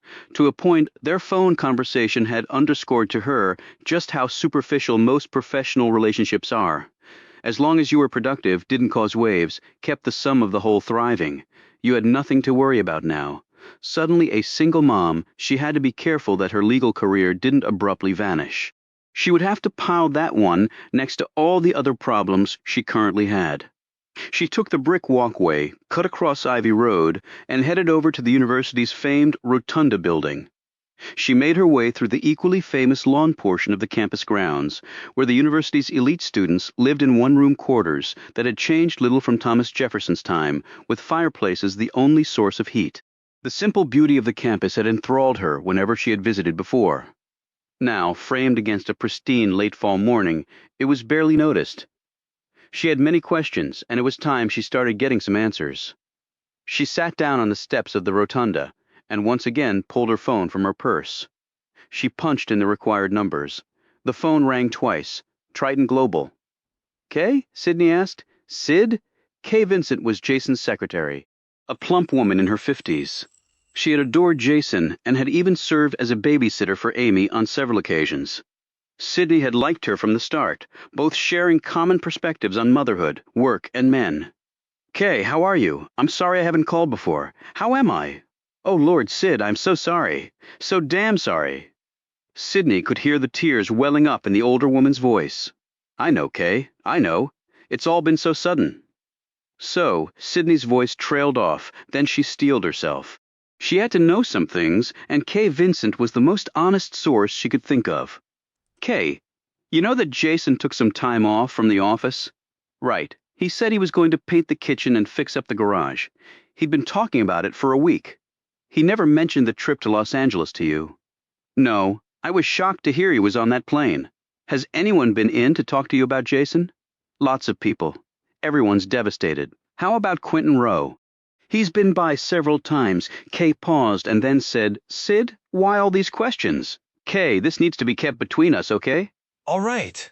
She sounded very reluctant. I thought Jason was going to LA for a job interview with another company because that's what he told me. I recently found out that that wasn't true. My God. While Kay slowly digested the news, Sydney ventured another question. Kay, is there any reason you could think of why Jason would have lied about that? Was he acting strange at work? There was a considerable pause now. Kay? Sydney fidgeted on the steps. The cold from the bricks had begun to chill her. She abruptly stood up. Sid, we have really strict rules about discussing any of the company's business. I don't want to get into trouble. I know that, Kay. I'm one of Triton's attorneys, remember? Well, this is a little bit different. Kay's voice abruptly disappeared from the line. Sydney wondered if she had hung up, but then the voice reappeared. Can you call me later tonight? I don't really want to talk on company time about this. I'll be home around 8. You still have my home phone? I've got it, Kay. Thanks. Kay Vincent hung up without saying anything else. Jason rarely discussed Triton's business with Sydney. Although as an attorney at Tyler Stone, she was immersed in numerous matters for the company. Her husband took the ethical responsibilities of his position very seriously. He had always been careful not to put his wife in an awkward situation, at least until now. She slowly walked back to the parking garage. After paying the attendant, she started toward her car. Suddenly she turned, but by then the man had disappeared around the corner. She walked rapidly back to the street next to the garage and peered down it. No one was in sight. There were numerous shops along there, though. Someone could have disappeared into any one of them in a few seconds. She had first noticed him looking at her while she was seated on the steps of the rotunda. He had been standing behind one of the many trees sprinkled around the lawn. Busy talking to Kay, she had quickly dismissed him as some guy just checking her out for the obvious reason. He was tall, at least 6 feet, lean and dressed in a dark overcoat. His face had been partially covered by sunglasses and the overcoat's collar had been turned up. Further, hiding his features, a brown hat had covered his hair, although she had managed to note that it was light in color, reddish blonde, perhaps. For a brief moment, she wondered if paranoia had been added to her growing list of problems. She couldn't worry about it right now. She had to get home. Tomorrow, she would pick up her daughter. She then remembered that her mother had mentioned a memorial service for Jason. The details of that would have to be gone over. Amid all the mystery surrounding her late husband's last day, the recollection of the memorial service had brought back the crushing knowledge that Jason was indeed dead. No matter how he had deceived her, or for what reason he had done so, he was gone. She headed back home. Chapter 18. Under drifting cloud cover that was quickly overtaking the razor-blue sky, a chilly wind whipped through the crash site. Armies of people walked the grounds, marking debris with red flags, forming a mass of crimson in the cornfield. Near the crater sat a crane with a dangling bucket large enough to hold 2 grown men. Another such crane hovered over the crater, its long cable and bucket disappearing into the depths of this shallow hell. Other cables connected to motorized winches set on flatbed trucks snaked down into the pit.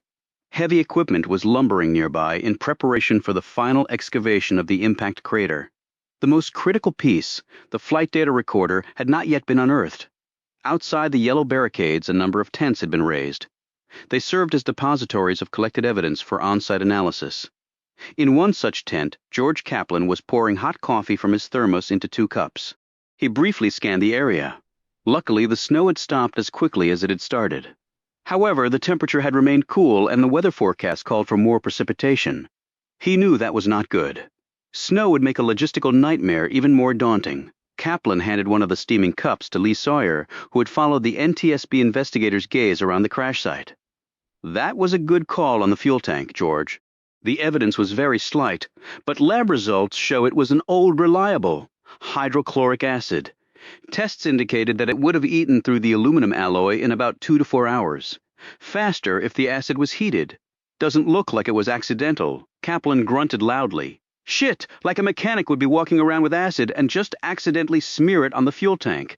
I never thought it was an accident, George. Kaplan threw up his hand in apology. And you can carry hydrochloric acid in a plastic container. Could even use a squirt bottle with a modified tip so you can gauge how much you're applying. Plastic won't trip a metal detector. It was a good choice. Kaplan's face twisted in disgust. He looked out at the crash site for a few more seconds, and then stirred, turning to Sawyer. Nailing down the timing that close is good cuts down the list of possible suspects who would have had access. Sawyer nodded in agreement. We're following that up right now. He took a long sip of the coffee. You really think somebody blew up an entire plane load of people to take out one guy? Maybe. Christ almighty, I don't mean to sound callous, but if you want to kill the guy, who not just grab him off the street and put a bullet in his head? Why this? He pointed at the crater and then slumped back in his seat, his eyes half closed, one hand rubbing viciously at his left temple. Sawyer sat in one of the folding chairs. We're not sure that's the case, but Lieberman was the only passenger on the plane warranting that kind of special attention. Why the hell go to all this trouble to kill the Fed chairman? Sawyer pulled his coat tighter around him as the cold wind swirled inside the tent space. Well, the financial markets took a tremendous beating when the news broke of Lieberman's death. The Dow lost almost 1,200 points, or about 25% of its total, in 2 days.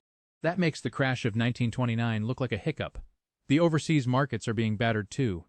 Sawyer stared pointedly at Kaplan. And wait until news leaks that the plane was sabotaged, that Lieberman might have been deliberately killed. Who the hell knows what that will trigger? Kaplan's eyes widened. Jesus, all that for one guy? Like I said, somebody killed Superman. So you got a lot of potential suspects? Foreign governments? International terrorists? Crap like that, right? Kaplan shook his head as he contemplated the number of bad people on the increasingly small sphere they all called home. Sawyer shrugged. Let's just say it's not going to be your run-of-the-mill street criminal. The two men fell silent and again stared over at the crash site. They watched the crane's cable reverse its direction, and within 2 minutes a bucket carrying 2 men appeared above the pit. The crane swung around and gently rested the bucket on the ground. The 2 men clambered out. Sawyer and Kaplan watched with growing excitement as the pair raced toward them. The first to arrive was a young man whose white blonde hair partially obscured a choir boy's features. In his hand was clenched a plastic baggie. Inside the baggie was a small, metallic, rectangular object heavily charred. The other man lumbered up behind him. He was older, and his red face and labored breathing spoke of the rarity of his finding himself racing across wide cornfields. I couldn't believe it, the younger man almost shouted. The starboard wing, or what was left if it was sitting right on top, pretty much intact. I guess the left side took the brunt of the explosion with the full tank. Looks like when the nose burrowed into the ground, it created an opening slightly larger than the circumference of the fuselage. When the wings hit the sides of the pit, they crumpled back and over the fuselage. Damn miracle, if you ask me. Kaplan took the baggie and stepped over to the table. Where'd you find it? It was attached to the wing's interior side, right next to the access panel for the fuel tank. It must have been placed inside the wing on the inboard side of the starboard engine. I'm not sure what it is, but I can damn sure tell you it doesn't belong on a plane. So it was placed to the left of where the wing sheared off? Kaplan asked. Exactly, Chief. Another couple inches and it would have been gone too. The older man spoke. From the looks of it, the fuselage shielded the starboard wing from a good deal of the initial post-crash explosion.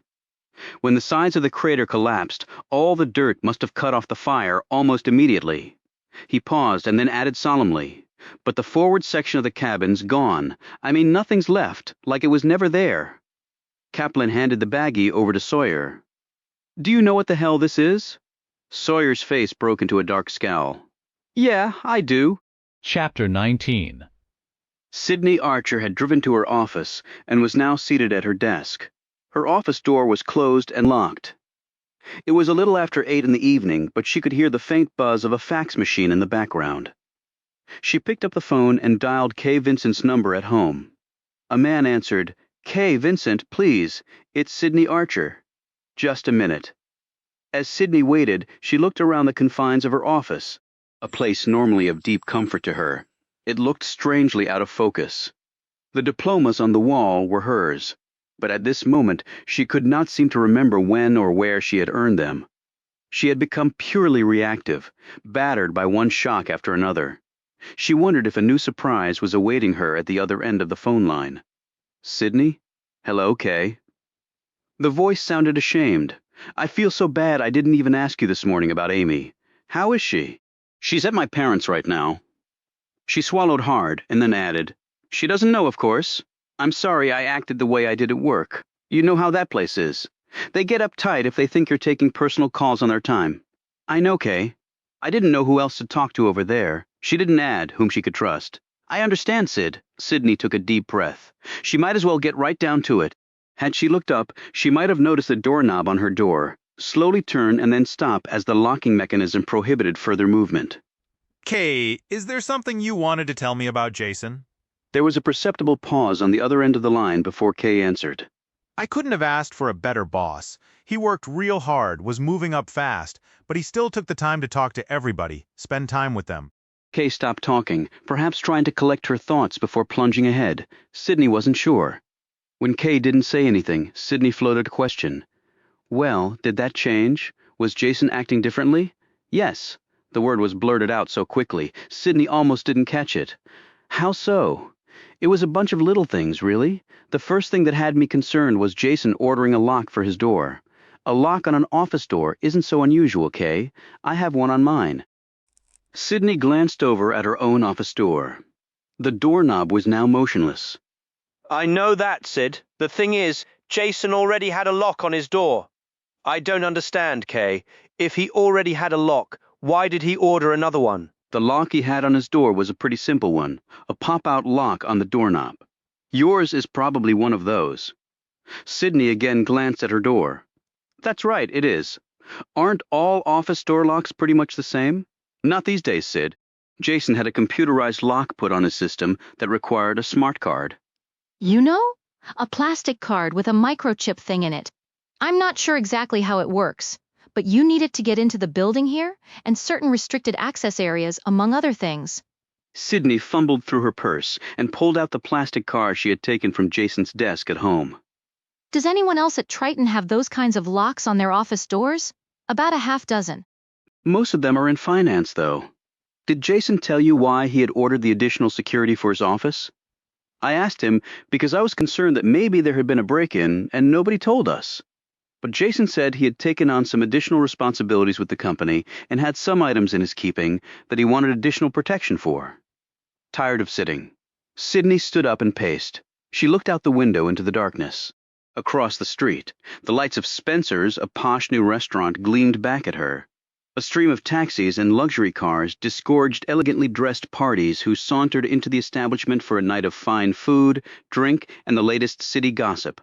Sydney pulled the blind down. She let out her breath and sat on her credenza, slipping out of her shoes and absently rubbing sore and tired feet. Why didn't Jason want you to tell anyone that he had taken on additional responsibilities? I don't know. He's been promoted 3 times already in the company, so I know it wasn't that. You wouldn't be secretive about something like that anyway, would you? Sydney pondered this information for a few seconds. Jason hadn't mentioned a promotion to her, and it was inconceivable that he would not. Did he tell you who had given him the additional responsibilities? No, and I really didn't want to pry. Did you tell anyone else what Jason had told you? No one, Kay said firmly. Sydney tended to believe her. She shook her head. What else had you concerned? Well, Jason kept a lot more to himself lately. He also made excuses for missing staff meetings, things like that. This had been going on for at least a month. Sydney stopped rubbing nervously at her foot. Jason never mentioned testing the waters with another company. Never! Sydney could almost feel the firm shake of Kay's head through the phone line. Did you ever ask Jason if anything was bothering him? I did once, only he wasn't real receptive. He was a good friend, but he was also my boss. I didn't want to push it. I understand, Kay. Sydney slid off the credenza and replaced her shoes. She noticed a shadow pass under her door, and then it stopped. She waited for a few more seconds, but the shadow did not budge. She clicked the button on her receiver to portable use and disconnected the cord. A thought had occurred to her. Kay, has anyone actually been into Jason's office? Well, Kay's hesitation allowed Sydney to come up with another inquiry.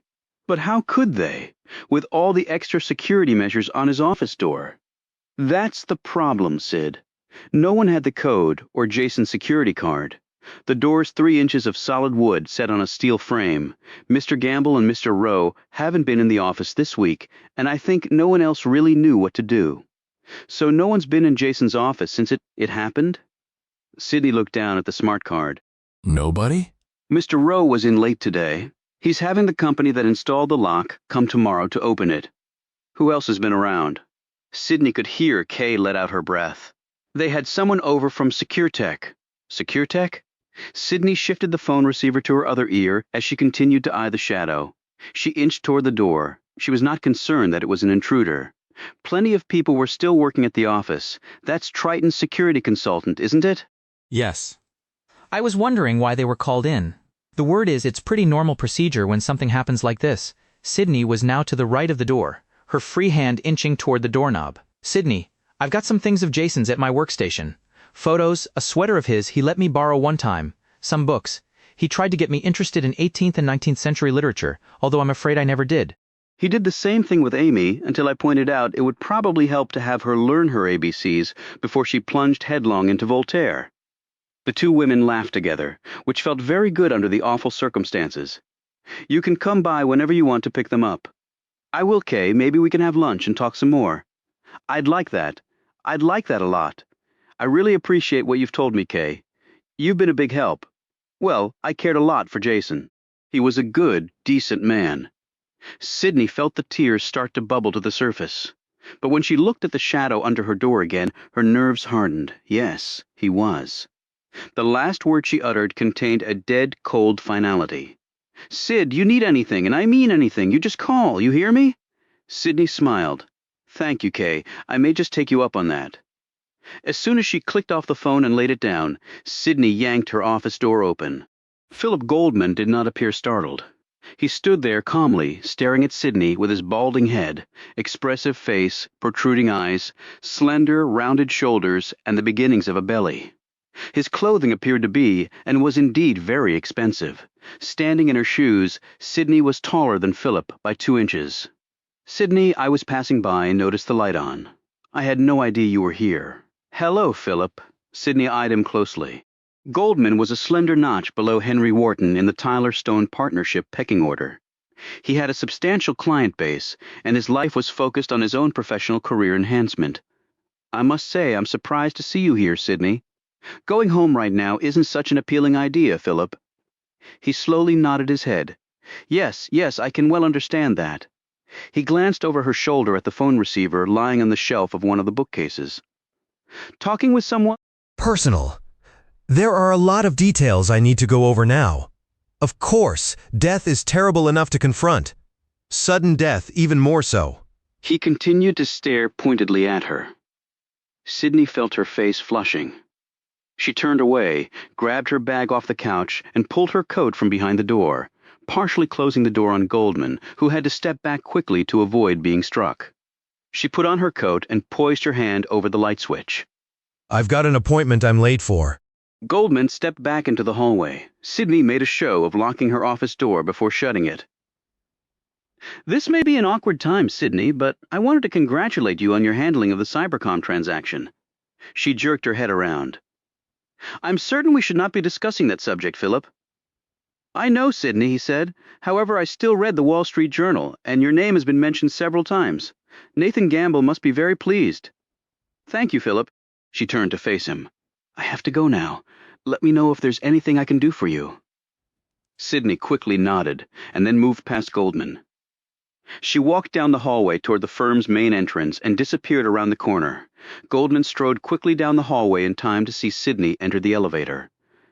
He then walked casually back down the corridor to Sydney's office. After looking in both directions, he pulled out a key, inserted it in the lock, opened the door, and went inside. The lock clicked into place, and then there was silence.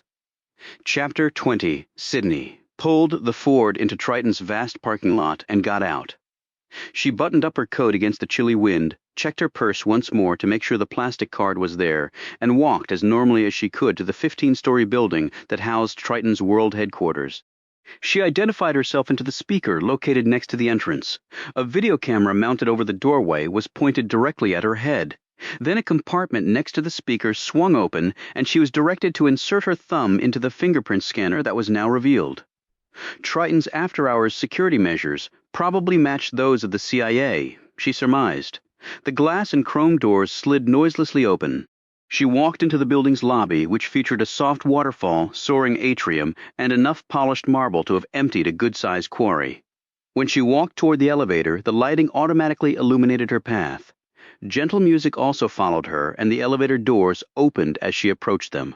Triton's headquarters building had received the full benefit of the company's immense technological muscle. She rode the elevator to the 8th floor and got off. The security officer on duty there rose and walked over to her, grasping her hand. There was pain in the man's eyes. "Hello, Charlie. Sydney, ma'am. I'm so sorry. Thank you, Charlie." Charlie shook his head on his way to the top. "Worked harder than anybody here. A lot of times it was just him and me in the whole building. He'd bring me coffee and a little something to eat from the lunchroom. Never asked him to. He just did it. Wasn't like some of the big shots here who think they're better than you are. You're right, Jason wasn't like that." "No, ma'am, he wasn't. Now what can I do for you? You need something? You just tell old Charlie what it is." "Well, I was wondering if Kay Vincent was still here." Charlie stared blankly at her. "Kay? I don't think so. I come on duty at 9. She's usually gone around 7, so I wouldn't have seen her leave. Let me check." Charlie strode over to the console. The holster housing his revolver flapped against his side, and the keys clipped to his gun belt jangled as he walked. He put on a headset and punched a button on the console. After a few seconds, he shook his head. "I'm just getting her voicemail, Sydney." "Oh, well, she had some things. Some things of Jason's that I wanted to pick up." Sydney looked down at the floor, apparently unable to continue speaking. Charlie walked back over to her. He touched her arm. "Well, maybe she has them at her desk." Sydney looked up at him. "She probably does, I would think." Charlie hesitated. He knew this was against all the rules, but then rules shouldn't always apply. He went back over to the console, hit a couple of buttons, and Sydney watched as the red light next to the door, leading into the office corridor, turned to green. He walked back over and, pulling keys from his belt, unlocked the door. "You know how they freak out over security here, but I think this situation is a little different. Nobody's back there anyway. Usually this place is buzzing up until about 10, but it's the holiday week and all. I've got to make rounds now on the 4th floor. You know where she sits, right?" "I do, Charlie. I really appreciate this." He gave her hand another squeeze. "Like I said, your husband was a good man." Sydney moved down the softly lit corridor. Kay's cubicle was about halfway down, with Jason's office diagonally across from it. While Sydney walked down the hallway, she looked carefully around. All was quiet. She turned the corner and saw Kay's darkened cubicle. In a box next to her desk chair was a sweater and some framed photos. She probed underneath and lifted out a finely bound book with gilt edges, David Copperfield. It was one of Jason's favorites. She put the things back in the box and placed it next to the chair. She looked around again. The corridor was also empty. Charlie had said everyone was gone, but then again, he hadn't been certain about Kay. Satisfied that she was alone, at least for now, Sydney reached her husband's office door. Her hopes sank when she spied the numeric keypad. Kay hadn't mentioned that device. She thought for a moment, pulled the plastic card out of her pocket, looked around once more, and then slid it into the slot. A light on the keypad clicked on. Sydney read the word "ready" next to the light. She thought quickly and punched in some numbers, however. The light didn't budge from its position. She became frustrated. She didn't even know how many digits to punch in, much less what they were. She tried a few more combinations without success. She had almost decided to give up when she noted that there was a small digital screen in one corner of the numeric keypad. Apparently it was a time counter, and it was now on 8 seconds. The alarm light on the pad started to glow a brighter and brighter crimson. "Oh, shit!" she hissed. "An alarm!" The counter was now at 5 seconds. She stood frozen. Flashing across her mind were all the results that would occur were she found here attempting to infiltrate her husband's office. None of them rated less than a complete disaster. As her eyes locked on the counter, which was now at 3 seconds, she broke out of her inertia. One more possible combination rocketed across her brain. Mouthing a silent prayer, her fingers punched in the numbers 0616. She hit the last digit right as the counter clicked to 0, waiting for the piercing alarm to explode. Sydney held her breath for one long instant. The alarm light turned off, and the door's locks clicked free. Sydney steadied herself against the wall as she slowly started breathing normally again. June 16 was Amy's birthday. Triton probably had a policy about not using personal numbers for security codes. Too easy to crack. For Sydney, it was proof positive that the little girl was never really out of her father's thoughts. She removed the plastic card from the slot. Before grasping the doorknob, she pulled a handkerchief from her purse and wound it around her hand to avoid leaving any prints. Acting the part of an intruder both exhilarated and terrified her. She felt her pulse hammering in her ears. She entered the office and quickly closed the door behind her. The flashlight she pulled from her bag was small but effective. Before turning it on, she checked to make sure that the window blinds were all the way down and completely closed. The thin light swept around the office. She had been here before, several times in fact, to have lunch with Jason, although they had not stayed long in his office. Usually, it was just to snatch a quick kiss behind closed doors. Her light skipped to bookcases filled with technical tomes far beyond her realm of comprehension. The technocrats really did rule, she mused for a moment, if only because they were the only ones who could fix the damn things when they broke down. The light fell upon the computer, and she quickly went over to it. It was off, and the presence of another keypad made her decide not to push her luck in attempting to turn it on. She would be hopelessly lost even if she was fortunate enough to log on, since she had no idea what she was looking for or where to search. It wasn't worth the risk. She noted the microphone attached to the computer monitor. A number of desk drawers were locked, the few that weren't revealed, nothing of interest. In stark contrast to her office at the law firm, there were no diplomas on the walls or other personal touches in her husband's office. She did note, with a glistening eye, that a photo of Jason and his family held a prominent position on his desk. As she looked around the office, it suddenly occurred to her that she had taken enormous risks for nothing. She whirled around at a sudden noise from somewhere within the office space. The flashlight collided with the microphone, and, to her horror, the slender device bent in half. She stood completely still, listening for the sound to be repeated. Finally, after a minute of sheer terror, she turned her attention back to the slender microphone. She spent a couple of minutes trying to return it to its original shape without much success. Finally, she gave up, wiped her prints from it, retreated to the door, and turned off her flashlight. Using the handkerchief to grip the doorknob, she listened at the door for a moment and then exited the office. She heard the footsteps coming as soon as she reached Kay's desk. For an instant, she thought it might be Charlie, except there was no jangling of keys against his gun belt. She looked quickly around to determine which way the sounds were coming from. Clearly, the person was back farther in the office. She slipped across to Kay's cubicle and knelt down behind her desk, trying to breathe as quietly as possible. She waited as the footsteps came closer. Then they stopped. A minute went by, and they did not resume. Then Sydney heard a slight clicking sound, as though something was being rotated back and forth. But only in a limited radius. Unable to stop herself, she cautiously peered around the corner of Kay's cubicle. A man's back was barely 6 feet away from her. He was slowly turning the doorknob on Jason's office door back and forth. The man took a card out of his shirt pocket and started to insert it into the slot. Then he hesitated over the keypad, as if deciding whether to chance it or not. Finally, his courage failed, and he put the card back in his pocket and turned away. Quentin Rowe did not look pleased. He retreated down the hallway the way he had come. Sydney slipped out from her hiding place and walked in the opposite direction. She was moving rapidly when she rounded the corner and her purse hit the wall. The noise, while not loud, seemed to echo like an explosion through the quiet hallways. Her breath caught in her throat when she heard the retreating footsteps stop and then turn as Quentin Rowe started to head rapidly in her direction. She hurried as fast as she could down the hallway, reached the main office door, was through it in an instant, and found herself back in the reception area, staring at Charlie, who looked back at her anxiously. "Sydney, you okay?" "You look white as a ghost." The footsteps were nearing the door. Sydney put one finger to her lips, pointed in the direction of the door, and motioned Charlie to go behind his console. He rapidly caught both the sounds of the footsteps and her meaning and quickly followed her instructions. Then Sydney slipped over to the restroom door that stood to the right of the entrance to the lobby. She opened her purse, poised herself at the door to the ladies' room, which she held partially open with one hand, and kept an eye on the door to the hallway. As soon as it opened and Rowe appeared, Sydney pretended to stroll out of the ladies' room, fumbling with something in her purse. When she looked up, Rowe was staring at her. He held the door to the secured area open with one hand. "Quentin?" She said it, with as much surprise as she could muster. Rowe looked from Sydney to Charlie, suspicion written all over his features. What are you doing here? He did not try to hide his displeasure.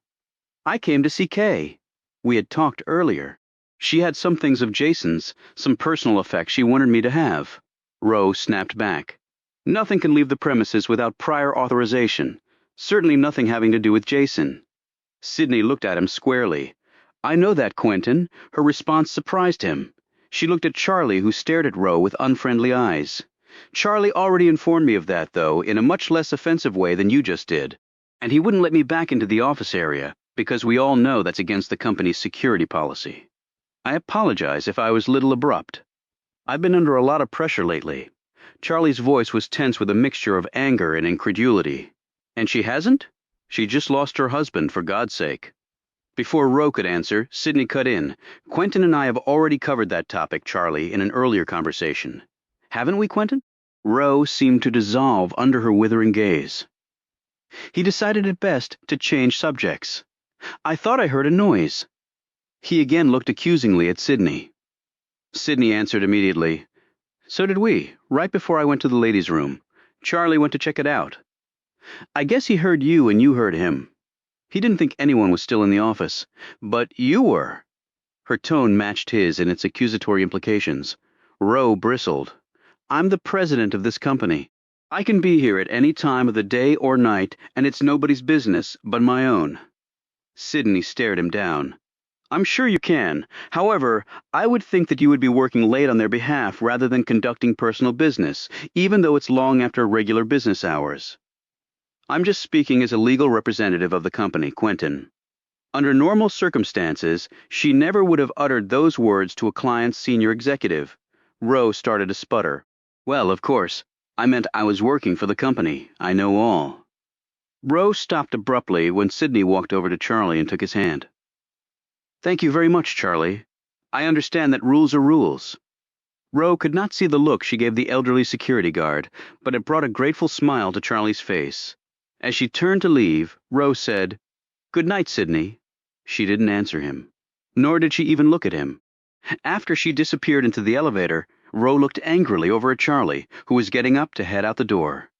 Where are you going? He demanded. Charlie's expression was calm. I've got rounds to make. That's part of my job. He bent down to the smaller man's height when he said it. Charlie started out the door and then turned back. Oh, it might help avoid confusion in the future if you let me know you're still around. He touched his sidearm. We don't want no unfortunate accidents, you know. Rowe went pale at the sight of the gun. You hear any more noises, you come get me, okay, Mr. Rowe? After Charlie turned away, he broke out in a broad smile. Rowe stood at the doorway for a minute longer, thinking intently. Then he turned and went back into the office. Chapter 21. Lee Sawyer eyed the small three-story apartment building, which was located about 5 miles from Dulles International Airport. Residents enjoyed a complete fitness center, Olympic-sized pool and jacuzzi, and huge party room. It was home to mostly young single professionals who got up early to make the traffic-stifling trek into downtown. The parking lot was littered with low-end Beamers, Saabs, and the occasional Porsche. Sawyer was interested in only one of the occupants of this community. He was not a young lawyer, marketing executive, or holder of an MBA. Sawyer briefly spoke into his walkie-talkie. 3 other agents were seated in the sedan with him. Stationed around the area were 5 other teams of FBI agents. A black-clad squadron of the elite FBI Hostage Rescue Team, HRT, was also zeroing in on Sawyer's target. A battalion of local authorities was backing up the federal lawmen. A lot of innocent people were around, and great pains were being taken to ensure that if anyone was going to get hurt, it would be only the man whom Sawyer believed had already killed almost 200 people. Sawyer's plan of attack was textbook FBI. Bring overwhelming force to a completely unsuspecting target. Force so overpowering, in a situation so totally controlled, that resistance was useless. Controlling the situation completely meant you could control the outcome too. Or so the theory went. Every agent carried a 9mm semi-automatic pistol with extra clips. Each team of agents also had one member with an appropriately named Franchi Law 12 semi-automatic shotgun and another member sporting a Colt assault rifle. The HRT members all carried heavy-caliber automatic weapons, most with electronic laser sights. Sawyer gave the signal to move in, and the teams moved forward. In less than 1 minute, members of the HRT had reached the door of apartment number 321. 2 other teams covered the only other possible escape, the 2 back windows of the apartment that overlooked the pool area. Snipers had already set up there, their laser sights fixed immovably on the twin apertures. After listening intently at the door of 321 for a few seconds, the HRT members exploded through the opening. No gunfire disturbed the peaceful stillness of the night. Within a minute, Sawyer received the all-clear signal. He and his men hurried up the stairs of the apartment building. Sawyer was met by the leader of the HRT. "Nest empty?" Sawyer asked. The HRT man shook his head. "Might as well be. Someone beat us to it." He jerked his head in the direction of the small bedroom at the rear of the apartment. Sawyer walked quickly back there. A shiver hit him right between the shoulder blades. The place was like the insides of a freezer. The overhead light in the bedroom was on. 3 HRT members looked down at the small space between the bed and the wall. Sawyer followed their gaze and his spirits sank. The man was lying face down. Multiple gunshot wounds in the back and head were plainly visible. So were the firearm and the 12 pieces of brass that littered the floor. Sawyer, with the aid of 2 HRT members, carefully lifted the body, turning it sideways before returning it exactly to the spot where it had been before. Sawyer rose, shaking his head. He barked into his walkie-talkie. "Tell the state guys to get a medical examiner out here, and I want the forensics team here yesterday." Sawyer looked down at the body. Well, at least the guy wouldn't be sabotaging any more planes, although a full clip into his body didn't seem like nearly enough punishment for what the Sonofavich had done. But a dead man couldn't talk either. Sawyer moved out of the room, his walkie-talkie squeezed tightly in his hand. In the empty hallway, he noted that the air conditioning had been turned on full blast. The apartment's temperature hovered around 30 degrees. He quickly jotted down the precise temperature setting, and then, using the point of a pencil so as not to destroy any possible fingerprints, he turned the heat back on. He wasn't about to let his men freeze to death while they investigated the crime scene. He slumped against the wall, momentarily depressed. While he'd known the odds were long that they would find the suspect at his apartment, the fact that they had found him murdered clearly indicated that someone was a couple of steps ahead of the FBI. Was there a leak somewhere? Or had this murder been part of some master plan? He gripped the walkie-talkie and headed back to the bedroom. Chapter 22, Sydney exited the Triton building and started across the parking lot. She was so deep in thought she didn't see the black stretch limousine until it careened to a halt directly in front of her. The rear door opened and Richard Lucas stepped out. He was dressed in a dark blue conservative single-breasted suit. His face was chiefly distinguished by a pug nose and a pair of small eyes that were too close together by about an inch. His breadth of shoulders and the omnipresent hump under his suit coat made him an imposing physical presence. "Mr. Gamble would like to meet with you." His tone was even. He held the door open, and Sydney could see the holstered pistol under his coat. She froze, swallowed hard, and then her eyes blazed. "I'm not sure that fits into my schedule right now." Lucas shrugged. "As you wish, however, Mr. Gamble thought it best to speak directly with you, to get your version of the facts before he decides upon any type of action. He felt the sooner the meeting took place, the better for all concerned." Sydney took a deep breath and looked at the limo's black-tinted windows. "Where is this meeting to take place?" "Mr. Gamble's estate in Middleburg." He checked his watch. "Our ETA is 35 minutes. We will, of course, take you back to your car after the meeting is concluded." She eyed him sharply. "Do I really have a choice?" "A person always has choices, Miss Archer." Sydney pulled her coat tighter around her and climbed in. Lucas sat across from her. She didn't ask any more questions, and he ventured nothing further. His eyes, however, remained squarely upon her. Sydney was dimly aware of an enormous house of stone surrounded by meticulously landscaped and tree-lined grounds.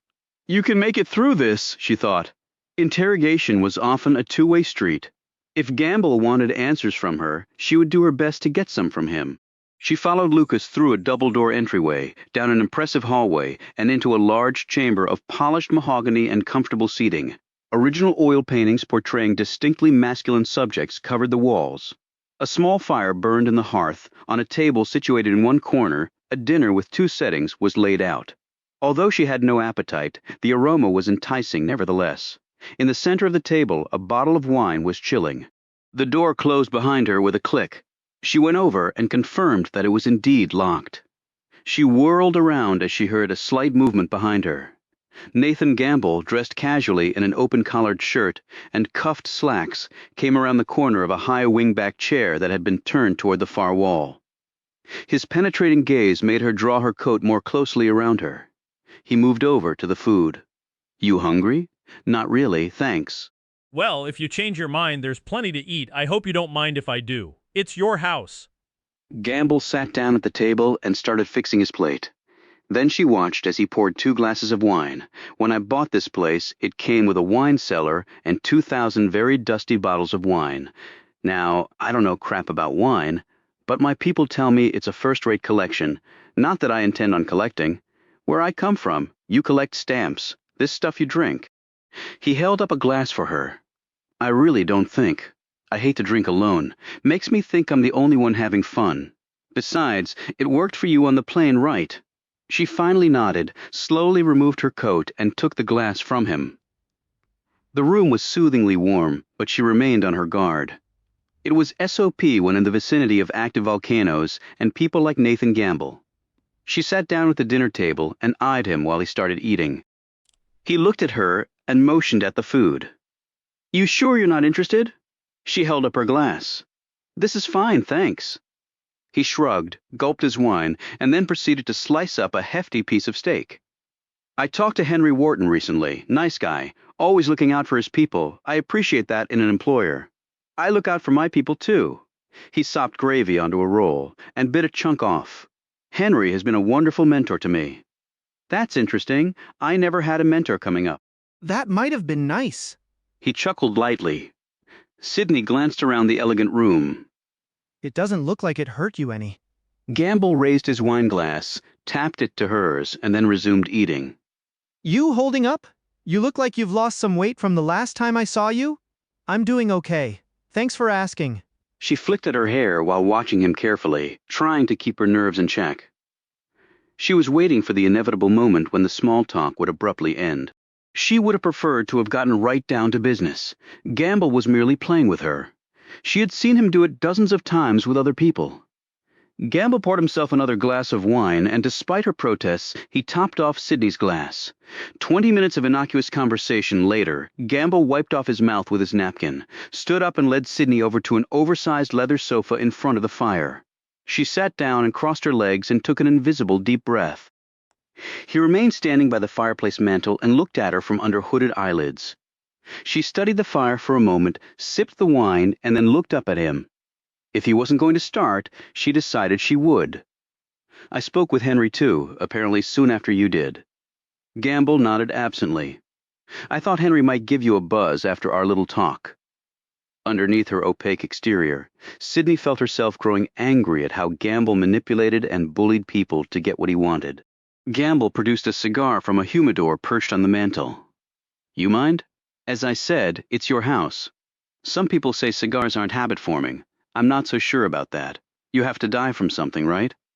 She took another sip of wine. "Lucas said you wanted to meet. I'm not privy to the agenda, so would you like to begin?" Gamble took several short puffs on his cigar to get it going before answering. "You lied to me on the plane, didn't you?" His tone was not one of anger, which surprised her. If anything, she had assumed that a man like Nathan Gamble would have exhibited unbridled fury at such an offense. "I wasn't completely truthful, no." A faint twitch moved across Gamble's features. "You're so damned pretty, I keep forgetting you're an attorney. I guess there's a difference between lying and not being completely truthful, although, frankly, I'm not all that interested in the distinction." You lied to me. That's all I'm going to remember. I can understand that. Why was your husband on that plane? The question shot out of Gamble's mouth, but his features remained impassive as he stared at her. Sydney hesitated, then decided to answer fully. It was going to come out at some point. "Jason told me he had been offered an executive position at another technology company based in Los Angeles. He said he was going out for a last round of meetings." "What company? RTG?" "It wasn't RTG. It wasn't a direct competitor of yours at all. That's why I didn't think it important to tell you the truth. But as it turns out, it really doesn't matter which company it was." Why not? Gamble looked surprised, because what Jason told me wasn't the truth. There was no job offer, no meetings. I just found that out. She said this as calmly as she could. Gamble finished his wine and made considerable progress on his cigar before he spoke again. Sydney had noted this trait with other clients who possessed vast wealth. Nothing hurried them. Your time was their time, so your husband lied to you and you lied to me, and I'm now supposed to accept what you're telling me as the gospel. His tone remained even, but his incredulity was unmistakable.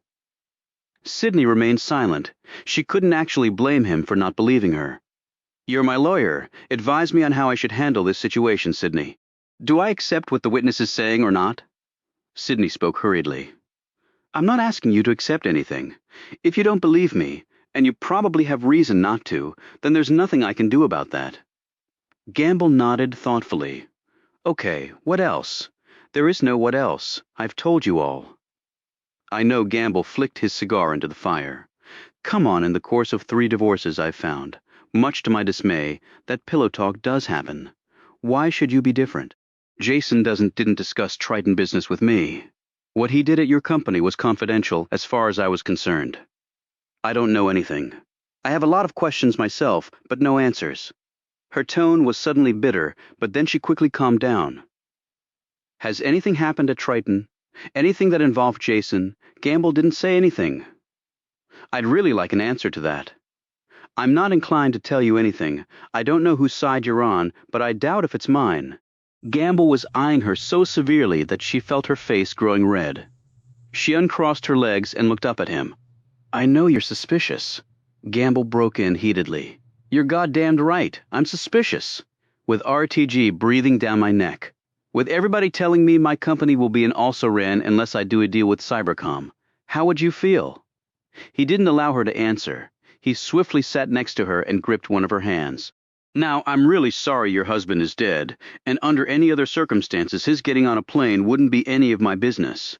But when everybody starts lying to me at the same time, my company's future is blowing in the wind, then it very much becomes my business. He let her hand drop. Tears pulled at the corners of Sydney's eyes as she jumped up and grabbed her coat. Right now, I don't give a damn about your company or you, but I can tell you that neither my husband nor I have done anything wrong. You got that. Her eyes blazed at him, her chest heaving. And now I want to leave. Nathan Gamble studied her for a long moment, then went over to a table in the far corner of the room and picked up the phone. She couldn't hear what he said. In a moment the door opened, and Lucas appeared. This way, Ms. Archer. Walking out, she looked back at Nathan Gamble. He lifted his wine glass in a salutary manner. Let's keep in touch, he said quietly. The delivery of those 4 simple words sent a shiver through her entire body. The limousine reversed its trek, and less than 45 minutes later, Sydney was deposited in front of her Ford Explorer. She quickly got in and drove off. She punched a speed dial on her portable phone. A sleepy voice answered. Henry, it's Sydney. Sorry if I woke you. Sid, what time? Where are you? I wanted you to know that I just met with Nathan Gamble. Henry Wharton was fully awake now. How did that come about? Let's just say it was at Nathan's suggestion. I've been trying to cover for you. I know, Henry. I appreciate it. So how did it go? Well, probably as well as it could have, under the circumstances. In fact, he was pretty civil. Well, that's good. It might not last, though, but I wanted you to know. I just left him. Maybe this whole thing will just blow over. He added hurriedly. Of course, I don't mean about Jason's death. I don't mean in any way to minimize that horrible tragedy. Sydney quickly cut him off. I know, Henry. No offense taken. So how did you leave it with Nathan? She took a deep breath. We agreed to keep in touch. The Hay Adams Hotel was only a few blocks from Tyler Stone's offices. Sydney awoke early. The clock showed it to be barely 5 in the morning. She quietly reassessed the progress of the night before. The visit to her husband's office had yielded nothing useful, and the meeting with Nathan Gamble had badly scared her. She hoped she had appeased Henry Wharton. For now, after grabbing a quick shower, she called room service and ordered a pot of coffee. She had to be on the road by 7 to pick up Amy. She would discuss the memorial service with her parents then. By the time she was dressed and packed, it was 6:30. Her parents were habitual early risers, and Amy did not ordinarily sleep past 6. Sydney's father answered the phone. How is she? Your mother's got her. She just finished getting a bath. Just came marching in our bedroom this morning, pretty as you please, like she owned the place. Sydney could hear the deep pride in her father's voice. How you holding up, sweetie? You sound a little better. I'm holding, Dad. I'm holding. Finally got some sleep. I'm not sure how. Well, your mother and I are coming back up with you, and we're not taking no for an answer. We can take care of stuff around the house, field calls, run errands, help with Amy. Thanks, Dad. I'll be at your place in a couple of hours. Here comes Amy, looking like a baby chick caught in the rain. I'll put her on. Sydney could hear the receiver being coddled by the small hands. A few chortles drifted over the line. Amy, sweetie, it's Mommy. In the background, Sydney could hear gentle coaxing coming from her mother and father. Hi, Mommy. That's right, sweetie. It's Mama. You talking to me? Then the little girl laughed uncontrollably for a moment. This was a favorite phrase right now. Amy always hopped off the ground when she said it. Her daughter proceeded to cradle the phone and rattle off her own version of life, in a language most of which Sydney could easily decipher. This morning, it was pancakes and bacon and a bird that she had seen go after a cat outside. Sydney smiled. Her smile abruptly vanished with Amy's next words. Daddy, I want my daddy.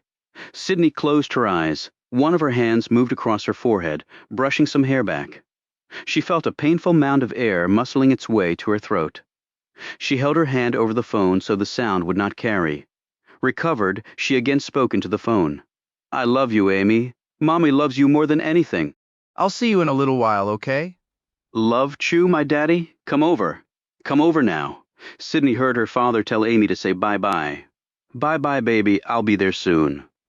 The tears fell freely now, their salty taste very familiar to her. Honey? Hello, Mom. Sydney rubbed her sleeve across her face. The wetness sprung back immediately, like a stubborn layer of old paint seeping through the fresh coat.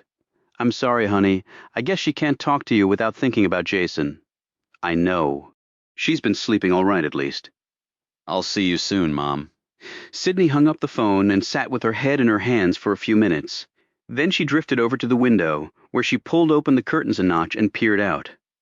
A three-quarters moon together, with the multiple streetlights, illuminated the area exceedingly well. Even with that, Sydney didn't see the man standing in an alleyway across the street. A small pair of binoculars held in his hands and pointed in her direction. He was dressed in the same coat and hat he had been wearing in Charlottesville. He dutifully watched as Sydney absently scanned the streets below. From years of pulling this kind of duty, his eyes took in every detail. Her face, her eyes in particular, was weary. Her neck was long and graceful, like a model's, but her neck and shoulders were arched back, obviously filled with tension. When she turned away from the window, he lowered his binoculars. A very troubled woman, he concluded, after having observed the suspicious actions of Jason Archer at the airport the morning of the plane crash. The man felt Sydney Archer had every reason to be worried, nervous, perhaps even fearful. He leaned up against the brick wall and continued his sentinel. Chapter 23. Lee Sawyer was staring out the window of his small apartment in southeast D.C. In the daylight, he would be able to see the dome of Union Station from his bedroom window. But daylight was still at least 30 minutes away. Sawyer had not arrived home from investigating the plane fueler's death until almost 4:30 in the morning. He had allowed himself 10 minutes under a hot shower to work out the kinks and grogginess. Then he had quickly dressed, put on a pot of coffee, cooked up a couple of eggs, and a slice of ham that he probably should have tossed a week ago, and toasted some bread. He ate the simple meal on a TV tray in his living room, a small table lamp, the only light. The soothing darkness allowed him to sit quietly and think. With the wind rattling against the windows, Sawyer turned his head to study the simple configurations of his home. He grimaced. Home? This was not really his home, although he had been here over a year. Home was in the tree-lined Virginia suburbs, a split level with vinyl siding, a two-car garage, and a brick barbecue in the backyard. This small apartment was where he ate and occasionally slept, mainly because after the divorce, it was really the only thing he could afford. But it was not and never would be his home, despite the few personal effects he had brought with him, chief of which were the photographs of his 4 children that peeked out at him from everywhere. He picked up one of the photos. Looking back at him was his youngest, Meggie. She was called by nearly everyone Blonde and good-looking, she had inherited her father's height, slender nose, and full lips. His career as an FBI agent had taken off during her formative years, and he had been on the road for much of her adolescence. Paybacks were hell, though. They were not speaking now, at least she wasn't, and he, big as he was, and despite what he did for a living, was too terrified to try anymore. Besides, how many different ways could you say you were sorry? He rinsed off the dishes, wiped the sink clean, and threw some dirty laundry in a mesh bag for deposit at the cleaners. He looked around for anything else that needed to be done. Really, there was nothing. He cracked a weary smile, just killing time. He checked his watch. Almost 7. He would leave for the office shortly. Although he had regular duty shifts, he was typically there at all hours.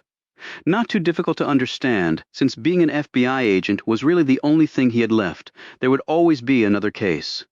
Isn't that what his wife had said that night? The night their marriage had disintegrated. She had been right, though. There would always be another case. In the end, what more could he really ask for or expect? Tired of waiting, he put on his hat, holstered his gun, and walked down the stairs to his car.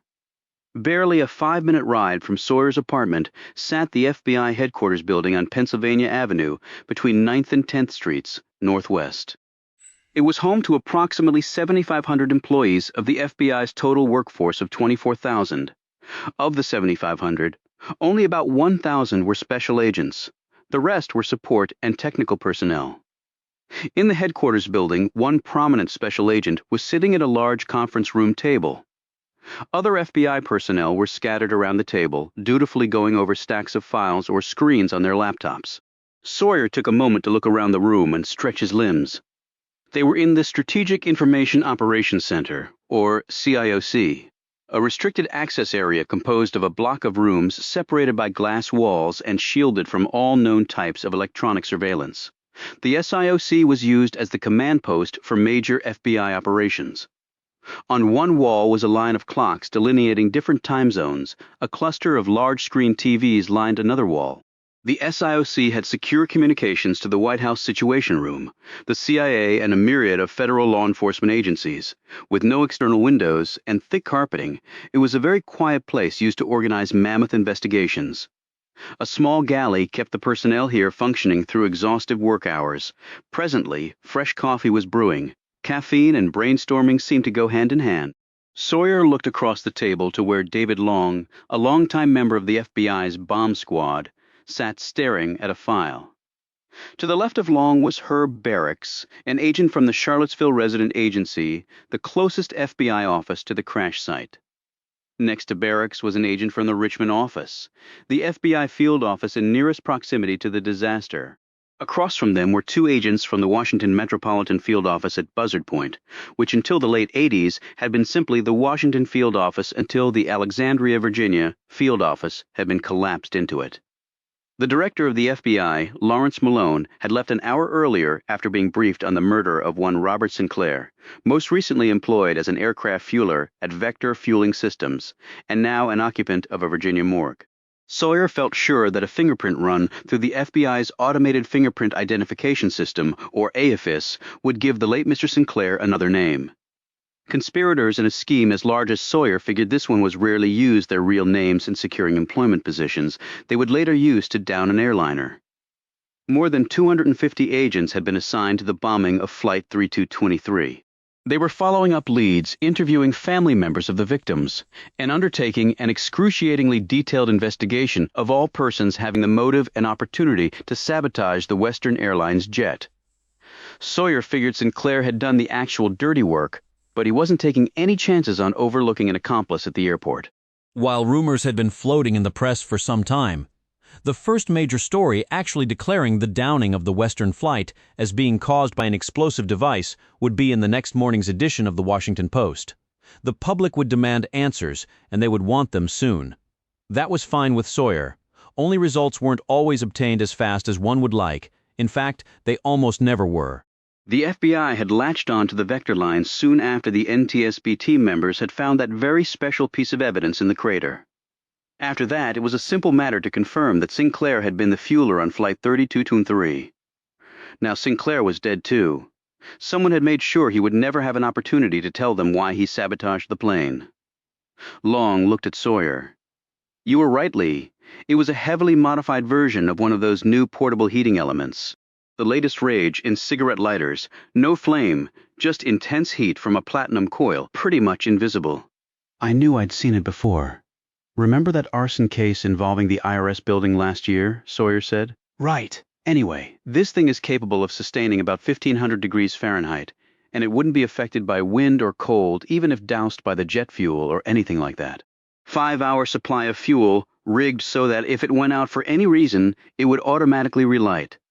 One side was affixed with a magnetic pad. It's a simple but perfect way to do it. Jet fuel comes spewing out when the tank gets penetrated. Sooner or later, it's going to get within range of the flame, and then boom, he shook his head. Pretty damn ingenious. Carry it in your pocket, even if it's detected. On the surface, it's a damn cigarette lighter. Long sifted through some more pages as the other agents closely watched him. He ventured a further analysis, and they didn't need a timer or altimeter device.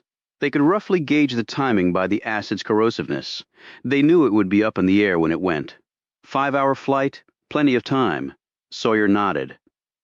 Kaplan and his team found the black boxes. The casing on the flight data recorder was split open, but the tape was relatively intact. Preliminary conclusions indicate that the starboard engine and the controls running through that section of the wing were severed from the plane seconds after the CVR recorded a strange sound. They're doing spectrum sound analysis on it now. The FDR showed no drastic change in cabin pressure, so there was definitely no explosion inside the fuselage, which makes sense, since we now know the sabotage occurred on the wing. Before that, everything was operating smoothly. No engine problems, level flight, ordinary control surface movements. But once things went bad, they never had a chance. The pilots recording on the CVR give any clues? Long asked. Sawyer shook his head. Usual expletives. The mayday they radioed in. The FDR showed the plane was in a 90-degree dive for almost 30,000 feet with the left engine going at almost full power. Who knows if they could even have remained conscious under those conditions? Sawyer paused. Let's hope none of them were, he said solemnly. Now that it was clear that sabotage had downed the plane, the FBI had officially taken over the investigation from the NTSB. Because of the complexities of the case and its massive organizational challenges, FBI headquarters would be the originating office and Sawyer. His first-rate work on the Lockerbie bombing still fresh in the minds of FBI leadership would be the case agent, meaning he would run the investigation. But this bombing was a little different. It had occurred over American airspace, had left a crater on American soil. He would let others at the Bureau handle the press inquiries and issue statements to the public. He much preferred doing his work in the background. The FBI devoted large resources of personnel and money to infiltrate terrorist organizations operating in the United States, ferreting out plans and grand schemes to wreak destruction in the name of some political or religious cause before they had a chance to come to fruition. The bombing of Flight 3223 had come right out of the blue. There had been no trickles of information from the FBI's vast network that anything of this magnitude was on the horizon. Having been unable to prevent the disaster, Sawyer would now devote every waking moment, and probably suffer through many a nightmare, in his quest to bring those responsible to justice. Well, we know what happened to that plane, Sawyer said. Now we just have to find out why and who else is involved. Let's start with motive. What else did you dig up on Arthur Lieberman, Ray? Raymond Jackson was Sawyer's young partner. He had played college football at Michigan before hanging up his cleats and eschewing an NFL career for one in law enforcement.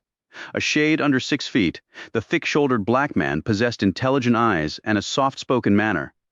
Jackson flipped open a 3-ring notebook. A lot of info here. For starters, the guy was terminal. Pancreatic cancer. It was in an advanced stage. He had, maybe 6 months. Maybe all treatment had been discontinued. Dude was on massive painkillers, though. Schlesinger solution, a combo of morphine and a mood elevator, probably cocaine, one of its few legit uses in this country. Lieberman was outfitted with one of those portable units that dispense drugs directly into the bloodstream. Sawyer's face betrayed his astonishment, Walter Burns and his secrets. The Fed chairman has 6 months to live, and nobody knows. Where'd you get the info? I found a bottle of chemotherapy drugs in the medicine cabinet at his apartment.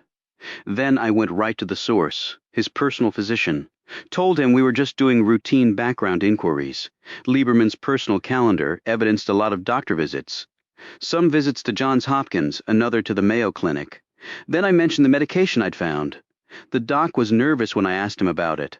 I subtly suggested that not telling the whole truth to the FBI could land his keister in a shitload of trouble. When I mentioned a subpoena, he cracked.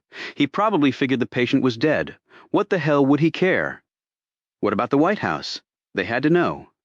If they're playing straight with us, they were in the dark too. I talked with the chief of staff about Lieberman's little secret. I don't think he believed me at first. Had to remind him FBI stands for fidelity, bravery, and integrity. I also sent over a copy of the medical records to him. Word is the president went apeshit when he saw them. That's an interesting twist, Sawyer said. I always understood Lieberman was some financial god, solid as a rock, and yet he forgets to mention he's about to check out with cancer and leave the country in the lurch. That doesn't make much sense. Jackson grinned. Just reporting the facts. You're right about the guy's abilities. He's a bona fide legend. However, personally, he wasn't in such great shape financially. What do you mean? Sawyer asked. Jackson turned the pages of his fat notebook and then stopped. He flipped the notebook around and slid it across to Sawyer. Sawyer stared down at the information while Jackson continued his report. Lieberman was divorced about 5 years ago after 25 years of marriage. Apparently he was a naughty boy caught fooling around on the side. The timing could not have been worse. He was just about to go through Senate confirmation hearings for the Fed position. His wife threatened to shred him in the papers. The Fed chairmanship, which I'm told Lieberman coveted, would have gone bye-bye real quick to get rid of the problem. Lieberman gave just about everything he had to his ex. She died just a couple of years ago.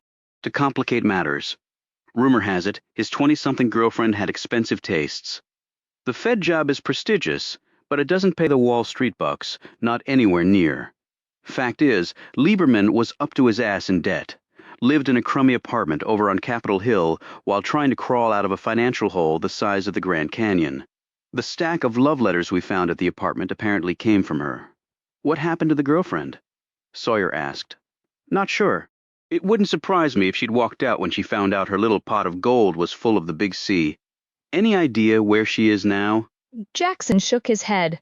From all accounts, she's been out of the picture for some time now. I tracked down several colleagues of Lieberman's back in New York. The woman was beautiful, but brainless according to them. It's probably a waste of time, but make some more inquiries on her anyway, Ray. Jackson nodded. Sawyer looked at Barracks. Any word from the Hill on who's going to take Lieberman's slot? When Barracks answered, Sawyer was rocked for the second time in less than a minute.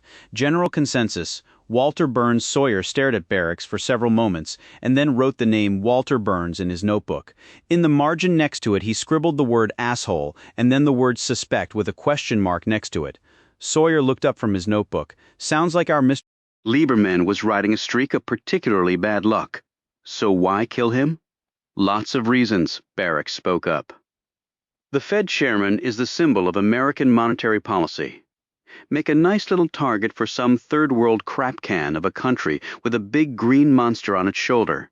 Or pick from about a dozen active terrorist groups who specialize in plane bombings. Sawyer shook his head. No group has claimed responsibility for the bombing yet, Barracks snorted. Give him time. Now that we've confirmed it was a bombing, whoever did it will be phoning in. Blowing Americans out of the sky to make a political statement, that's what those assholes live for. God damn it. Sawyer slammed his massive fist down on the table, stood up and started pacing. His face a sheet of vivid red. It seemed as though every 10 seconds the image of the impact crater swept across his thoughts. Added to that now was the smaller but even more devastating vision of the tiny singed shoe he had held in his hand.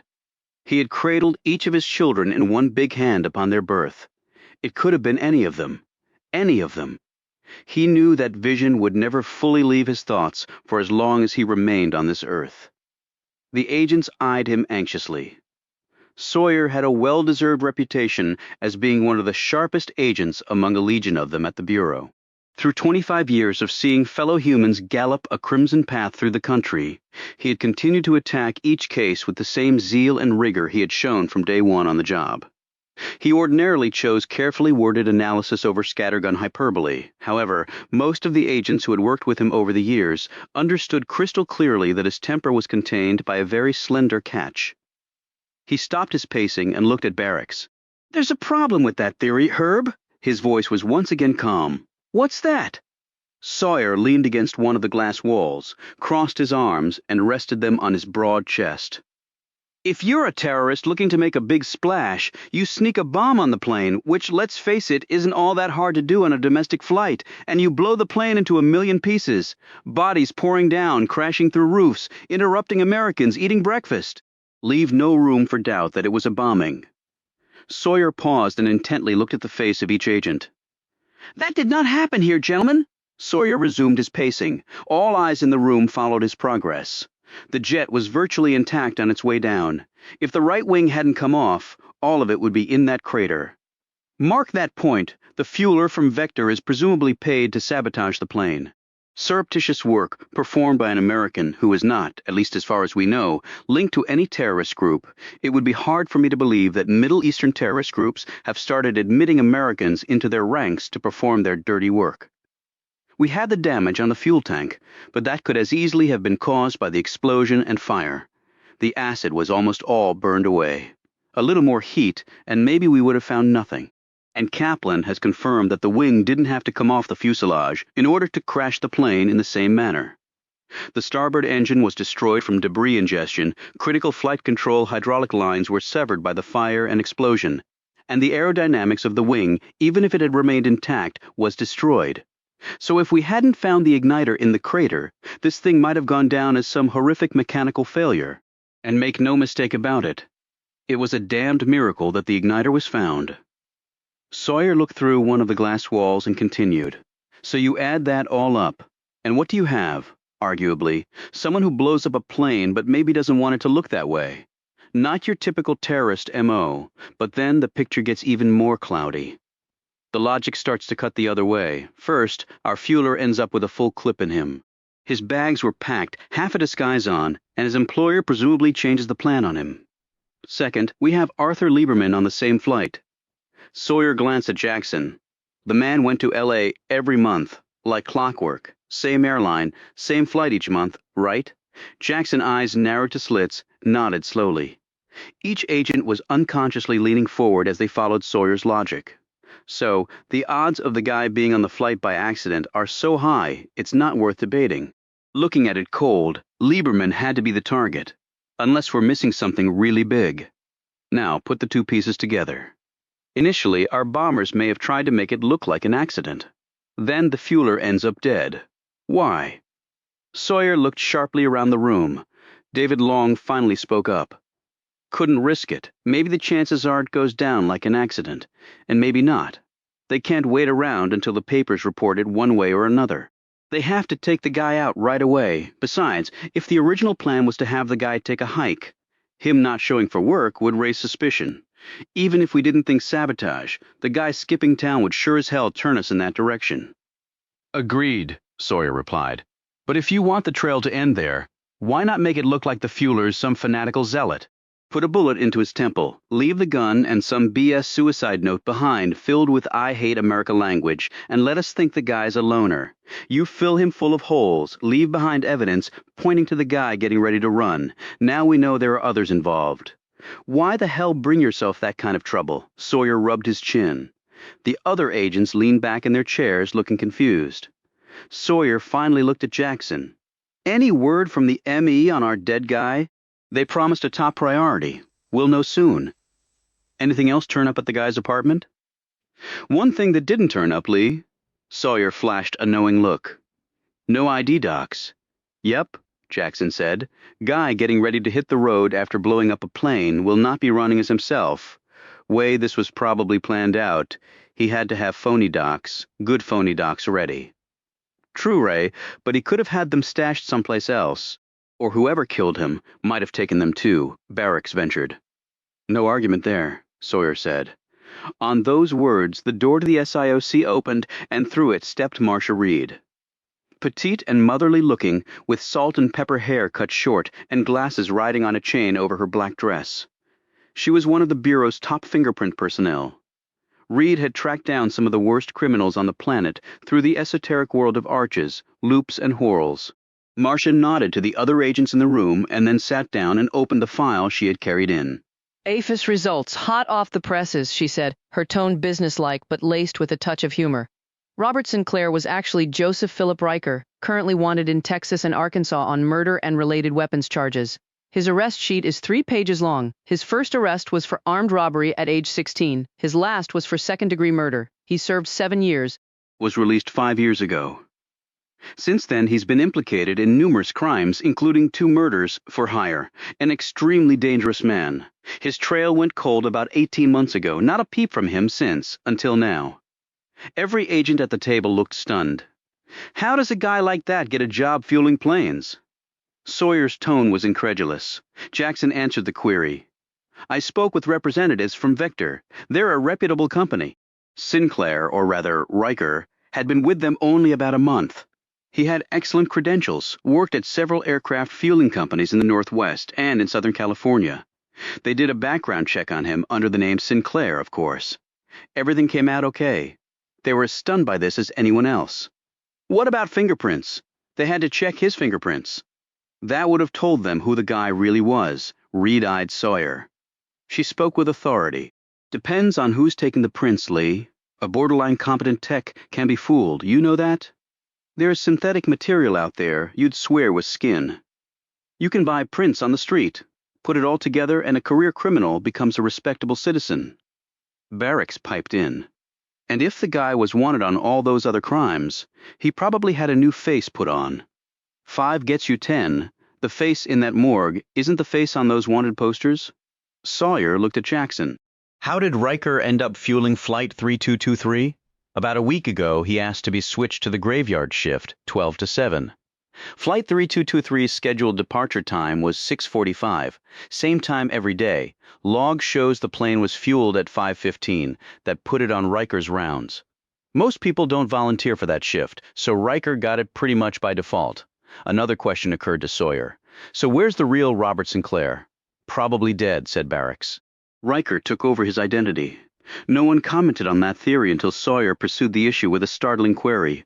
Or what if Robert Sinclair doesn't exist? Now even Reed looked puzzled. Sawyer looked deep in thought when he spoke. There are a lot of problems with taking over a real person's identity. Old photos, co-workers, or friends who show up unexpectedly and blow your cover. There's another way to do it. Sawyer pursed his lips and raised his eyebrows as he thought his idea through. I've got a gut feeling on this one that's telling me we need to redo everything that Vector did when they performed their background check on Riker. Get on that, Ray, like yesterday. Jackson nodded and jotted down some notes. Reed looked at Sawyer. Are you thinking what I think you are? Sawyer smiled. It wouldn't be the first time a person was invented out of whole cloth. Social security number, job history, past residences, photo identification, bank accounts, training certifications, fake phone numbers, dummy references. He looked at Reed. Even false prints, Marcia. Then we're talking some pretty sophisticated guys, she replied. I never doubted they were anything less, Ms. Reed. Sawyer rejoined. Sawyer looked around the table. I don't want to stray from SOP, so we'll still continue to conduct interviews of family members of the victims. But I don't want to waste too much time on that. Lieberman is the key to this whole thing. He suddenly changed gears. Rapid start running smoothly? He asked. Ray Jackson. Very. Rapid Start was the FBI's version of the show on the road, and Sawyer had used it successfully in the past. The premise of Rapid Start was the veracity of an electronic clearinghouse for every bit of information, leads and anonymous tips involved in an investigation that otherwise would become unorganized and muddled with an integrated investigation and pretty close to real-time access to information. The chances of success, the Bureau believed, were immeasurably increased. The Rapid Start operation for Flight 323 was housed in an abandoned tobacco warehouse on the outskirts of Standardsville. Instead of tobacco leaves stored floor to ceiling, the building now housed the latest in computer and telecommunications equipment, manned by dozens of agents working in shifts, who inputted information into the massive databases 24 hours a day.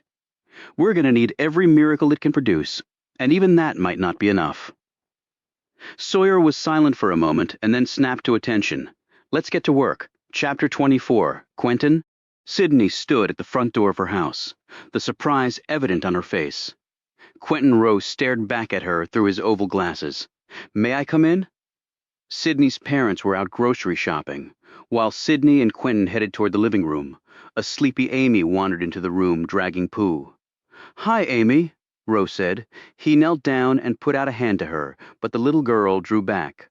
Rose smiled at her. I was shy when I was your age, too. He looked up at Sydney. That's probably why I turned to computers. They didn't talk back at you or try to touch you. He paused, seemingly lost in thought. Then he started and looked up at her. Do you have time to talk? Sydney hesitated. Please, Sydney? Let me put this little girl down for a much-needed nap. I'll be back in a few minutes. Sydney carried her out. While she was gone, Rose slowly walked around the room. He studied the many photos of the Archer family scattered across the walls and tabletops. He looked over as Sydney came back into the room. Beautiful little girl you have there. She is something, a terrific something. Especially now, right? Sydney nodded. Roe kept his eyes on her. I lost both my parents in a plane crash when I was 14. Oh, Quentin. He shrugged. It was a long time ago, but I think I can understand a little better than most how you're feeling. I was an only child. There really wasn't anyone left for me. I guess I'm fortunate in that regard. You are, Sydney. Keep reminding yourself of that. She took a deep breath. Would you like something to drink? Tea, if you have it. A few minutes later, they were settled on the living room sofa. Roe balanced his saucer on his knee while he sipped delicately at his tea. He put his cup down and looked over at her, his awkwardness apparent. First, I want to apologize to you, Quentin. He put up one hand. I know what you're going to say, but I was way out of line. The things I said, the way I treated you. Sometimes I don't think before I speak. In fact, I'm often that way. I'm not all that good at presenting myself. I know I come off as geeky and uncaring sometimes, but I'm really not. I know that, Quentin. We've always had a good relationship. Everyone at Triton thinks the world of you. I know that Jason did. If it makes you feel any better, I find you far easier to relate to than Nathan Gamble. You and the rest of the world, Rose said quickly. With that said, I guess I should explain by saying that I was under a great deal of pressure. What? With Gamble balking at doing cybercom, the chance that we could lose it all. Well, I think Nathan understands what's at stake. Roe nodded absently. The second thing I wanted to tell you is how truly sorry I am about Jason. It just shouldn't have happened. Jason was probably the one person I could truly connect to at the company. He was as talented as I was on the technology side, but he was also able to present himself well, an area, as I said, I'm lacking in. I think you handle yourself very well, Roe brightened. You do, then? He sighed. Next to Gamble, most people I guess seem like wallflowers. I wouldn't disagree, but I also wouldn't recommend that you emulate him. Roe put his tea down. I know it seems like he and I are strange bedfellows. It's hard to argue with the success you two have had. His tone was suddenly bitter. Right. The great measuring stick of money. When I first started out, I had ideas. Wonderful ideas, but no capital. Then along came Nathan. His expression was not a pleasant one. It's not only that, Quentin. You have a vision for the future? I understand that vision, to the extent a technology neophyte can. I know that vision is what's driving the cybercom deal. Roe smacked his fist into the palm of his hand. Exactly, Sydney. Exactly. The stakes are so incredibly high. Cybercom's technology is so dramatically superior, so monumental, it's like the second coming of Graham Bell. He seemed to shiver with anticipation as he looked at her. Do you realize that the one thing holding back the limitless potential of the Internet is the fact that it's so large, so all-consuming that navigating it efficiently is often a horrendous exercise in futility for even the most adept computer users? But with Cybercom, that will change. Yes, of course. I have to confess, despite working on this deal for so many months, I'm really not certain what exactly Cybercom has come up with. Lawyers rarely get into those nuances, particularly those who never excelled in the sciences, such as myself. She smiled. Roe sat back, his slender frame assuming a comfortable tilt when the conversation veered toward technical issues. In layman's terms, Cybercom has done nothing less than create artificial intelligence, so-called intelligent agents that will initially be used to effortlessly navigate the myriad tributaries of the Internet and its progeny. Artificial intelligence? I thought that existed only in the movies. Not at all. There are degrees of artificial intelligence, of course. Cybercoms is by far the most sophisticated I've ever seen. How exactly does it work? Let's say you want to find out about every article written on some controversial subject, and you also want a summary of those articles, listing those in favor and opposed, the reasons therefore, the analysis behind it, and so on. Now, if you attempted that on your own through the unwieldy labyrinth the Internet has become, it would take you forever. As I said, the overwhelming amount of information contained on the Internet is its greatest drawback. Human beings are ill-equipped to deal with something on that scale. But you get around that obstacle, and suddenly it's as though the surface of Pluto becomes alive with sunshine. And that's what Cybercom has done. With Cybercom in our fold, we will initiate a wireless, satellite-based network that will be seamlessly coordinated with proprietary software that will soon be on every computer in America, and eventually the world. The software is easily the most user-friendly I've ever seen. It asks the user precisely what information is needed. It will ask additional questions as it deems necessary. Then, tapping into our satellite-based network, it will explore every molecule of the conglomeration of computers we call the Internet until it assembles in picture-perfect form the answer to every single question you asked, and many more you weren't perceptive enough to think of. Best of all, it's chameleon-like in that the intelligent agents can adapt to and communicate with any network server in existence. That's another drawback to the Internet. Systems' inability to communicate with each other, and it will perform this task 1 billion times faster than any human could. It will be like minutely examining every drop of the Nile River in a few minutes, even faster. Finally, the vast sources of knowledge that are out there and growing exponentially with every passing day can actually be efficiently linked up to the one entity which really needs them. He looked pointedly at her. Humanity. And it doesn't stop there. The network interface with the Internet is only one small part of the overall puzzle. It also elevates the encryption standard to unparalleled heights. Imagine fluid responses to attempts to illegally decrypt electronic transmissions. Responses that can not only adjust to fend off a hacker's multi-thrust attacks, but aggressively pursue the intruder and track him down. Do you think that would be popular with law enforcement agencies? This is the next milestone in the technological revolution. This will dictate how all data is transmitted and used in the next century. How we build, teach, think. Just envision computers that are not merely dumb machines reacting to precise instructions keyed in by humans. Picture computers using their vast intellectual muscle to think on their own, to problem solve for us in ways unthinkable today.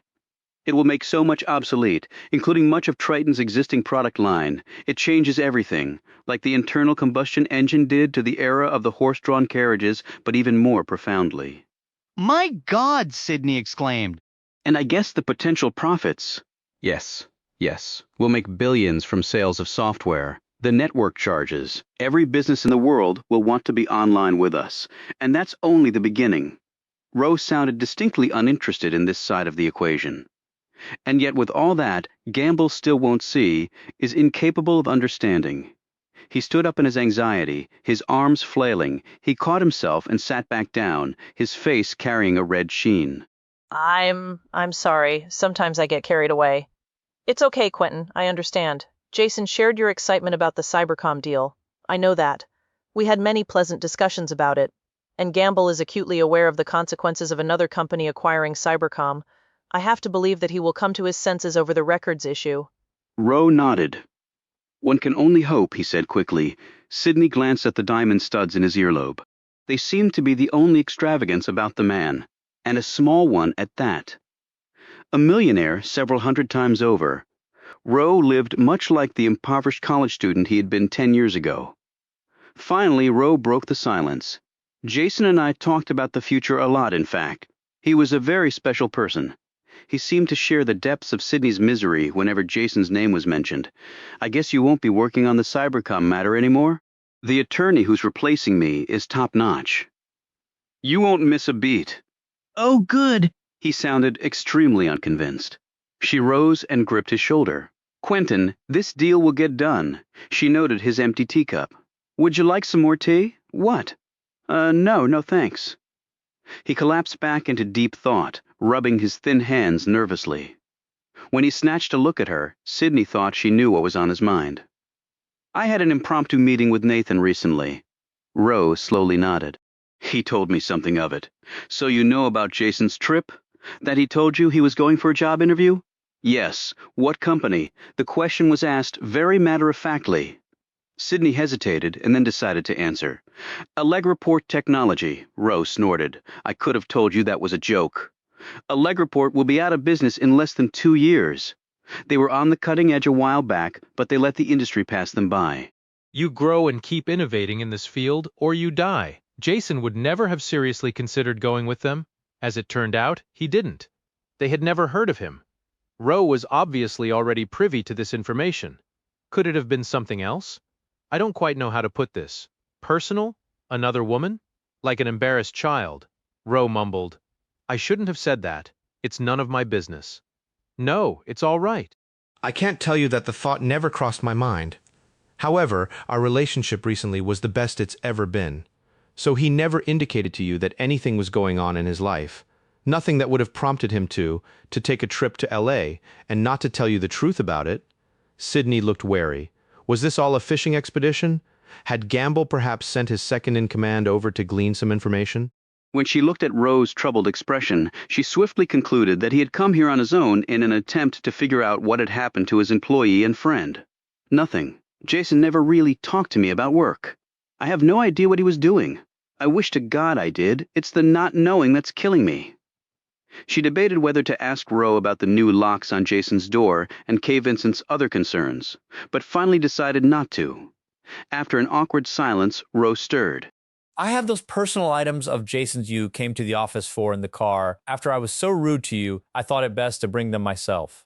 Thank you, Quentin. Believe me when I tell you I harbor no hard feelings. It's a rough time for us all. Roe thanked her with a smile as he stood up. I have to be going. I'll go get the box if you need anything. Just let me know. After bringing in the items, Roe said his goodbyes and turned to leave. Sydney touched him on the shoulder. Nathan Gamble won't be looking over your shoulder forever. Everyone knows who's really behind the success of Triton Global. He looked surprised. You really think so? It's hard to hide genius, he breathed deeply. I don't know. Gamble seems to keep surprising me in that regard. He turned and walked slowly back to his car. Chapter 25. It was nearly midnight when Lee Sawyer's head hit the pillow after a hastily eaten dinner. His eyes, however, failed to close, although a massive weariness tugged at him. He looked around the tiny living space and abruptly decided to get up. He padded through the hallway in his bare feet, undershorts and t-shirt, and plopped down on a beaten-up recliner in the living room. The typical career of an FBI agent didn't often lend itself to long-standing domestic tranquility. Too many missed anniversaries, holidays, birthdays, gone for months at a time, no end in sight. He had been severely wounded in the line of duty, a traumatic situation for any spouse. There had been threats to his family from the human waste he had dedicated his life to eradicating, all for the cause of justice, of making the world, if not better, at least momentarily safer. A noble goal that didn't sound so special when you were trying to explain to your 8-year-old over the phone why Daddy was going to miss another baseball game, another recital or school play. He had known that going in. Peg had too. Being so much in love, they truly believed they could beat the odds, and they had for a long time. Ironically, his relationship with Peg was now better than it had been in years. The kids, though, were a different matter. He had taken the full brunt of the blame for the breakup, and maybe he deserved it, he thought. Only now were his 3 oldest kids beginning to talk to him on anything approaching a consistent basis. Meggie was completely gone from him. He didn't know what was going on in her life. That's what had hurt the most, the not knowing. Everyone had choices to make, and he had made his own. He had enjoyed a very successful career at the Bureau, but that success had come with a cost.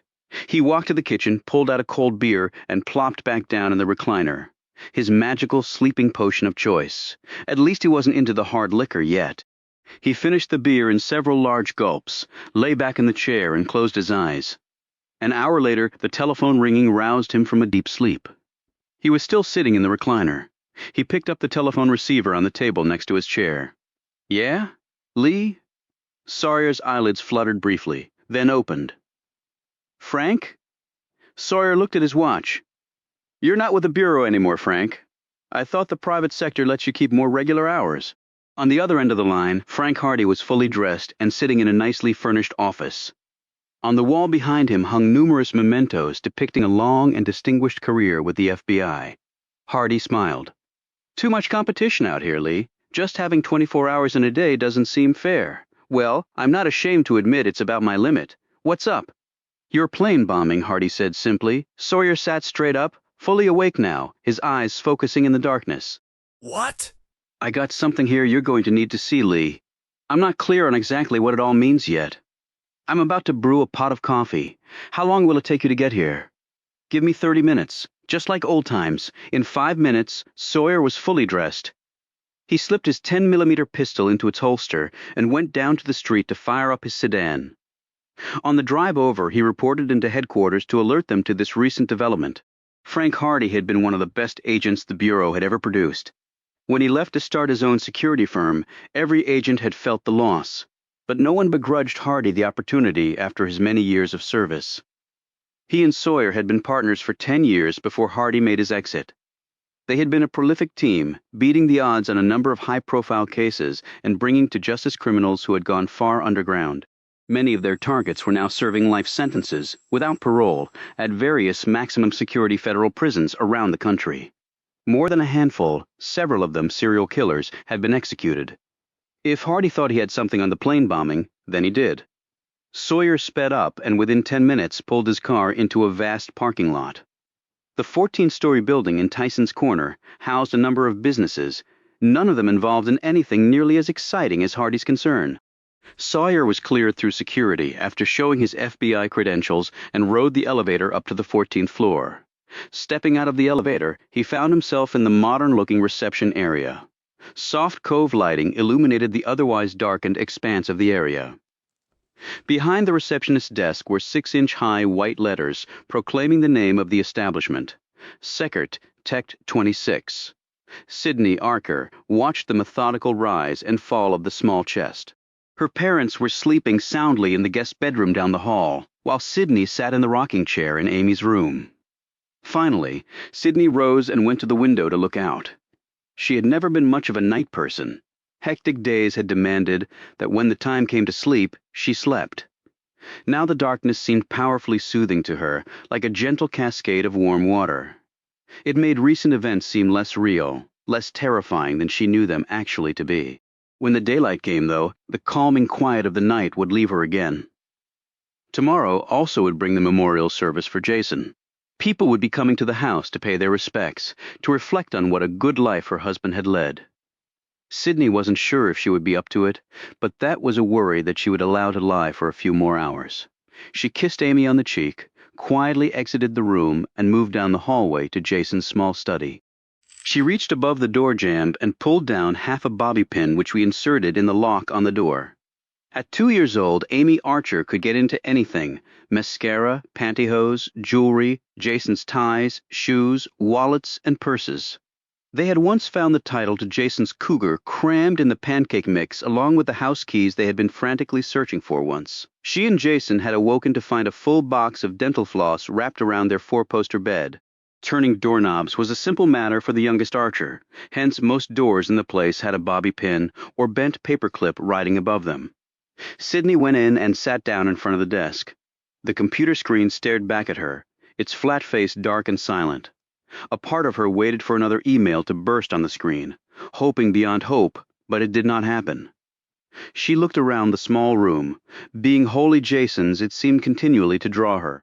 She touched certain favorite items of his as if they would, by osmosis, reveal to her the secrets her husband had left behind. The phone ringing broke her thoughts. It rang again, and she quickly picked it up, not knowing what to expect. For a moment, Sydney did not recognize the voice.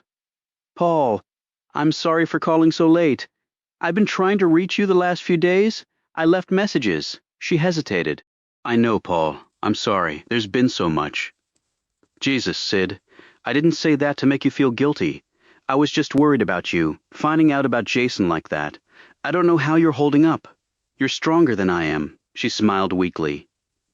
"I don't feel so strong right now. Paul Brophy's voice was earnest.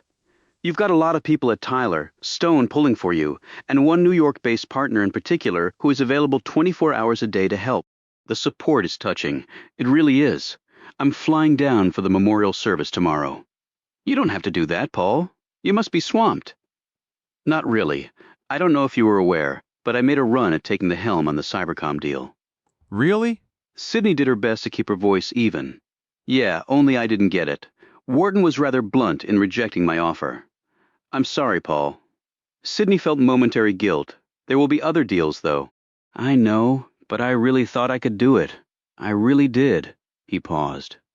Sydney prayed that he would not ask her whether Wharton had sought her advice on the matter. When he finally did speak, she felt more guilty still. I'm coming tomorrow, Sid. I can't think of any place I'd rather be. Thank you. Sydney pulled her robe closer around her. Is it okay if I come directly to your house from the airport? That's fine. Get some sleep, Sid. I'll see you first thing in the morning. You need anything, anytime, day or night, you just have to call, okay? Thank you, Paul. Good night. Sydney put the phone down. She had always gotten along with Brophy, but she was certainly aware that under his ultra-smooth exterior lurked a pure opportunist. She had told Henry Wharton that Paul did not belong on the Cybercom deal, and now he was coming down to be with her in her time of grief. Well, she may be grieving, but she didn't believe in coincidences that big. She wondered what his true motive could be. As he hung up the phone, Paul Brophy surveyed the broad expanse of his luxurious apartment.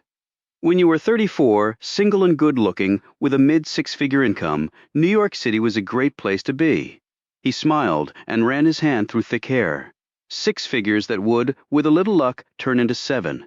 Much in life depended on whom you allied yourself with. He picked up the phone and dialed. The phone was answered after one ring. The voice was quick and businesslike after Brophy identified himself. Hello, Paul. I was hoping to hear from you tonight. Philip Goldman said. Chapter 27. Frank. Hardy loaded the videotape into the VCR resting under the widescreen TV in one corner of the conference room.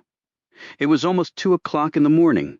Lee Sawyer sat in one of the plush chairs, nursing a cup of hot coffee and admiring the surroundings.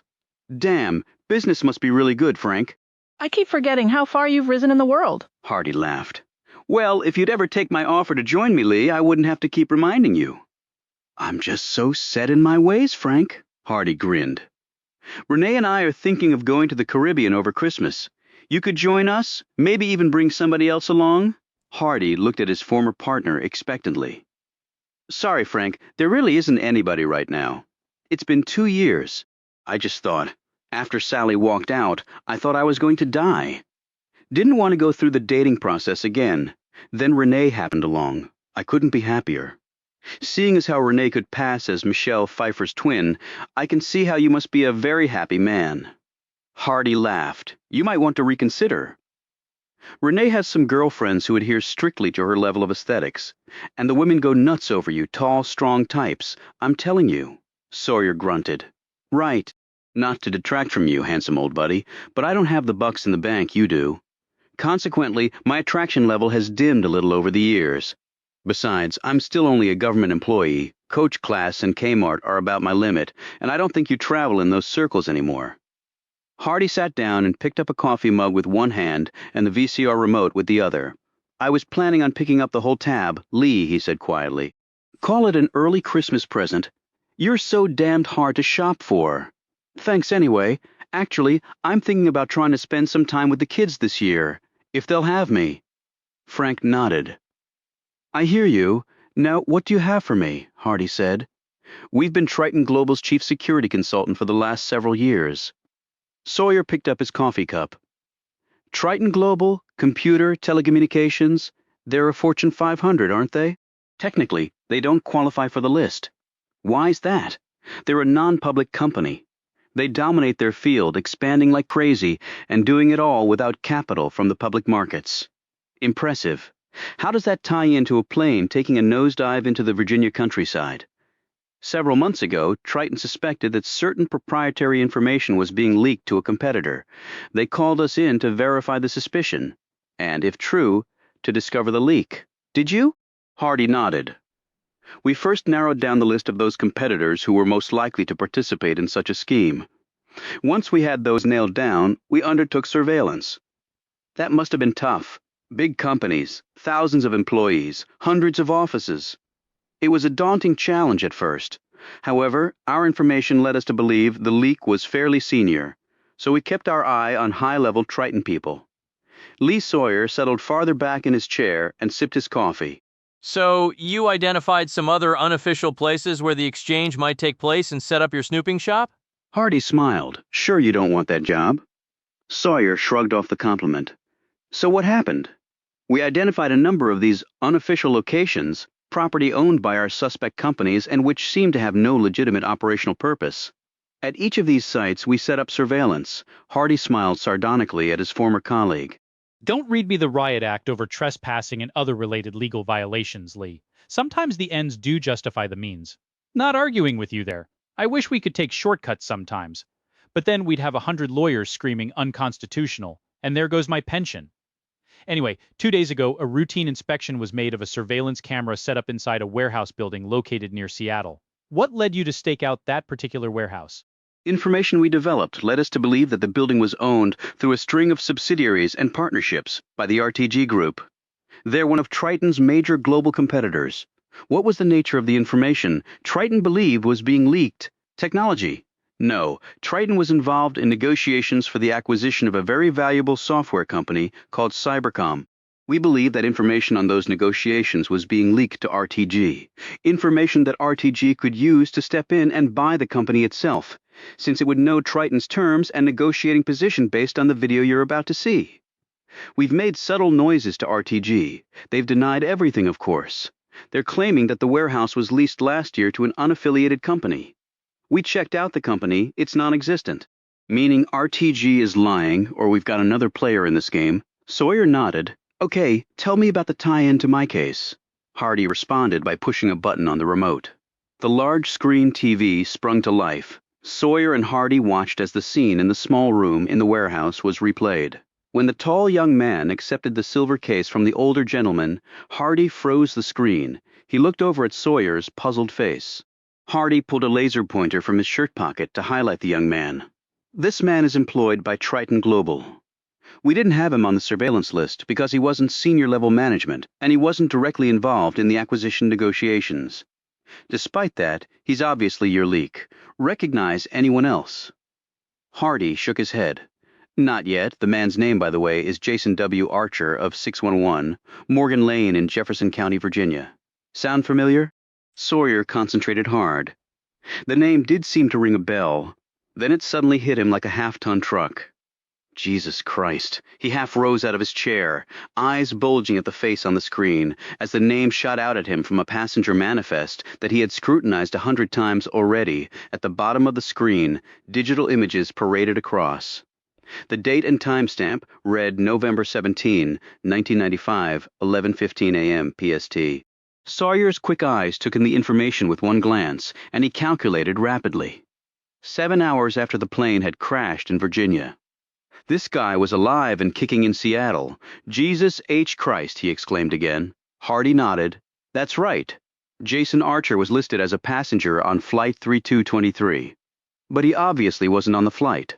Hardy let the tape run. When the roar of the plane erupted on its soundtrack, Sawyer jerked his head to the window. The damn thing sounded like it was coming right at them. When he looked back at Hardy, his friend was smiling. I did the same thing when I heard it for the first time. Sawyer watched as the men on the screen looked skyward until the sound of the plane in the background drifted away. Sawyer squinted at the screen.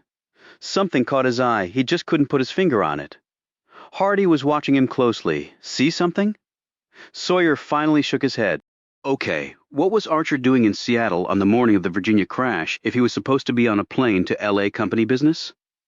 Triton didn't even know Archer was going to L.A., much less Seattle. They thought he was taking some time off to spend at home with his family. Sawyer narrowed his eyes, searching his memory.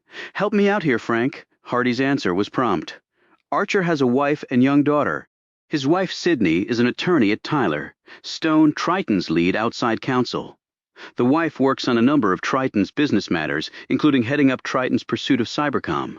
That's real interesting, and maybe convenient for her and her husband. Gotta admit, that's the first thought that struck me, Lee. If Archer was in Seattle by, say, 10 or 10:30 in the morning, Pacific time, he must have grabbed an early morning flight from D.C. Western Airlines had one leaving about the same time as the L.A. departure. Sawyer stood up and walked over to the TV screen. He rewound the tape and then froze it. He scrutinized every detail of Jason Archer's face, burning it into his memory. He turned to Hardy. We know Archer was on Flight 3223's passenger manifest, but you say his employer didn't know about the trip. How'd they find out he was on the plane? Supposedly was, Sawyer corrected himself. Hardy poured out some more coffee and stood up, moved over to the window. Both men seemed innately to crave movement while thinking. Airline tracks down the wife while she's on a business trip to New York and tells her the bad news. At that meeting are a bunch of people from Triton, including the chairman. They find out then, pretty soon everyone knew. This videotape has only been shown to two other people, Nathan Gamble, the chairman of the board of Triton, and Quentin Rowe, the second in command over there. Sawyer rubbed a kink out of his neck, picked up the fresh cup of coffee, and took a gulp. Western confirmed that he checked in at the ticket counter and that his boarding pass was collected. They wouldn't have informed his family otherwise. You know as well as I do that it could have been anyone checking in there using a dummy ID. The tickets were probably paid for ahead of time. He checks a bag, goes through security. Even with the FAA's recent heightened security requirements, they don't require photo identification to board a plane. Only a check-in or with the skycaps. But somebody got on the plane in Archer's place. The airline has his boarding pass, and once on, you do not get off an aircraft. Whoever it was one very stupid or one very unlucky son of a bitch, probably both. Right. But if Archer was on that Seattle flight, that means he had another ticket. He could have checked in twice, once for each flight. He could have used an alias and dummy ID for the Seattle flight. That's true. Sawyer pondered the possibilities. Or he could have simply switched tickets with the guy who took his place. Whatever the truth is, you've certainly got your work cut out for you. Sawyer fingered his coffee mug. Anyone talk to the wife? In response, Hardy opened the file he had carried in with him. Nathan Gamble did, briefly, on 2 occasions. Quentin Rowe also talked to her. And what's her story? Initially, she said she didn't know her husband was on the plane. Initially, so her story changed. Hardy nodded. Next, she told Nathan Gamble that her husband had lied to her, said he told her he was going to L.A. to meet with another company about a job. Turns out he wasn't meeting with any other company. Who says? Sydney Archer. I guess she must have called the company, probably to tell them her husband wasn't going to be making it. But you verified it, asked Sawyer. Hardy nodded. So, any progress with your investigation? Hardy's face took on almost a pained expression. Not much makes sense right now. Nathan Gamble is far from a happy man. He pays the bills and wants results, but it takes time, you know that? Still, Hardy paused and studied the thick carpet. It was easy to see the man did not enjoy being puzzled about anything. Anyway, according to Gamble and Rowe, at least, Mrs. Archer thinks her husband's dead. If she's telling the truth, and right now, everything with me is a big if. Sawyer's tone was heated. Hardy looked at him quizzically. Sawyer caught the look and his shoulders slumped. Just between you and me, Frank? I'm feeling a little stupid on this one. Why's that? I had it pegged for sure that Arthur Lieberman was the target. Structured the whole investigation around that theory, mainly just going through the motions on any other angle. It's early on in the investigation, Lee. No harm done yet. Besides, maybe Lieberman was the target in a way. Sawyer's head jerked back. How's that? Think about it. You already answered your own question. Hardy's point suddenly came to him. Sawyer's face grew dark. You mean you think this guy Archer arranged to blow up the plane because we'd think Lieberman was the target? Come on, Frank, that's a hell of a stretch, Hardy countered. Well, if we hadn't lucked out with this video, that's exactly what you'd still be thinking, isn't it? Remember, there's one unique thing about an airplane crash, particularly one where the aircraft collides with the ground relatively intact, as happened here. Sawyer's face turned ashen while he thought it through. No bodies, nothing to identify, no remains exactly. Now, if the plane had been conventionally blown up in the air, you'd have a lot of bodies to identify. Sawyer continued to look stunned at Hardy's revelation. That issue had been bugging the hell out of me. If Archer sold out, collected his payoff, and was planning to run, he'd know at some point the police would be onto him. Hardy picked up the thread. So, to cover his tracks, he sets it up like he gets on a plane which ends up 30 feet under. If evidence of sabotage is discovered, you logically think Lieberman's the target. If evidence of sabotage isn't found, you still won't be looking for a dead man. Everyone stops looking for Jason Archer. End of case. But Christ, Frank, why not just take the money and run? It's not that difficult to disappear. And there's another thing. The guy we're pretty sure sabotaged 3/20/23 ended up with a bunch of holes in him. Would the time of death have allowed Archer to get back and do the killing?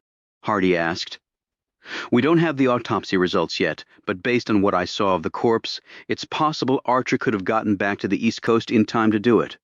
Hardy fingered his file while he thought through this new information. Come on, Frank. How much you figure Archer got for his info?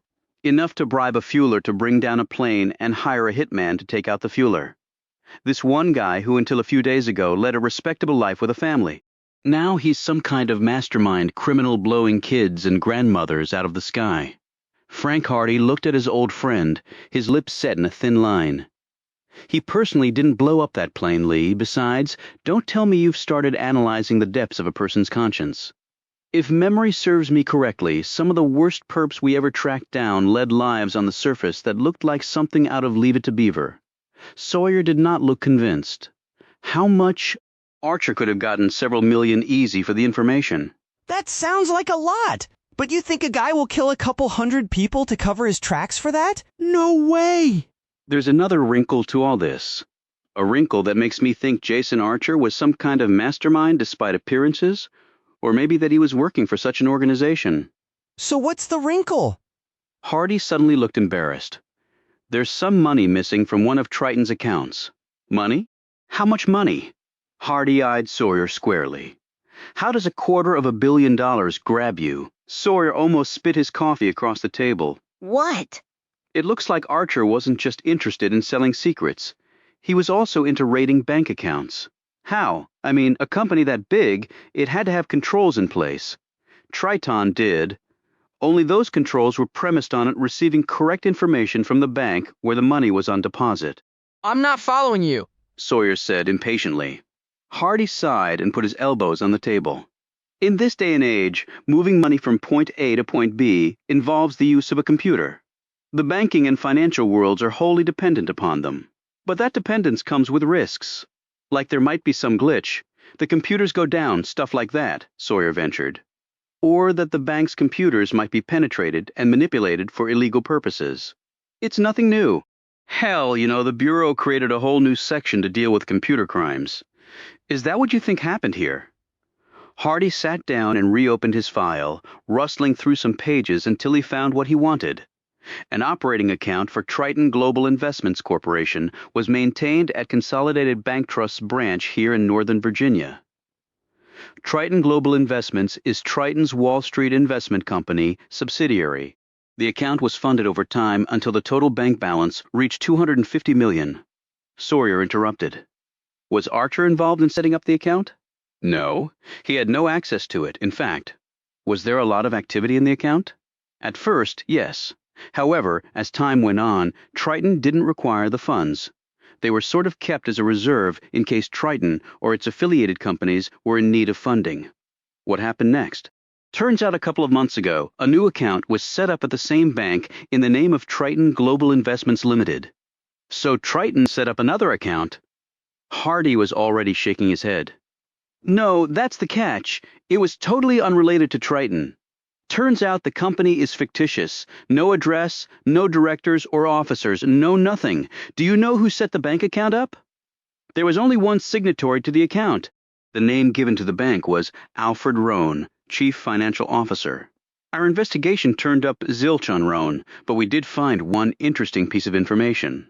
What's that? Sawyer hunched forward in his chair. A number of transactions took place from the phony account.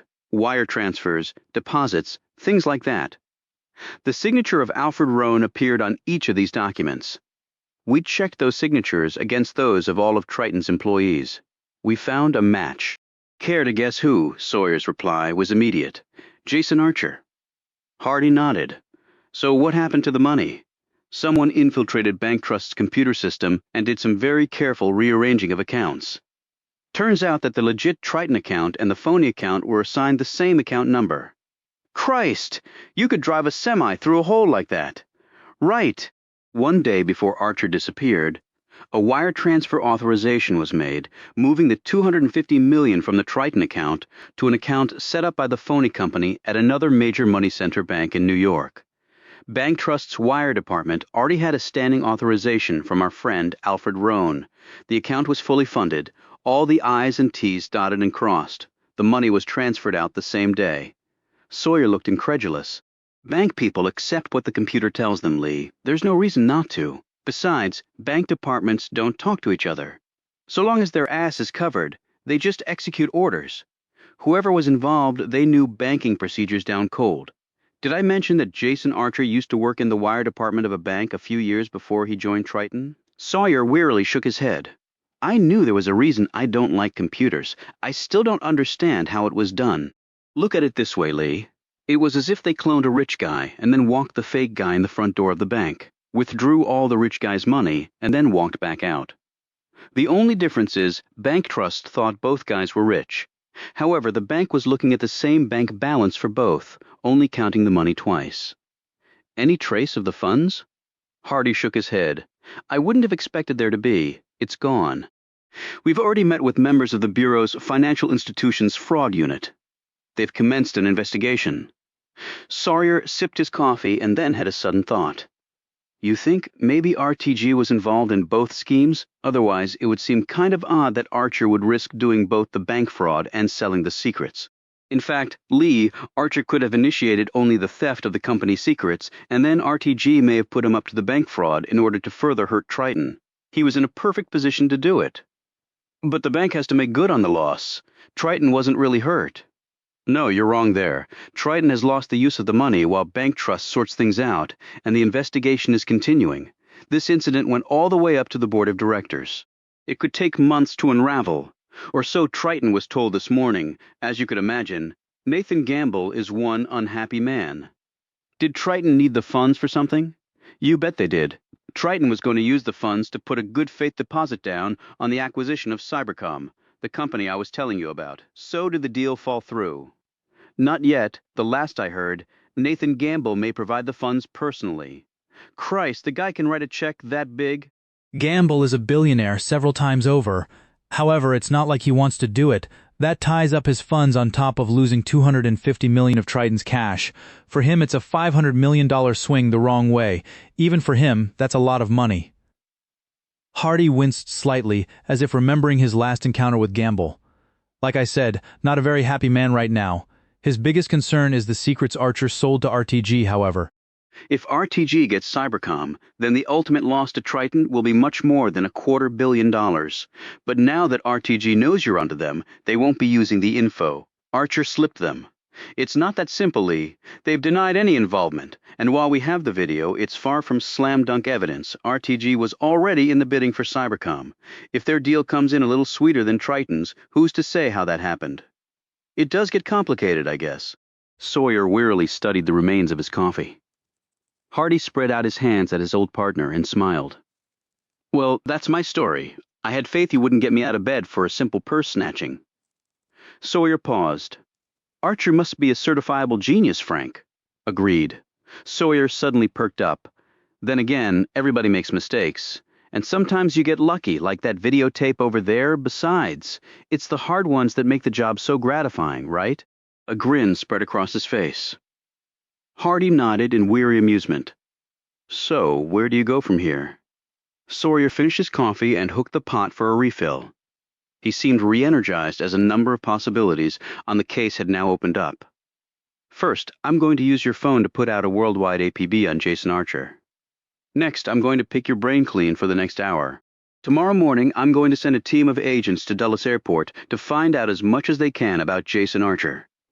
While they're doing that, I'm going to follow up with a personal interview of someone who may turn out to be truly integral to this whole case. Who's that? Sidney Archer. Chapter 28. Paul Brophy. I'm a partner of Sidney's. Mr. Brophy stood in the foyer of the home, his overnight bag in one hand. Bill Patterson. I'm Sidney's father. She's spoken of you often, Bill. Sorry, we never had a chance to meet until now. terrible, what happened. I had to come here for your daughter. She's one of my closest colleagues, a truly remarkable woman. Bill Patterson eyed the bag Brophy deposited in one corner of the foyer, dressed in a dark blue double-breasted suit, the latest in fashionable neckwear and glossy black shoes to go with patterned socks. The tall, lean Brophy cut quite a figure. Something about the smooth manner, though, the way he was casually moving around the stricken household, made Patterson frown. He had spent the better part of his working life with his bullshit radar set on high. His alarm was wailing now. She's got a lot of family here for her, Paul, was it? Patterson put particular emphasis on the word family. Brophy looked at him, sizing up the man quickly. Yes, there's nothing more important than family right now. I hope you don't think I'm intruding. That's the last thing I want to do. I talked to Sydney last night. She said it was okay. I've worked with your daughter for many years. We've been through some legal deals that would send you looking for the ulcer medicine, but I don't have to tell you that. You practically ran Bristol Aluminum the last 5 years you were there. Read about you in the journal, it seems like, every month. And that big spread in Forbes a few years ago when you retired. Business is tough. The older man agreed, relaxing his manner as he briefly recalled past triumphs from his business career. Well, I know that's what your competition thought. Brophy flashed the friendliest of grins. Patterson returned it. The guy was probably okay after all. He had come all this way. Besides, this was not the morning to start any problems. You want something to drink or eat? You flew down from New York this morning, you say? First shuttle out? If you've got some coffee, that would be great. Sydney. Brophy's eyes eagerly settled on the tall presence entering the room. Dressed in black, her mother by her side, and similarly attired, Sydney Archer came down the hallway. Hello, Paul. Brophy walked quickly over to her, gave her a full hug and a peck on the cheek that seemed to linger for a few seconds. A little flustered, Sydney made introductions with her mother. So, how's little Amy taking it? Brophy asked anxiously. She's staying with a friend. She doesn't understand what's happened. Sydney's mother stared at him, her eyes unfriendly. Right, that's right. Brophy fell back a step. He had never had kids, but that had still been a stupid question. Sydney unwittingly helped him. She turned to her mother. Paul flew down from New York this morning. Her mother nodded absently, and then bustled off to the kitchen to start some breakfast. Brophy looked at Sydney. Her hair was silky, straw-colored, its color made more dramatic by the backdrop of the black dress. He found her gaunt look particularly attractive. Even though he had his own agenda, Brophy was still taken aback. The woman was beautiful. Everyone else is going directly to the chapel. After the service, they'll come here. She sounded overwhelmed by the prospect. Brophy caught the tone. You just take it easy, and when you want to go off by yourself, I'll be right there making small talk and keeping everyone's plate filled with food. If there's anything I've learned being a lawyer, it's how to use a lot of words and never really say anything. Don't you have to get back to New York? Brophy shook his head, his smile triumphant. I'm hanging out at the D.C. office for a while. He pulled out a slender cassette recorder from his inner coat pocket. I'm all set. Already dictated 3 letters and a speech I'm giving at a political fundraiser next month, all of which means I'm here as long as you need me. He smiled tenderly, put the recorder back, reached out and took her hand.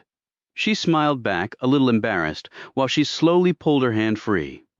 I need to go finish up before we leave. Fine, I'll go make trouble in the kitchen with your parents. She walked down the hallway to the bedroom. Brophy watched her go, a smile appearing on his face as he thought of his future prospects. A moment later, Brophy walked into the large kitchen, where Sydney's mother was busily preparing eggs, toast and bacon. Bill Patterson hovered in the back, tinkering with the coffee maker. The phone rang. Patterson took off his glasses and picked it up on the second ring. Hello? He switched the receiver to his other hand. Yes, it is. What? Oh, look, can this wait? Oh, well, hold on just a minute. Mrs. Patterson looked at her husband. Who is it? Henry Wharton. Patterson looked at Brophy. He's the head guy at your firm, right? Brophy nodded. Even though his being an apostle of Goldman was a well-kept secret, Brophy was still not a favorite of Wharton's, and Brophy looked forward to the day when Wharton was shoved rudely aside as the leader of Tyler, Stone. Wonderful man, very caring of his colleagues, Brophy said. Yeah, well, his timing's lousy, Patterson said. He put the phone receiver down on the table and walked out of the kitchen. With a conciliatory smile, Brophy moved over to assist Mrs. Patterson. Her father gently knocked on the door. "Honey?" Sydney opened the door to the bedroom. Behind her, Patterson could see the numerous photos of Jason and the rest of the family spread out on the bed. He took a deep breath and swallowed. "Sweetie, there's some guy from your firm on the phone. Says it's very important that he talk to you." Did he give a name? Henry Wharton. Sydney's brows plunged together and then her face cleared just as suddenly. "He's probably calling to say he can't make the service. I'm not really on his top 10 list right now. I'll take it in here, Dad. Tell him to give me a minute." As her father started to close the door, he again looked at the photos. He abruptly looked up and caught his daughter staring at him, an almost ashamed expression on her face, as though she were a teenager just caught smoking in her room. Patterson went over and kissed his daughter on the cheek and gave her a long hug. In the kitchen, Patterson picked up the phone again. "She'll be with you in a minute," he said gruffly. He put the phone back down and was about to return to the intricacies of the cough maker when he was interrupted by a knock on the door. All three of the kitchen's occupants looked up. Patterson looked over at his wife. "Expecting anyone this early?" She shook her head. "It's probably just a neighbor with some more food or something." "Go answer it, Bill." Patterson obediently headed to the front door. Brophy trailed the older man into the foyer. Patterson opened the front door. Two gentlemen in suits stared back at him. "Can I help you?" Patterson asked. Lee Sawyer deliberately exhibited his credentials. The man beside him did likewise. "I'm FBI Special Agent Lee Sawyer. My partner, Raymond Jackson." Bill Patterson's confusion was evident as he looked from the official government credentials to the men holding them. They looked steadily back at him. Sydney quickly put the photos away, lingering over only one from the day Amy had been born. Jason, dressed in hospital garb, was holding his minutes-old daughter. The look of absolute pride on the new father's face was wonderful to behold. She put that one in her purse. She felt certain she would need it during the course of the day, when it all started to become too much, as she knew it would. She smoothed down her dress and went over to the nightstand, sat down on the bed and picked up the phone. "Hello, Henry. Sid." If she hadn't been sitting down, Sydney would have undoubtedly toppled to the floor. As it was, her entire body collapsed. Her brain felt as though it had been crushed. "Sid?" the voice said again, more anxiously. One step at a time, Sydney managed to focus herself. She felt as though she was struggling to the water's surface from some terrible depths where humans could not survive. Her brain suddenly restarted, and she struggled up an inch at a time as she fought an overpowering urge to pass out. Sydney Archer managed to utter one word in a way she never thought she would again. The two syllables struggled out from between trembling lips. "Jason." Chapter 29. While Sydney's mother walked through the living room to join her husband at the front door, Paul Brophy discreetly retreated until he was once again in the kitchen. FBI, this was getting interesting. While he was pondering whether to contact Goldman, Brophy spotted the phone receiver lying on the counter where Bill Patterson had set it down. Henry Wharton was on the phone. Brophy wondered what they were discussing. He could certainly score some significant points with Goldman if he could find out. Brophy edged over to the kitchen doorway. The group was still huddled in the front foyer. He hurried over to the kitchen counter, put one hand over the lower part of the receiver, and lifted the telephone to his ear. His mouth dropped open and his eyes widened while he listened to two very familiar voices. He reached into his pocket. He held the dictaphone up to the phone receiver and recorded the conversation between husband and wife. 5 minutes later, Bill Patterson again knocked on his daughter's door. When Sydney finally opened the door, her father was surprised by her appearance. The eyes were still red and weary, but there seemed to be a light in them that he had not seen since Jason's death. He was also startled by what he saw on the bed, a half-filled suitcase. Without taking his eyes off the suitcase, Patterson said, "Sweetie, I don't know what they want, but the FBI are here. They want to talk to you." "FBI?" She suddenly went limp, and her father grabbed on to one arm. Patterson's face was a morass of concern. "Baby, what's going on? Why are you packing?" Sydney managed to regain her composure. "I'm all right, Dad. I just have to go somewhere after the service." Go where? What are you talking about? Dad, please, not now. I can't go into it right now." "But Sid, please, Dad." Under his daughter's pleading eyes, Patterson finally looked away. disappointment, and something akin to fear on his features. "All right, Sidney, where are the agents, Dad?" "In the living room." "They said they want to talk to you privately." "I tried to get rid of them, but hell, they're the FBI, you know." "It's all right, Dad. I'll talk to them," Sidney thought for a moment. She looked over at the phone she had just put down and then checked her watch. "Take them into the den and tell them I'll be there in 2 minutes." Her hands clasped together, Sidney went over and closed the suitcase, picked it up and slid it under the bed. Her father followed her movements, then raised his thick eyebrows to ask, "You sure you know what you're doing?" Her answer was immediate. "I'm sure." Jason Archer was handcuffed to the chair.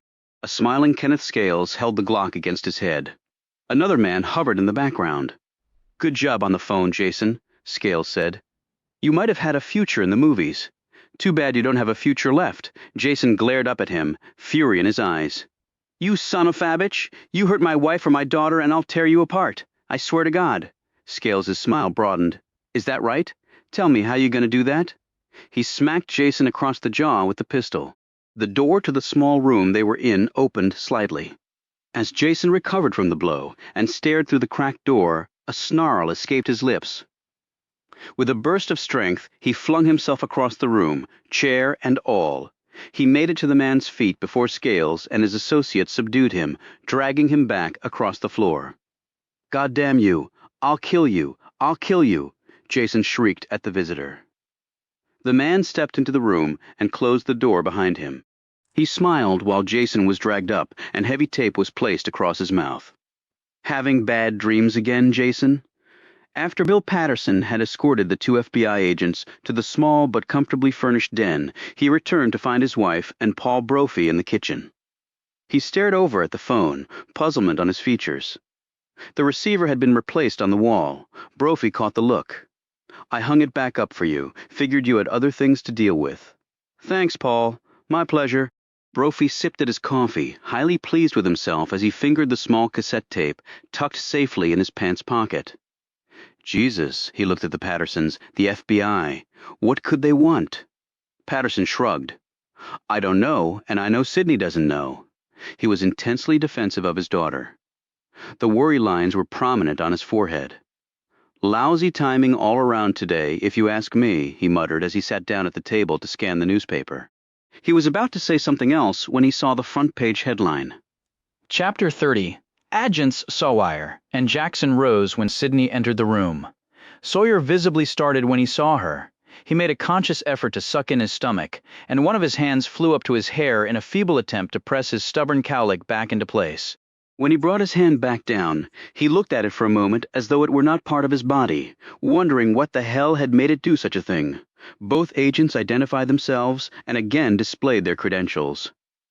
Sawyer was aware that Sidney looked intently at him before sitting down across from them. Sawyer rapidly sized her up. A real looker with brains and spirit, but there was something else. He could have sworn they had met before. His eyes drifted over her long form. The black dress was tasteful and appropriate to such a solemn occasion, however. It also clung to her figure in several provocative locations. Her shapely legs, too, sheathed in black stockings, were equally inspiring. Her face was lovely in its despair. "Miss Archer, by any chance have we met before?" Her surprise was genuine. "I don't think so, Mr. Sawyer." He studied her for another moment, shrugged, and quickly launched into his interview. "As I told your father, Miss Archer, we understand that the timing of this interview couldn't be worse, but we needed to talk with you as soon as possible. May I ask what it concerns?" Sidney's voice was on automatic. Her eyes flitted around the room before coming to rest on Sawyer's face. She saw a big, strong wall of a man who seemed sincere. Under normal circumstances, Sidney would have cooperated fully with Lee Sawyer. Circumstances, however, were far from normal. Her green eyes were now sparkling, and Sawyer had to kickstart his brain when he found himself transfixed by those eyes. In trying to read their depths, he found himself venturing into dangerous waters. "It has to do with your husband, Miss Archer," he said quickly. "Please call me Sidney. What about my husband? Is this about the plane accident?" Sawyer didn't answer right away. He was studying her again, without seeming to do so. Every word, every expression, every pause was important. It was always a very tiring, often frustrating, but sometimes incredibly productive task. "It wasn't an accident, Sidney," he finally said. Her eyes flickered briefly, like the lights in a house do when there's a thunderstorm. The mouth parted slightly, but no words emerged. The plane was sabotaged. All the people on board that plane, every last one of them, were deliberately murdered. While Sawyer continued to watch, Sydney shut down completely for about a minute. Her features held real, not feigned, horror. Her eyes suddenly lost their feverish sparkle. After a minute, Sawyer gently said, "Sydney? Sydney?" With a jolt, Sydney came back, but then was gone again just as quickly. Her breath suddenly came out in a huge burst. For an instant, she was certain she would vomit all over herself. She put her head in her lap, clutching her calves. Ironically, her movements mirrored a passenger in crash position on an airliner. When she started moaning and the rest of her body began to shake uncontrollably, Sawyer swiftly rose and sat beside her. One arm clutched her shoulder, steadying her. The other gripped one of her hands tightly. Sawyer looked up at Jackson. "Water? Tea? Something? Ray? Pronto!" Jackson raced off, with nervous hands. Sydney's mother poured out a glass of water for Jackson. When Jackson turned to leave, Bill Patterson held up the newspaper.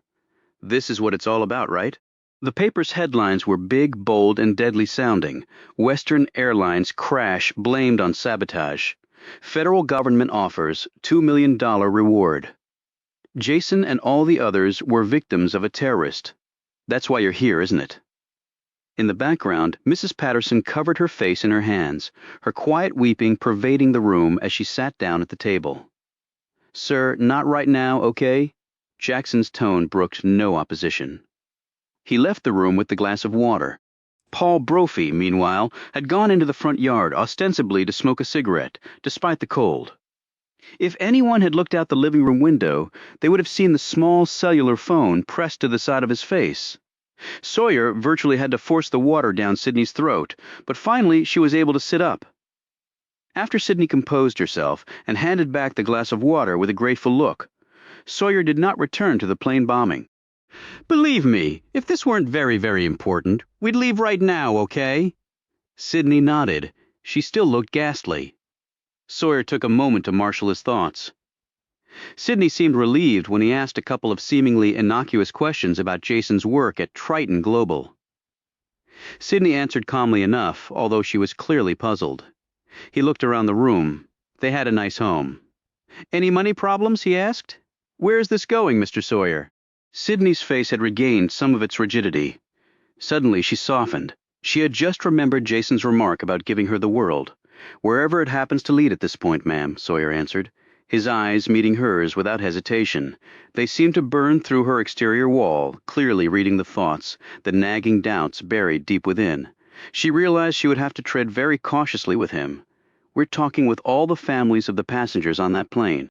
If the plane was sabotaged because of who was on it, we need to find out reasons why." "I see." Sydney took a deep breath. "To answer your question, we're in better shape financially than we've been in years. You're an attorney for Triton, right? Among about 50 other clients, so?" Sawyer changed tactics. "Okay, you know that your husband had taken a few days off from work." "I'm his wife." "Good. Then maybe you'd like to explain why it was, if he was taking a few days off, that he happened to be on a plane to L.A. Sawyer had almost said allegedly been on a plane, but fortunately caught himself. Sydney's tone was businesslike. "Look, I have to assume you've already talked to Triton. Maybe you've spoken to Henry Wharton as well.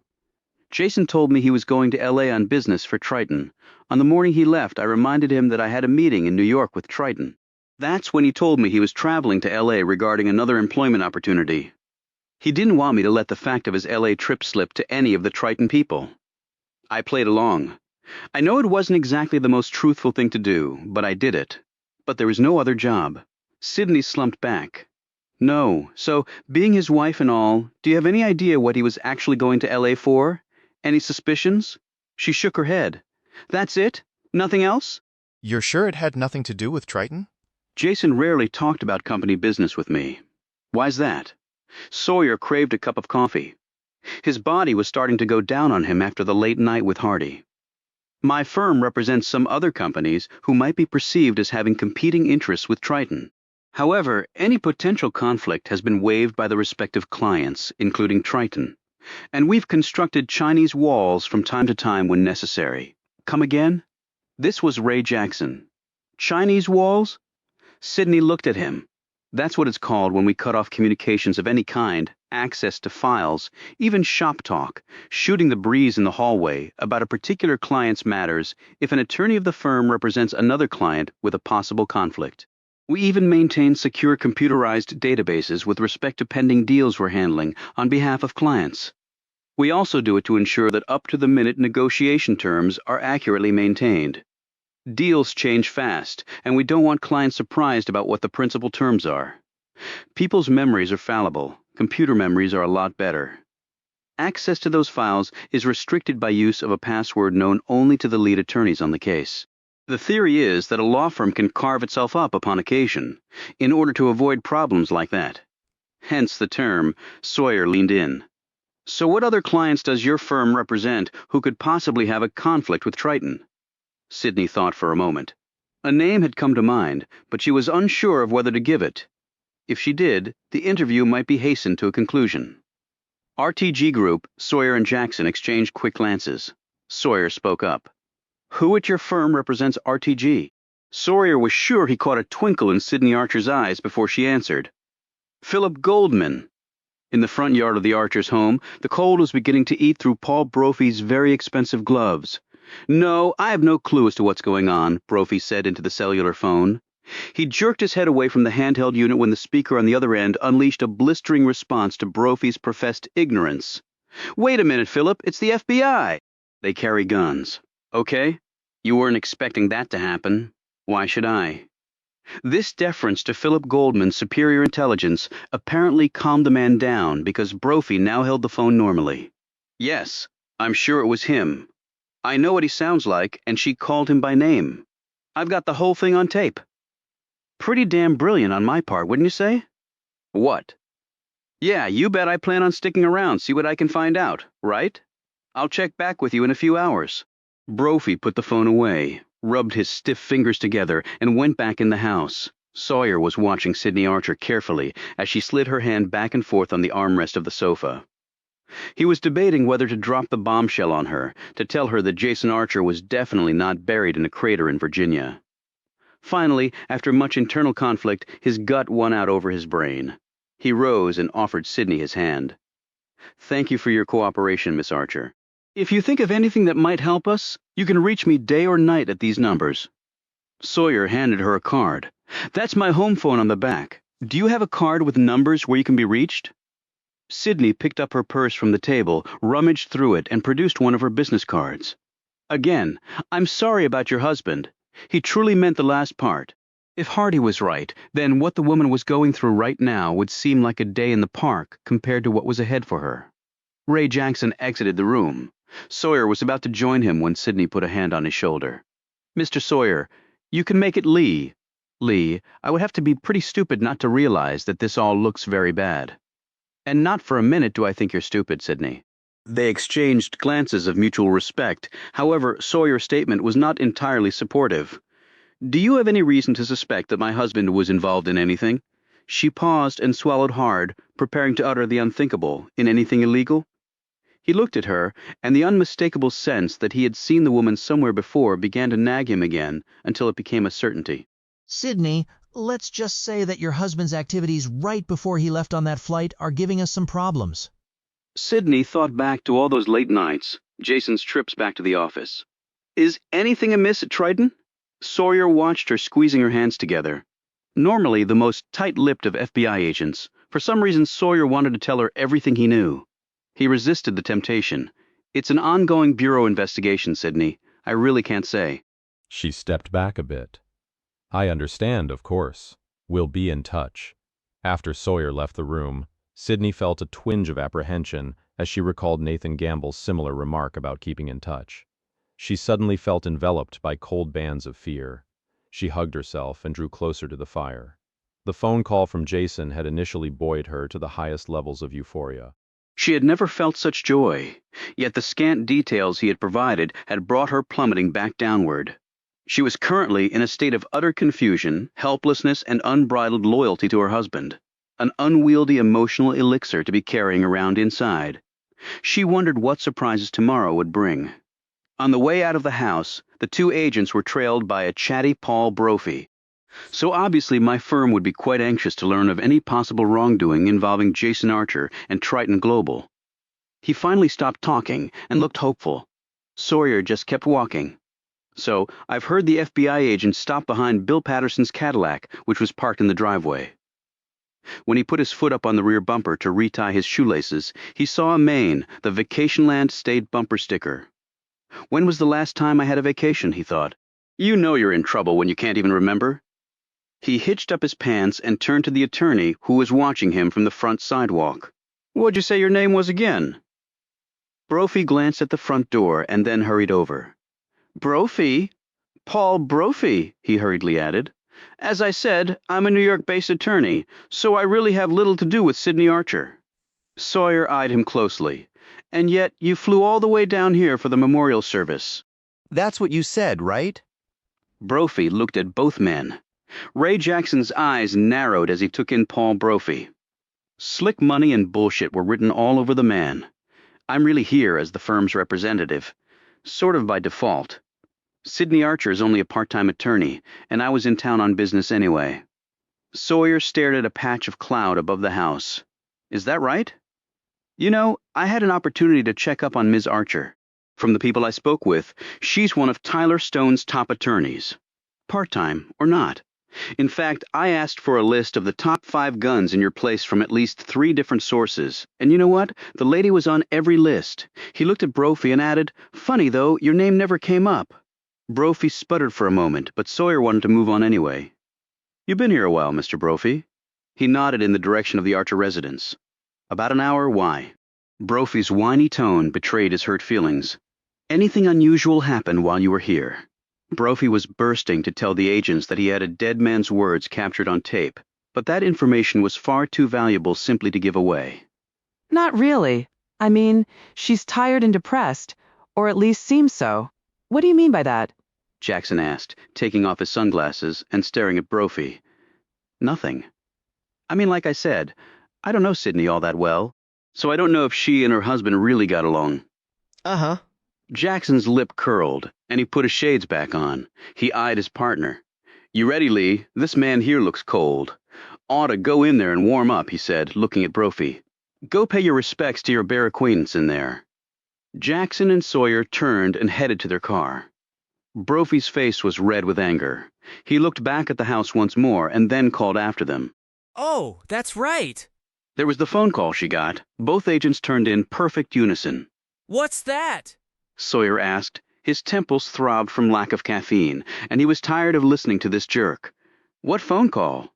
Brophy approached them and spoke in a lowered tone, occasionally glancing back at the house. About 2 minutes before you showed up. The caller identified himself as Henry Wharton when Sydney's father answered the phone. The agents looked puzzled. He's the managing partner of Tyler Stone. So? Jackson said. The man might be checking in on her, seeing if she's okay. That's what I would have thought too, but Sawyer's fuse was about gone. But what? He asked angrily. I'm not sure if I'm at liberty to say. Sawyer's voice dropped back to normal, but his words took on an even more menacing tone. It's a little cold out here for bullshit responses, mister. Brophy, so I'm going to ask you real nicely to give me the information, and that will be the only time I'll ask real nicely. Sawyer leaned into Brophy's now frightened face while the burly Jackson crowded him from behind. Brophy blurted out, I called Henry Wharton at the office while Sydney was talking to you. Brophy paused dramatically. When I asked about his talk with Sydney, he was completely surprised. He had never called her. And when she came out of the bedroom after taking the call, she was white as a sheet. I thought she was going to faint. Her father noticed it too, and was greatly disturbed. Well, if the FBI came knocking on my door on the day of my spouse's memorial service, I'd probably look pretty bad too. Jackson responded.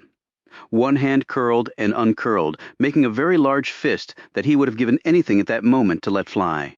Yeah, well, according to her father, she looked that way before he told her you were at the front door. Brophy had made that part up, but so what? It wasn't the FBI appearing at her doorstep that had thrown Sydney Archer for a loop. Sawyer straightened up and looked at the house. He eyed Jackson, whose eyebrows clicked up a notch. Sawyer studied Brophy's face. If the guy was screwing with them, but no, it was obvious he was telling the truth, or at least mostly the truth. He had evidently been dying to tell them something to bounce Sidney Archer off the ceiling. Sawyer didn't care about Paul Brophy's personal vendetta. He did care about that phone call. Thanks for the information, Mr. Brophy. You think of anything else? Here's my number. He handed the attorney his card and left him in the front yard. Driving back into town, Sawyer glanced at his partner. I want Sidney Archer put under immediate 24-hour surveillance, and I want all calls going into her home in the last 24 hours checked, starting with the one Mr. Fancy Pants told us about. Jackson stared out the window. You think that was her husband on the phone? I think she's been through enough hell to where it would take something pretty big to knock her off her feet like that. Even while we were talking to her, you could see something was off, way off. So she did think he was dead. Sawyer shrugged. Right, now, I'm not jumping to any conclusions. We'll just watch her and see what happens. My gut tells me Sidney Archer is going to turn out to be a pretty interesting piece to this puzzle. Speaking of guts, can we stop and get something to eat? I'm starving. Jackson looked at the long line of eateries they were now passing. Hell, I'll even buy, Ray. Nothing's too good for my partner. Sawyer smiled and turned into the parking lot of a McDonald's. Jackson looked over at Sawyer, mock disgust on his face, then shaking his head. He picked up the car phone and started punching in numbers. Chapter 31. The Slim Lariat streaked through the skies with power to spare. Inside the luxurious cabin, Philip Goldman reclined in his seat and sipped at a cup of hot tea while the remnants of a meal were cleared away by the cabin steward. Across from Goldman sat Alan Porcher, President and Chief Executive Officer of RTG Group, the Western Europe-based global consortium. The tanned, slender Porcher cradled a glass of wine and studied the attorney intently before speaking. You know, Triton Global claims they have concrete evidence of one of their employees handing over sensitive documents to us at one of our warehouse facilities in Seattle. We can expect to hear from their lawyers shortly, I would imagine. Porcher paused. From your law firm, of course, Tyler. Stone, ironic, isn't it? Goldman put down his teacup and folded his hands in his lap. And this troubles you? Porcher looked surprised. Why shouldn't it? Goldman's reply was simple. Because, with respect to that claim, you're not guilty, he added. Ironic, isn't it? Still, I've heard some things about the Cybercom deal that trouble me, Philip. Goldman sighed and sat forward in his cabin chair. Such as? That perhaps the acquisition of Cybercom will occur more rapidly than we thought. That perhaps we do not know the latest offer that will be made by Triton. When we make our offer, I must be assured it will be accepted. I will not be allowed to bid again. Cybercom is inclined toward the Americans as it is. Goldman cocked his head and absorbed the CEO's words. I'm not so sure of that. The Internet knows no geopolitical boundaries. So who's to say the domination cannot occur from the other side of the Atlantic? Porcher took another sip of wine before answering. No, other things being equal, the deal will land in the Western Hemisphere. Therefore, we must ensure the conditions are decidedly unequal. There was now a hard glint in Porcher's eyes. Goldman took a moment to methodically wipe his mouth with his handkerchief before responding. Tell me, who are your sources for this information? Porcher waved his hand distractedly. It blows in the wind. I don't believe in winds. I believe in facts. And the facts are that we do know Triton's latest negotiating position to the last detail. Yes, but Brophy is now out of the loop. I cannot be limited to old news. You won't be. As I've told you, I am currently very close to solving that problem. When I do, and I will, you can easily trump Triton and walk away with an acquisition that will ensure your domination of the information superhighway for the foreseeable future. Porcher looked pointedly at the attorney. You know, Philip, I have often been curious about your motivation regarding this matter. If, as I hope and you continue to promise, we succeed in acquiring Cybercom, Triton will most assuredly be unhappy with your law firm. They may go elsewhere. One can only hope. A faraway look appeared on Goldman's face as he thought of the possibility. I'm afraid you have lost me. Goldman assumed a pedantic tone. Triton Global is Tyler, Stone's largest client. Triton Global is Henry Wharton's client. That is the chief reason Henry is managing partner. If Triton ceases using the firm as counsel, would you like to guess who becomes the largest rainmaker at the firm, and, therefore, the probable successor to Wharton as managing partner? Porcher pointed at Goldman. And I would hope that in such a case, RTG matters would be given the highest priority in the firm. I think I can safely promise that. Porcher put down his wine glass and lit a cigarette. Now tell me exactly how you plan to solve the problem. Do you really care about the method, or just the results? Indulge me with your brilliance. I recall you often enjoy doing that. Just don't sound so damn professorial when doing so. I have been out of university many years now. Goldman raised an eyebrow at the CEO's remark. You seem to know me all too well. You're one of the few attorneys in my acquaintance who thinks like a businessman. Winning is king. Fuck the law. Goldman accepted one of the cigarettes from Porcher and took a moment lighting it. A very recent development has occurred that has given us a golden opportunity to gain first-hand, almost real-time information about Triton's proposed deal with Cybercom. We'll know Triton's best and final offer before they even have a chance to communicate it to Cybercom. Then we march in a few hours earlier, present our proposal, and wait for Triton's deal to come in. Cybercom rejects it, and you become the proud owner of another jewel in your far-flung empire. Porcher slowly withdrew the cigarette from between his lips and stared wide-eyed at his companion. You can do this? I can do this. Chapter 32. Lee, let me warn you, he can be a little abrasive at times, but that's just the man's personality. Frank Hardy glanced back at Sawyer, and the two men walked down a long corridor after exiting a private elevator onto the top floor of the Triton Global building. Kid gloves, I promise, Frank. I don't usually pull out my brass knuckles on the victims, you know? While they walked, Sawyer reflected on the results of the airport queries about Jason Archer. His men had dug up 2 airport personnel who had recognized Jason Archer's picture. One was the Western Airlines employee who had checked in his bag on the morning of the 17th. The other was a janitor who had noticed Jason sitting and reading the paper. He remembered him because Jason had never let go of his leather briefcase, even while reading the paper or drinking his coffee. Jason had gone into the restroom, but the janitor had left the area and had not noticed him coming back out. The FBI agents could not question the young woman who had actually collected boarding passes from the passengers on the ill-fated plane, since she had been one of the flight attendants on Flight 3223. A number of people recalled seeing Arthur Lieberman. He had been a regular at Dulles for many years. All in all, not much useful information. Sawyer refocused on Hardy's back. He was moving quickly down the plushly carpeted hallway. Gaining entry to the technology giant's headquarters had not been easy. Triton security had been so zealous that they had even wanted to call the bureau to verify the serial number on Sawyer's credentials, until Hardy sternly informed them that that would be unnecessary and that the veteran FBI special agent deserved a lot more deference than he was being shown. None of that had ever happened to Sawyer before in all his years with the bureau, and he jokingly let a sheepish Hardy know it. Hey, Frank, these guys hoarding gold bullion or uranium-235 in here. Let's just say they're slightly paranoid. I'm impressed. Usually we FBI types scare the crap out of everybody. I bet they thumb their noses at the IRS guys, too. Actually, a former head of the IRS is their top tax guru. Damn, they really do have all the bases covered. An uneasy feeling crept over Sawyer the more he thought about his chosen profession. Information was king these days. Access to information was ruled by and large through computers.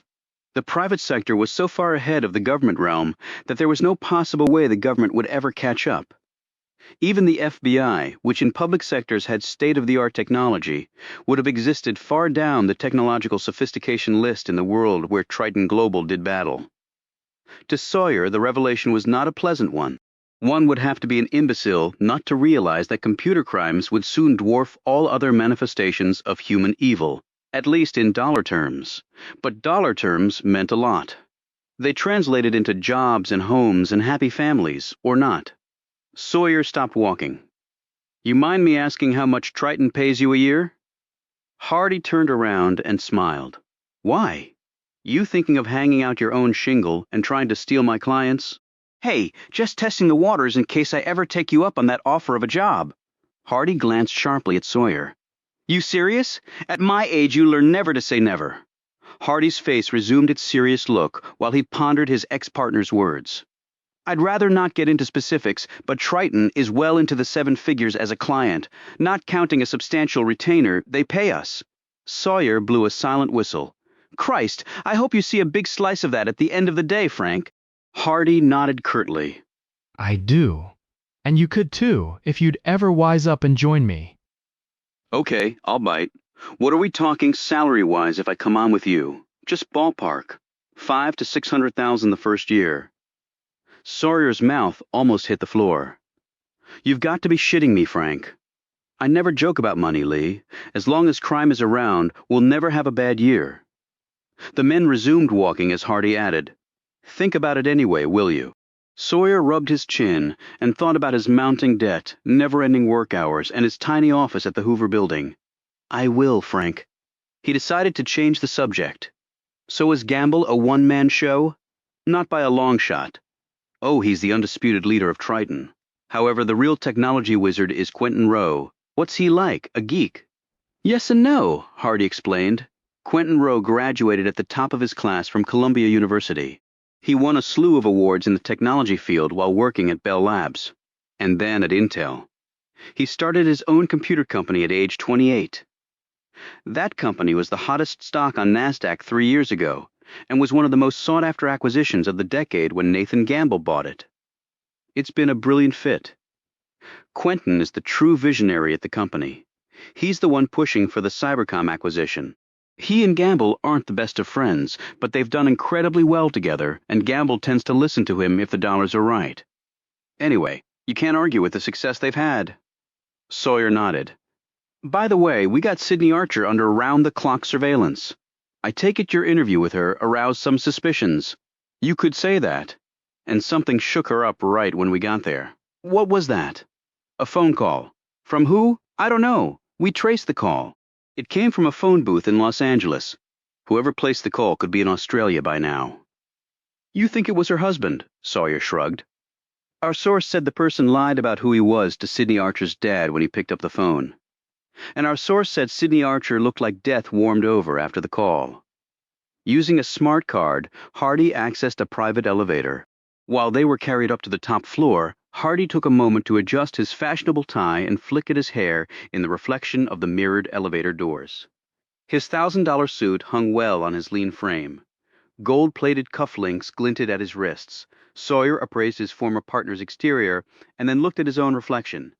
His shirt, while freshly laundered, was frayed at the collar. The tie was a relic from a decade ago. Topping it off, Sawyer's perpetual cowlick stuck up like a tiny periscope. Sawyer assumed a mock, serious tone as he looked over the very polished Hardy. You know, Frank, it's a good thing you left the bureau. What? Hardy was rocked. You're just too damn pretty to be an FBI agent anymore. Sawyer grinned. Hardy laughed. Speaking of pretty, I had lunch with Maggie the other day. Great head on her shoulders, too. Getting into law school at Stanford isn't easy. She's going to have a great life. In spite of her old man, you probably want to add. The elevator stopped and they got off. I don't have the best track record in the world with my two. Lee, you know that.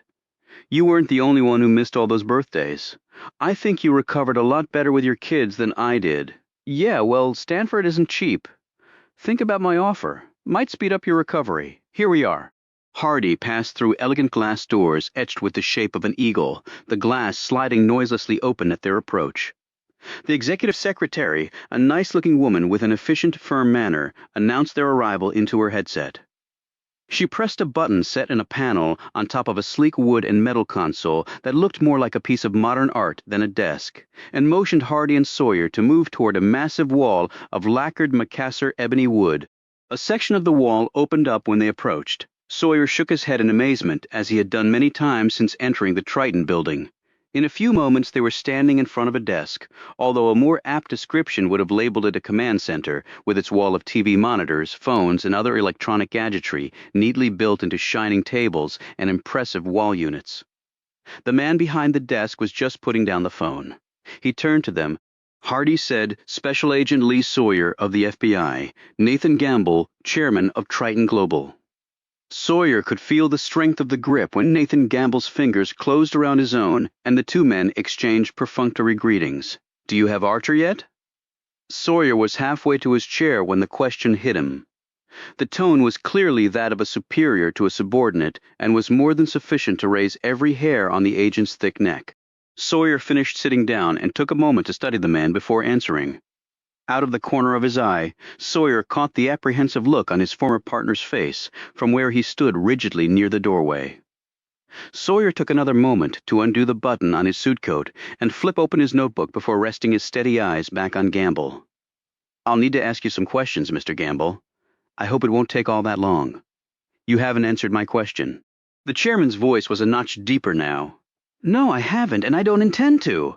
The two men's eyes locked until Gamble finally broke it off and looked over at Hardy.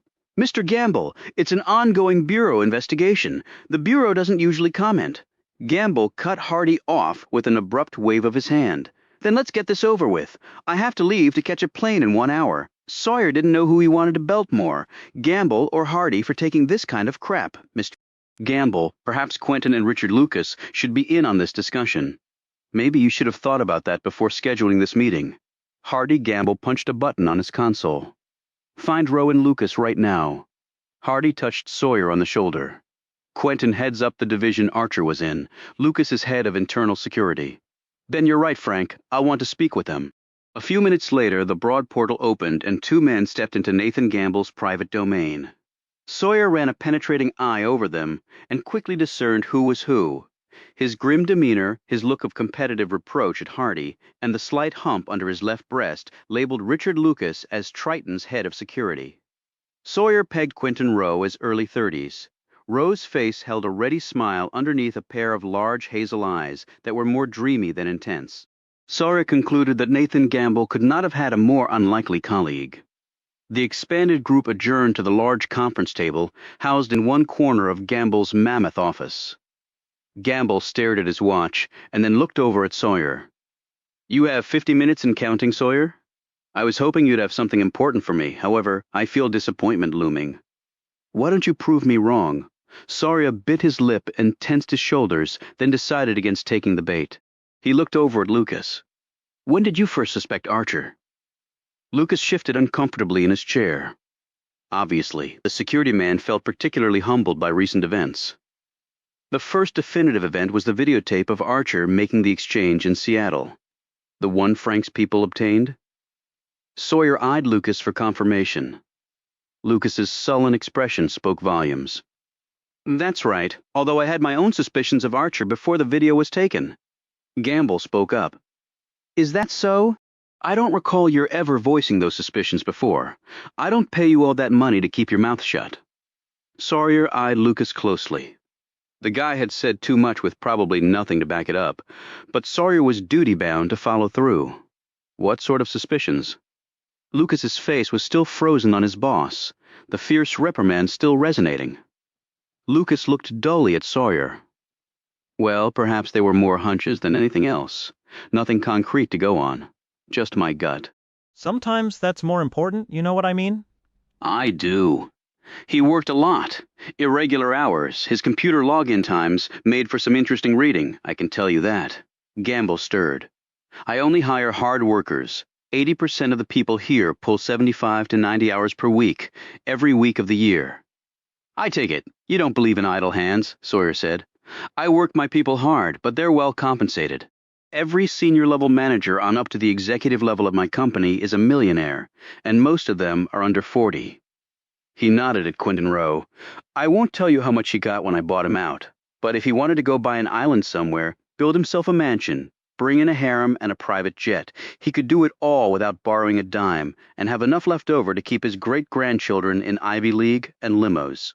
Of course, I wouldn't expect a federal bureaucrat to understand the nuances of free enterprise. You now have 47 minutes left. Sawyer promised himself he would never allow Gamble an opening of that size again. "Have you confirmed the facts of the bank account scam?" Sawyer eyed Hardy. His friend nodded. "I'll hook you up with bureau agents handling it." Gamble erupted, slamming his fist on the table and glaring at Sawyer as though he had personally ripped off the Triton chief. $250 million.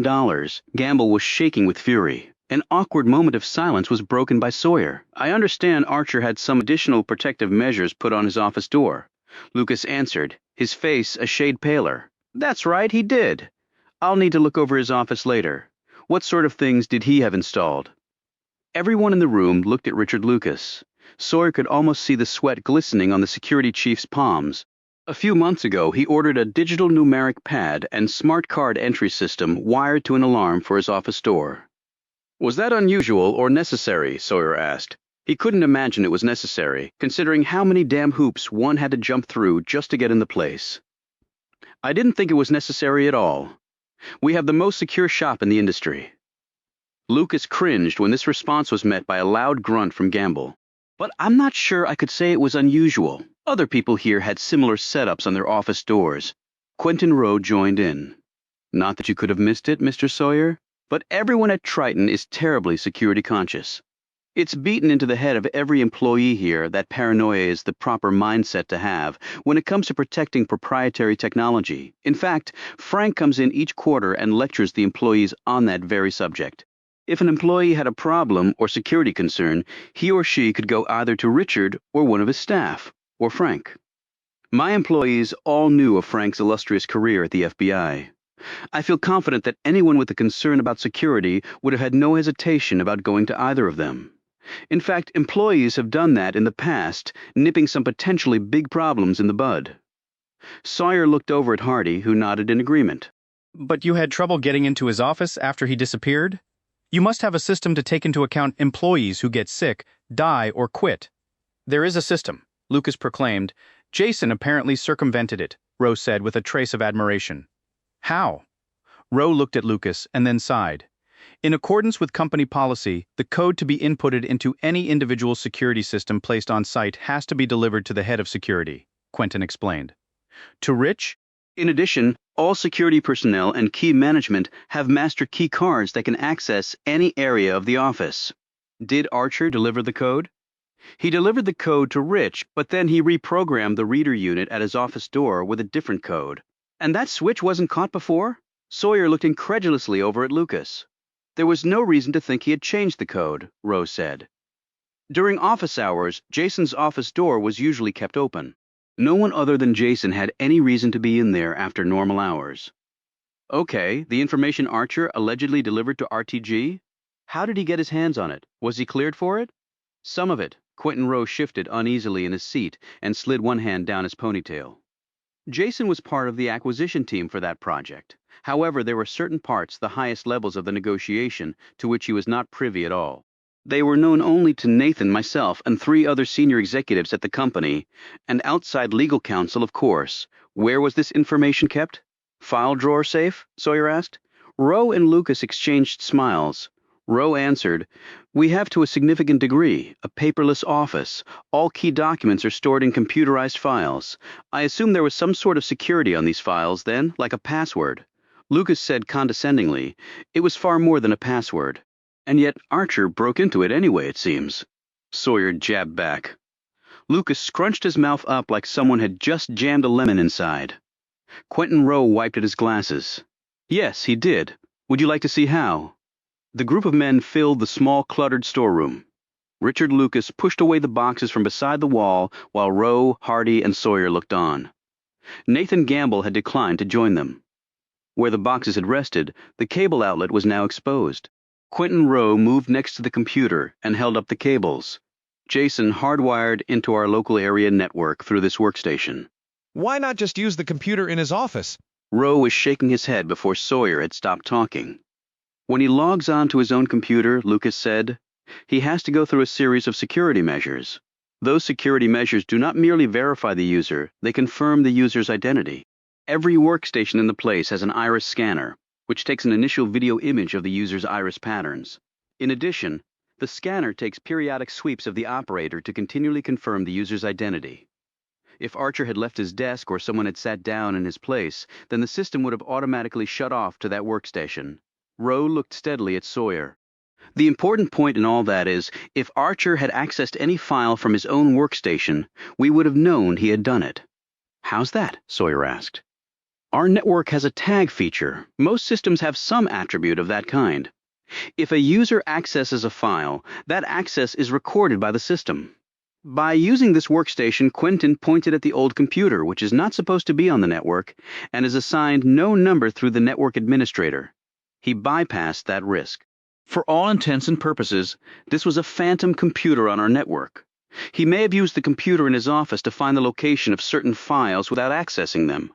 He could do that at his leisure. That would cut down on the time he needed to spend here where he could be caught. Sawyer shook his head. Wait a minute. If Archer didn't use his own workstation to access the files because it could positively identify him and use this one instead because it couldn't, how do you know it was Archer who accessed the files in the first place? Hardy pointed at the keyboard. An old reliable. We lifted numerous fingerprints from here. They all matched Archer's. Sawyer finally asked the most obvious question. Okay, but how do you know this workstation was used to access any files? Lucas sat down on one of the boxes. For a period of time, we were getting unauthorized entries onto the system.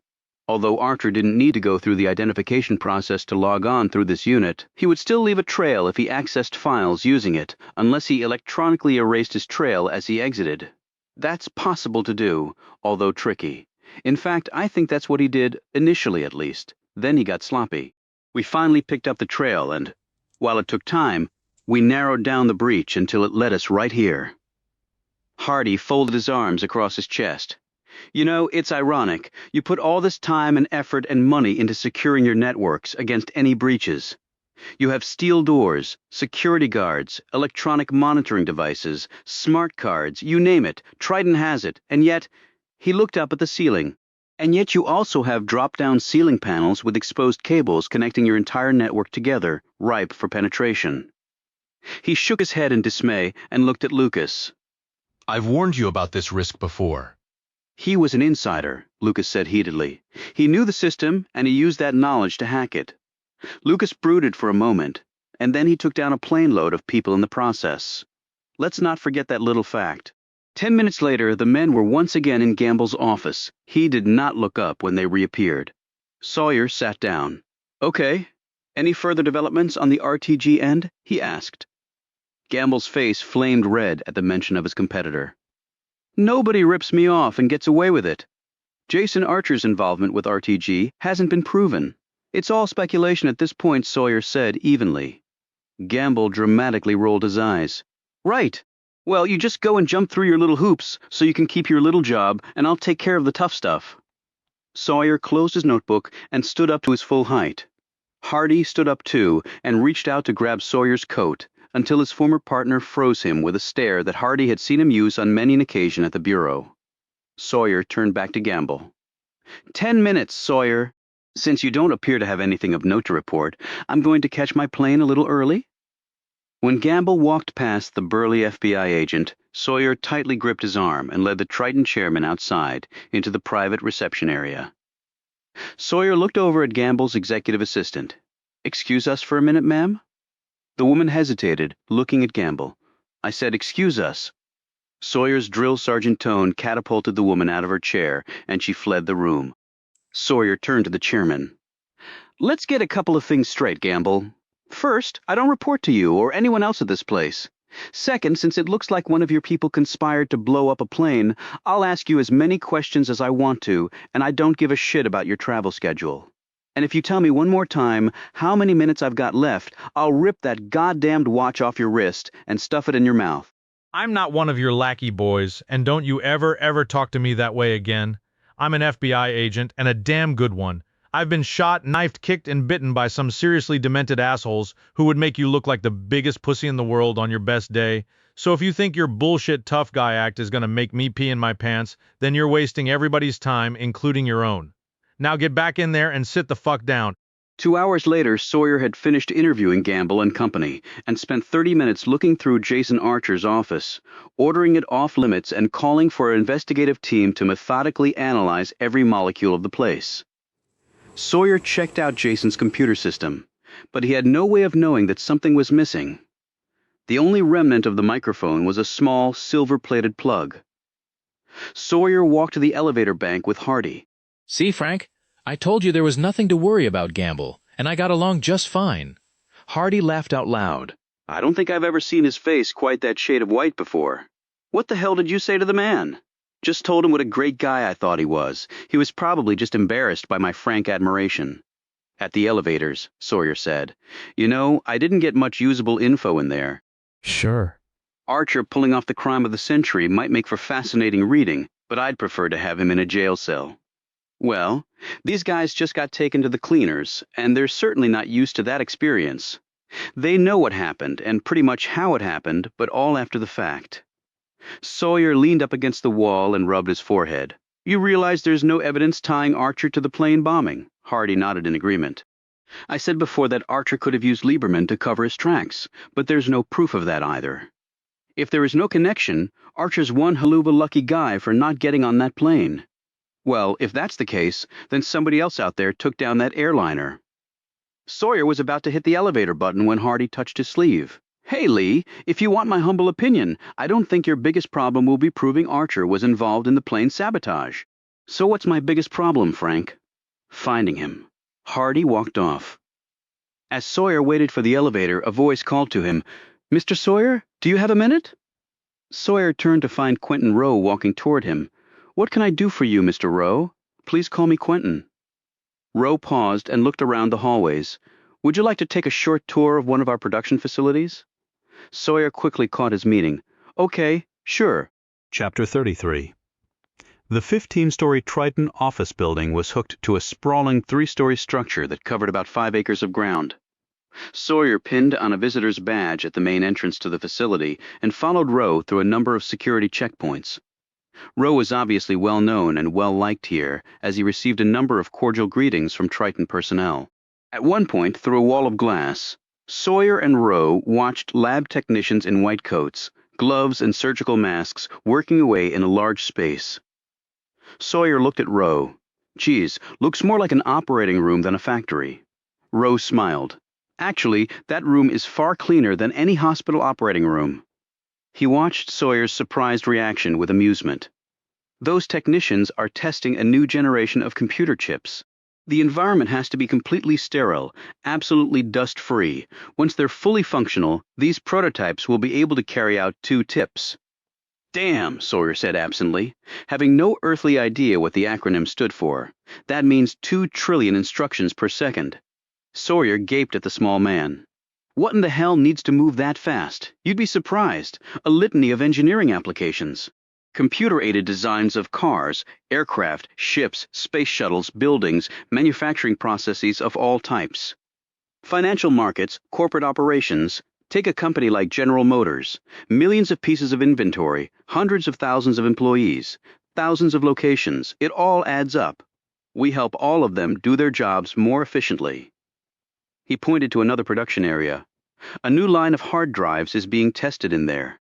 They'll be by far the most powerful and efficient in the industry when they hit the market next year. Yet a year after that, they'll be obsolete. He looked at Sawyer.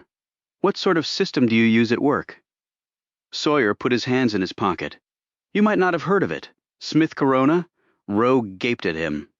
You're kidding. Just got a new ribbon in it. Baby runs sweet as mother's milk. Sawyer sounded very defensive. Rowe shook his head. A friendly warning.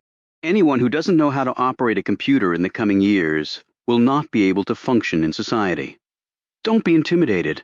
The systems today are not only user-friendly, they are idiot-friendly, no offense intended. Sawyer sighed. Computers getting faster all the time. This internet thing, whatever it really is, growing like crazy, networks, paging, cellular phones, faxes. Jesus, where's it going to end? Since it's the business I'm in, I hope it never does. Sometimes change can happen too fast. Rowe smiled benignly. The change we see going on today will pale in comparison to what will take place in the next 5 years. We're on the cusp of technological breakthroughs that would have seemed unthinkable barely 10 years ago. Rowe's eyes appeared to shine ahead into the next century. What we know as the Internet today will seem boring and quaint very soon. Triton Global will be a huge part of that happening. In fact, if things work out correctly, we will be leading the way. Education, medicine, the workplace, travel, entertainment, how we eat, socialize, consume, produce, everything human beings do or benefit from will be transformed. Poverty, prejudice, crime, injustice, disease will crumple under the sheer weight of information, of discovery. Ignorance will simply disappear. The knowledge of thousands of libraries, the sum of the world's greatest minds, all will be readily accessible by anyone. In the end, the world of computers, as we know it today, will metamorphose into one enormous interactive global link of limitless potential. He peered at Sawyer through his glasses. All the world's knowledge, the solutions to every problem, will be one keystroke away. It's the natural next step. One person will be able to get all that from a computer. Sawyer's tone was skeptical. Isn't that a thrilling vision? Scares the shit out of me. Roe's mouth dropped open. How could that possibly be frightening to you? Maybe I'm a little cynical after 25 years of doing what I do for a living. But you tell me one guy can get all that information, and you know the first thought pops into my head? No, what? What if he's a bad guy? Roe didn't react. What if with one keystroke he wipes out all the world's knowledge? Sawyer snapped his fingers. He destroys everything? Or just screws it all up? Then what the hell do we do? Roe smiled. The benefits of technology far surpass any potential dangers. You may not agree with me, but the coming years will prove me right. Sawyer scratched the back of his head. You're probably too young to know this, but back in the 50s, nobody thought illegal drugs would ever be a big problem either. Go figure. The two men continued their tour. We have 5 of these facilities situated across the country, Roe said. Must get pretty expensive. You could say that. We spend over $10 billion per year on R&D. Sawyer whistled. You're talking numbers I can't even begin to contemplate. Of course, I'm just a working stiff bureaucrat who sits around picking his nose on the public dole. Roe smiled. Nathan Gamble delights in making other people squirm. I think he met his match in you, though. For obvious reasons, I didn't applaud your performance. But I was seriously thinking about a standing ovation. Hardy said you had your own company hot stock. If you don't mind my asking, how come you hooked up with Gamble? Money. Roe waved his arm around the facility they were in. This all costs billions of dollars. My company was doing well, but lots of tech companies were doing well in the stock market. What people don't seem to understand is that while my company's stock price went from $19 a share on the day it hit the market to $160 per share less than 6 months later, we didn't see any of that enormous markup. That went to the people who bought the stock. You had to keep a chunk of the company's stock, though. I did, but with the securities laws being what they are, and our underwriters' requirements, I couldn't really sell any of it. On paper, I was worth a fortune, however. My company was still struggling. R&D was eating us up. We had no earnings, he said bitterly. So enter Nathan Gamble. Actually, he was a very early investor in the company before we went public. He gave us some seed capital. He also gave us something else we didn't have, but desperately needed. Respectability on Wall Street with the capital markets. A good solid business background. A penchant for making money. When my company went public, he held on to his shares as well. Later, Gamble and I discussed the future and decided to take the company back private. In retrospect, a good decision. From a dollar perspective, an incredibly good decision. But money ain't everything, right, Quentin? Sometimes I wonder. Sawyer leaned up against the wall, folded his beefy arms across his chest, and looked directly at Roe. The tour is real interesting, but I hope that wasn't all you had in mind. It wasn't. Roe swiped his card through the reader on a nearby door and motioned for Sawyer to follow him in. They sat down at a small table. Roe spent a moment collecting his thoughts before he started speaking. You know, if you had asked me before this all happened who I would suspect of having stolen from us, Jason Archer's name would never have entered my mind. Roe took off his glasses and rubbed them with a handkerchief pulled from his shirt pocket. So you trusted him? Absolutely. And now? And now I think I was wrong. I feel betrayed, in fact. I could see how you might feel that way. You think anybody else at the company might be involved? My God, I hope not. Roe seemed stricken by the suggestion. I would certainly rather believe it was Jason on his own, or a competitor working with him. That to me makes a lot more sense. Besides, Jason would have been perfectly capable of hacking into Banktrust's computer system by himself. It's really not all that hard to do. You sound like you speak from experience. Roe's face reddened. Let's just say that I have an insatiable curiosity. Poking around databases was a favorite pastime in college. My classmates and I had quite a good time doing it, although the local authorities on more than one occasion voiced their displeasure. However, we never stole anything. I actually helped train some of the police technicians in methods to detect and prevent computer-related crimes. Any of those people working on your security detail? You mean Richard Lucas? No, he's been with Gamble it seems like forever now. Again, he's very good at what he does, but not the most pleasant company to have around. However, it's not his job to be pleasant, but Archer still fooled him. He fooled all of us. I'm certainly in no position to point fingers. Did you notice anything about Jason Archer that in retrospect looked suspicious? Most things look different in retrospect. I know that better than most. I've given it some thought, and Jason did seem to take a very active interest in the Cybercom deal. He was working on it. I don't mean just that. Even on the segments of the deal he wasn't involved in.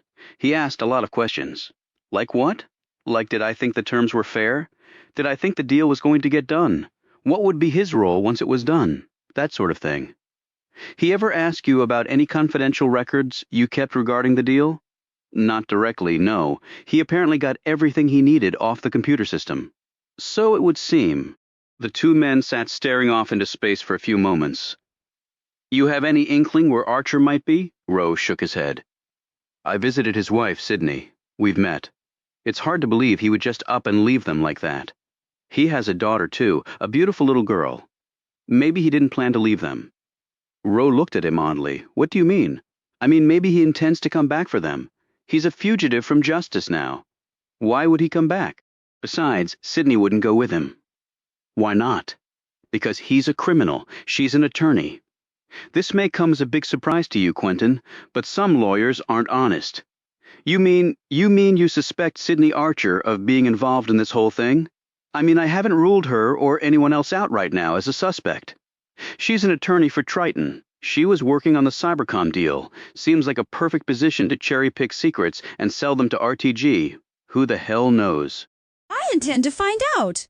Rowe put his glasses back on and rubbed his hand nervously across the glass tabletop. It's so hard to believe Sydney would be involved in all this. Rowe's tone betrayed the conviction of his words. Sawyer studied him closely. Quentin, do you want to tell me something? Maybe about Sydney Archer? Rowe finally sighed and looked at Sawyer. I'm convinced that Sydney was in Jason's office at Triton after the plane crash. Sawyer's eyes narrowed. What proof do you have? The night before Jason supposedly left for L.A., he and I were working late on a project in his office. We left together. He secured his office door behind me. His office remained locked from that moment until we had the company come to deactivate the alarm and remove the door. So, when we entered the office, I noticed immediately that the microphone on Jason's computer was bent almost in half, like someone had hit it and then tried to straighten it. Why would you think that someone was Sydney Archer? Maybe Jason came back later that night. If he had, there would be a record of it both electronically and with the on-site security guard. Rowe paused, dwelling on the memory of the night of Sydney's visit. Finally, he threw up his hands. I know of no other way to put it. She was sneaking around. She claimed she was not in the restricted area, and yet I'm sure she was. I think the security guard was covering for her. And Sydney told me some bogus story about meeting Jason's secretary there to get some of Jason's personal things. Doesn't that sound plausible? It would have, except I casually asked Kay Vincent, Jason's secretary, if she had spoken to Sydney recently, and she had from her home on the very night Sydney went down to the office. She knew Kay wasn't there. Sawyer sat back in his chair. Rowe continued. You need a special chip card even to begin the deactivation process on Jason's office door. In addition, you need to know a 4-digit password or the alarm will go off. It happened, in fact, when we initially tried to enter his office. That's when we found out Jason had changed the password. I even considered attempting it the night Sydney came by, only I knew it would be futile. I had a master security card, but without the password, the alarm would have just gone off again. He paused to take a breath. Sydney could have had access to Jason's security card, and he could have told her the password. I can't believe I'm saying this, but she's involved in something. I just don't know what. I just looked through Arch's office, and I didn't see any microphone. What did it look like? About 5 inches long, the thickness of a pencil, small speaker at one end. It was mounted directly on the computer's CPU on the bottom left-hand side. It's for voice-activated commands. One day it'll replace the keyboard entirely. It's a godsend for people who can't type well. I didn't see anything like that. Probably not. I'm sure it was removed from the office because it was so damaged. Sawyer took a few minutes to jot down notes and asked Rowe a few follow-up questions. Then Rowe escorted him back to the exit. You think of anything else, Quentin? You let me know. He handed Rowe a business card. I wish I knew what the hell was going on, Agent Sawyer. I have my hands full with Cybercom, and now this. I'm doing what I can, Quentin. Hang in there. Rowe slowly went back inside, Sawyer's card clutched in his hand. Sawyer walked to his car. He could hear his cellular phone buzzing. Ray Jackson's voice was agitated. You were right. About what? Sydney Archer's on the move? Chapter 34, a half block behind the airport cab, were the two FBI tail cars. Two other sedans were running on parallel streets and would cross over at strategic points to take over the chase so as not to alert the person they were tracking. That person swept the hair from her eyes, took a deep breath, and stared out the window of the cab. Sydney Archer swiftly ran through the details of her trip once more and wondered if she had just exchanged one nightmare for another. She came back to the house after the memorial service, stayed a little while, and then the cab came and picked her up. The direction they're heading, my call is Dulles Airport, Ray Jackson said into the car phone. She made one stop at a bank, probably withdrawing some cash. Lee Sawyer pressed the phone against his ear and fought through rush hour traffic. Where are you now? Jackson relayed his position. You shouldn't have trouble, Lee. We're crawling through traffic here. Sawyer started looking at cross streets. I can be up with you in about 10 minutes. How many pieces of luggage she carrying? One medium suitcase. Short trip, then probably. Jackson eyed the cab. Oh shit, what? Sawyer almost yelled into the phone. In dismay, Jackson watched as the cab abruptly pulled into the Vienna Metro subway station. Looks like the lady just had a change in travel arrangements. She's hopping on the subway. Jackson watched Sydney Archer step out of the cab. Get a couple of guys in there right now, Ray. Roger that. Double quick. Sawyer turned on his grill, lights, and cut around the stalled traffic. When his phone buzzed again, he snatched it up. Talk to me, Ray. Only good news. His partner's breathing was a little more normal. Okay, we got two guys on with her. I'm 1 minute from the station. Which way she headed? Wait a minute. Vienna's the end of the Orange Line? She must be headed into town. Maybe, Lee, unless she's going to double back on us and grab another cab when she exits the subway. Dulles is the other way, and we got a potential problem with our lines of communication. The walkie-talkies don't always work so well on the metro. If she changes trains inside the metro and our guys lose her, she's gone. Sawyer thought for a moment. Did she take her luggage, Ray? What? Damn, no she didn't. Get two cars glued to that cab, Ray. I doubt Mrs. Archer is leaving behind her clean undies and her makeup kit. I'm on it myself. You want to pair with me? Sawyer was about to agree, then abruptly changed his mind. He streaked through a red light. You hang on it, Ray. I'm going to cover another angle. Check in every 5 minutes and let's hope she doesn't give us the slip. Sawyer did a U-turn and hurtled east. Sydney had changed trains at the Rosslyn substation and boarded a Blue Line train heading south. At the Pentagon Metro station, the doors on the subway opened and approximately 1,000 people careened off the train cars. Sydney was carrying the white coat she had been wearing. She didn't want to stand out from the crowd. The blue sweater she wore was swiftly lost in the thickening crowds of similarly attired military personnel. The two FBI agents pushed through the masses as they desperately tried to relocate Sydney Archer. Neither one noticed Sydney reboard the same train several cars down, and she continued on to National Airport. She looked behind her several times, but the train now held no obvious pursuers. Sawyer pulled to a halt in front of the main terminal at National Airport, flashed his credentials to a surprised parking lot attendant, and raced into the building.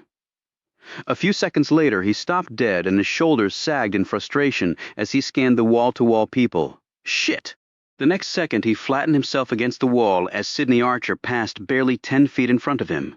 As soon as Sydney was safely ahead of him, Sawyer started tracking her. The short journey ended in the line at the United Airlines ticket desk, which stood 20 deep. Out of sight of both Sawyer and Sydney, Paul Brophy rolled his luggage carrier toward an American Airlines departure gate.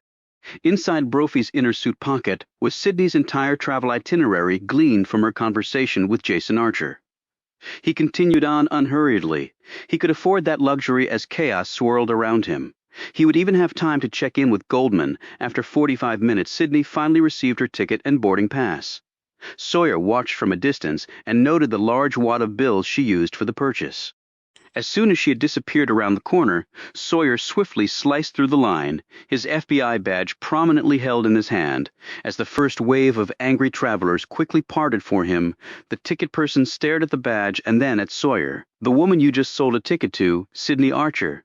Tall, good-looking blonde, dressed in blue with a white coat over her arm. Sawyer added, just in case his prey had used an alias. What flight is she on? Quick! The woman froze for an instant and then started punching keys. Flight 715 to New Orleans. It leaves in 20 minutes. New Orleans? Said Sawyer, more to himself than to the woman. Now he momentarily regretted having personally interviewed Sydney Archer. She would recognize him instantly, but there was no time to call in another agent. What gate? 11 Sawyer leaned forward and spoke in a low tone. Okay, what's her seat? The woman glanced at the screen. 27C. Is there a problem here? The woman's supervisor had drifted over. Sawyer showed her his FBI credentials and quickly explained his situation. The supervisor picked up a phone and alerted both the boarding gate and security, who would in turn inform the flight crew. The last thing Sawyer needed was a flight attendant spotting his gun during the trip, with the result that the New Orleans police would be waiting for him at the door when the plane landed.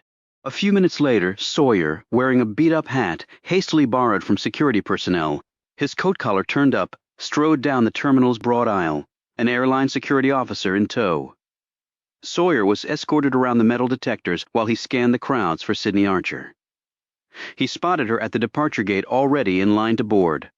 He immediately turned around and sat facing away from the gate. Several minutes after the last group of people moved onto the plane, Sawyer walked down the jet walk. He settled down into first class in one of the few available seats on the crowded jet and allowed himself a brief smile. It was the first time he had ever flown in such luxury. He fumbled through his wallet for his phone card.